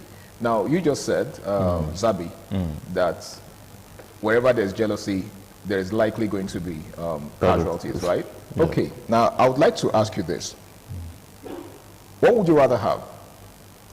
A woman who's not jealous, a woman who doesn't quite care what you do with other women, or one who raises an eyebrow the moment she suspects that you're entertaining the advances of another woman? Okay. So, so I think we're bringing to the context of relationship right now. So, but for a relationship, I would always want to look at marriage, not dating. Okay. Because dating, anything can happen, anything goes. Nothing is cast. So I can just see your hairstyle and I'm done with you. I'm done with this relationship. You understand? Okay. But in marriages, there's nothing like I'm done with it. You're there, you're stuck here forever. You understand? So when it now comes to jealousy, then and insecurity in marriages, I believe that this majorly comes with the percentages are more from the feminine side than the male side. But whenever it comes from the male side, it's always very disastrous. Okay. That's where you see issues like wife beating and all that. But I believe that it's actually unnecessary because before settling down with somebody, it depends on what you saw with the person. Now, if you saw, if for example, when you were dating, what attracted you to the person is what will attract everybody. No, so I believe that's why most of the times guys are advised to go for ladies that have inner beauty. When we say inner beauty, actually, we don't even talk about beauty inside. We're just talking about some particular traits, some particular values and traits. Women who are less physically attractive. No, not that actually. Not that actually. I think I tried to play safe here. I know his wife. All right, go on. Okay, so the point I'm trying to make is. I think they go for ladies that they have the value that everybody can see. Okay. And then another person sees the value and tries to admire it, and then you become insecure or you become jealous. So I'm trying to use both of them together now. So I believe that this is, like I said, insecurity is something you can work on. But jealousy is not something, they're bound to be casualties. Now, if you are being insecure, it's normal. For example, I have a very curvy wife, and then she's walking ahead of me, and I'm behind, and I'm seeing guys trying to wow. Definitely, what's going on here? You understand? But that doesn't mean I'll not start getting angry with my woman, because this is the same thing I saw that I came after. You understand? But when you become jealous, you are seeing that she's attracting favors that you cannot attract, and then that devilish spirit of jealousy starts breeding in you. And when it starts breeding in you, you start taking actions, doing things you're not supposed to do. You start venturing into areas or angles you're not even supposed to look into. But for insecurity, it's bound to be there, definitely bound to be there, because you're saying that, what's going on here, what's going on here, understand that kind of thing. But jealousy, it's like I keep saying, is the actually bad one. And I believe we try as much as people to just kill it or don't even venture towards there. But for insecurity, it's normal. Everybody has one particular area that is insecure. I can go into, like I've told you, I can go into a gathering where everybody is discussing football. I become insecure there because I don't really know much about football. You understand? But I can go into a gathering where of like minds, and I will flourish. You understand? So the same thing. I'll be in a gathering flourishing, and then somebody is there, doesn't understand what's going on. I must be insecure. Like, what's going on? You understand? Right. So it's normal. So just to be clear, you're saying that there is nothing good about jealousy. There is nothing. Jealousy can't be healthy in any way. Never. I still stand there. There's nothing. It doesn't build anything good. Benedict, let me get your thought on this. What are the subtle ways, right? The very infinitesimal ways that people exhibit traits of jealousy, not just in relationships, but in interpersonal dealings. Well, the thing is, I'm trying because there is a whole lot, but sometimes when I'm on air like this, I also try to keep a lot so that somebody will not go and begin to pinch on innocency of another person and say, this was what I heard on air. Yeah. This was what you understand. Okay. Because somebody, what I may say here may be just an innocent expression from another person. Yeah. And then because you heard it here, you run with just it. begin to say, okay, it means the way this person begin to mirror somebody else's life against it. That is the word. So I'm always very careful in making general examples. I just like just to establish an open-ended kind of thing, and then you make out of it whatever you will. But again, I think not being excited about somebody's success to the point where you want to do something to stop the person's success. That is one of the biggest ways. For me, at that point, like I always say, Zabi chose jealousy, me I chose envy at that point. Okay. Yeah, I call it Envy. All right. So at the point where you be, naturally, if we are being sincere, when people are succeeding around you, there is a trigger in you that where you're now like, why this is not happening to me? Yeah. Because every man wants good thing to happen to them. And so when you are seeing it around, you tend to question yourself, why am I not getting this thing? You feel a kind of a bit discomfort at some point, not always, at some point. And then also, knowledge will not teach you that everybody has their turn. Then immediately you will come up as, oh, let me celebrate those that he has gotten to their turn, right? Then that is somebody who will really go far, who the person that it will eventually get to his turn. For the one who always take it a step further, that I must stop them, that failure is sweet when everybody is involved. That's why it will never get to that person's turn. So that is, I would like to restrict it there. I don't want to expand the analysis so that people will not begin to mirror people, like I said earlier, people's innocent expressions as, you know, a kind of trait of jealousy or envy, whatever language you put. All right, thank you very much, Benedict. Now, Zabi, let's take a look at the role of social media in all of this. We are in an era of, in fact, we're in the digital era, and much of what happens in our day-to-day lives, you know, is made manifest on social media. So what influence do you think social media has on people and the way they express themselves vis-a-vis jealousy and the insecurity? Yeah, so I think in 2019, we had a discussion like this on radio, and I made reference to a point because I'm an added user of LinkedIn. And then you go on LinkedIn, you see somebody posting BSc at 18, MSc at 20, PhD at 25, and then you're looking at yourself like, where did I miss it? You understand? So this is for persons you don't know. But for your circle, you're seeing progress. You're seeing these guys aiming, achieving this, achieving that.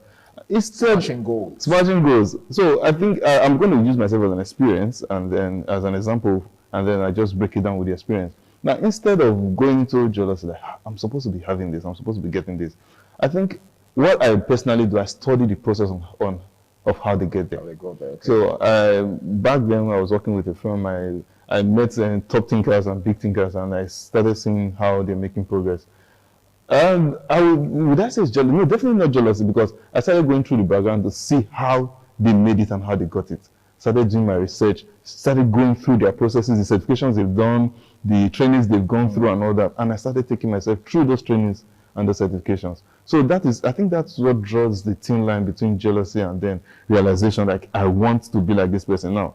Most persons will think, oh, you're jealous in the person you want to, but no, I know there's a process. And then I can go through that. If this person can go through this process, I too can go through the same process and be like this person. All right. Yeah, so I think that's what draws the thin line. That's what actually casts the difference between being jealous and then being realistic. All right, thank you very much. Now, Benedict, what he just said borders more on, or paints a picture of laziness on the part of some persons. Okay, he took his time to study the people in question and figure out how they achieved their goals and all of that. Does that not give us the impression that some persons just don't have, should I say, the energy to follow through to get to the point where, you know, the people that they are envious of, so to speak, went through. Do you think laziness has a thing to do with this? Yeah, it does. The one thing is the laziness, the mental laziness, the laziness of the mind, the function in the thought processing mindset. For example, like he was trying to say that he saw some persons doing great things and then I find out, okay, what's the process?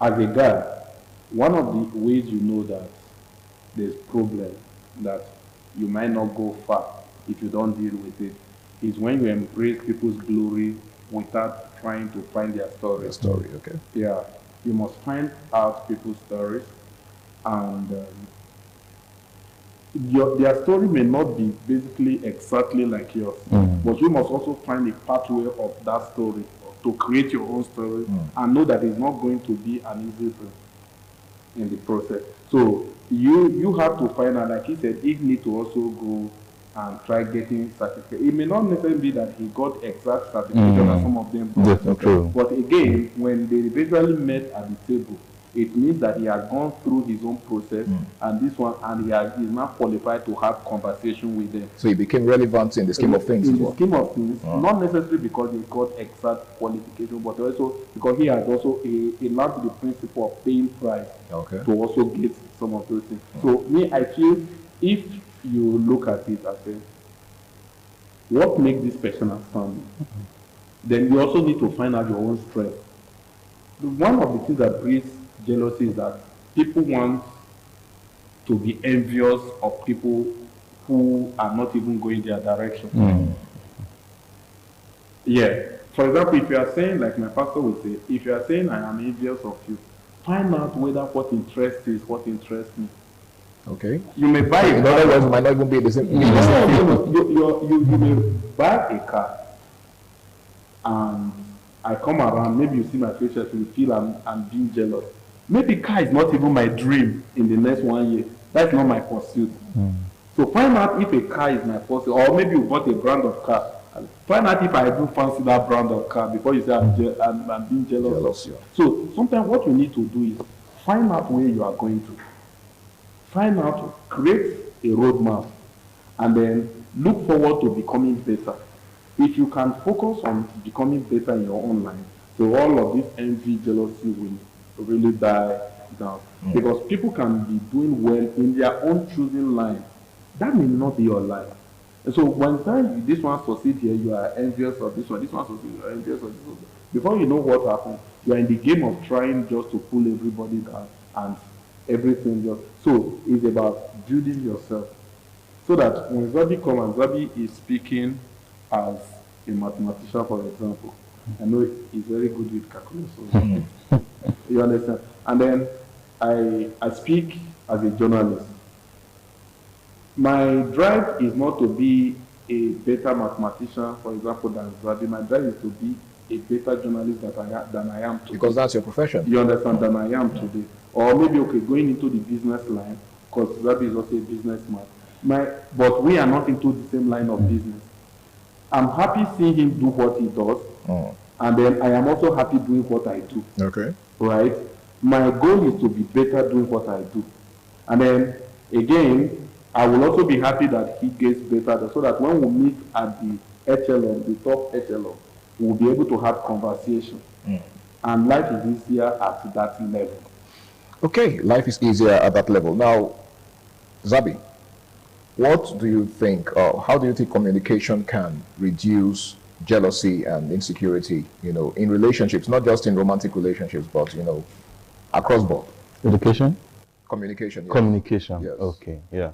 So I think I'm a very big advocate for communication, not just communication, effective communication. You can actually be communicating and then it's not being effective. So I think when it comes to jealousy and insecurity, most of the times, majority, 100% of the time, is people don't study or understand the process that the person used in getting whatever the person got, you understand? So I think I was just thinking about this earlier, like, I think in fact, the only way that kills jealousy and insecurity is understanding the process. Okay. So if I would really advise most persons that are actually making it out there, And I think LinkedIn has been a very good platform for that, where people tend to maybe explain the processes of how they got it, especially for legal means. When it comes to, for example, we grew up in Benin City, you see a lot of guys succeeding, and then you are a bit like, wow, you're supposed to be age mates, this guy is succeeding, and then you go back and look at the process, and then you now tell yourself, God forbid I do this. You understand? So there are so many successes you see, and then you just tell yourself, God forbid I do this, and then you become contented. Because you're like, definitely I can't go through this process. Okay. Just the same way for some ladies too, they see their colleagues rising up in the office, not knowing that the colleague is sleeping with the boss. Small big girl. And then you're already envious, you're already jealous. And then you now find out the process, and you're like, so you immediately become contented. Okay. So I believe when we communicate much, like for example, I'm seeing you, and I like what I see, and I'm communicating. I communicate with Benedict. Like, I like what I say, and he's like, don't look at what that guy went through. You can't go through it. Yeah. I don't understand the process. So I believe effective communication actually helps to reduce and kill jealousy and insecurity. Thank you so much. Now, as we begin to wrap up, in fact, we have less than a minute, so you're going to be saying this in less than a minute, Benedict. What's your final word, to young people out there who feel intimidated by their peers and probably don't have the energy to forge ahead? Just in less than a minute. Be patient with yourself and take it easy on yourself. And then again, try to get better. Your speed, your pace may not be like theirs, but if you are getting better daily or weekly, before you know, you will get to a point where you just tell yourself that I have done well for myself. Okay. If you can get to that point, then you have conquered. I like the part where you said, I have done well for myself. You're not doing well for anybody. Yeah. At the end of the day, it's yourself you're doing it for. Yeah. So that will help you to curb the spirit of jealousy and envy or insecurity, okay? No, we are all going to succeed individually. The only thing that matters is what Benedict said, that we get to that point where we are all relevant on the same table, right? Not a situation where you think that other person's success is a threat to your own success, okay? We don't all have the same calendar. That other person is running in his own lane and you're running in your own lane. The most important thing is that we all succeed at the end of the day. And not just succeed, but succeed in the right way. Well, I want to say a very big thank you to my guests, Zabi Osas and of course Benedict Ochagu, for doing me the honor of being on the show with me tonight. And I hope that the next time I call on you, you would oblige me. Sure. All right, thank you so much. My name is Harry Aigboje, and until I come your way again, same time, same station next week, ensure that you do the right thing always, okay? Do not dabble into anything that you will regret in the future. Of course, if you look around you, there are lots of young people that are doing crazy things just to succeed. You don't want to look back, in the next, say, 10 years and begin to ask yourself why you took the route that you took. Do the right thing, stay out of trouble, and bye for now. Good night.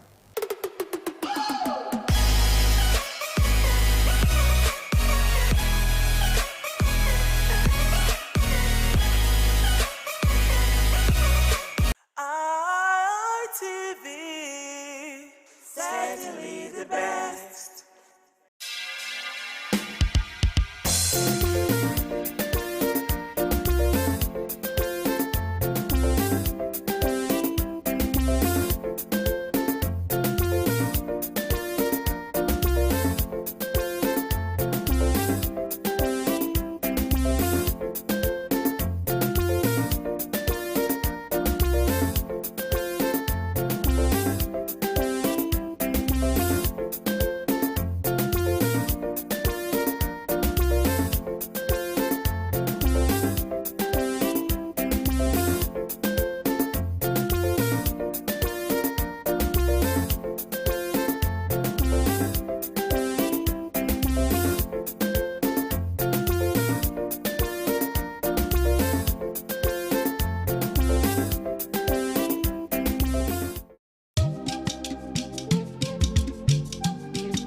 What does one do with a bunch of memories? Laugh about them, cry over them, or capture them? I know what I'll do with such memories. I'll showcase those memories. Yes, I will show them to the world. I will flaunt those memories. Showcase that marriage ceremony of yours. Burial ceremony? Yes, let the people know that you buried your person in a grand style. Thanksgiving, ordination, baby dedication, housewarming party, and lots more on your entertainment program. Memories on independent television every Sunday. Remember, for your event to be considered thick and classic, then it has to be on Memories. Memories.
Zelba, because when he saw me at an event in Lagos, he talked about Kemi.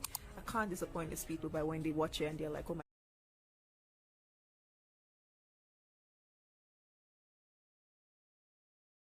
With it. So even at times I went on the weight loss journey and, you know, I lost weight.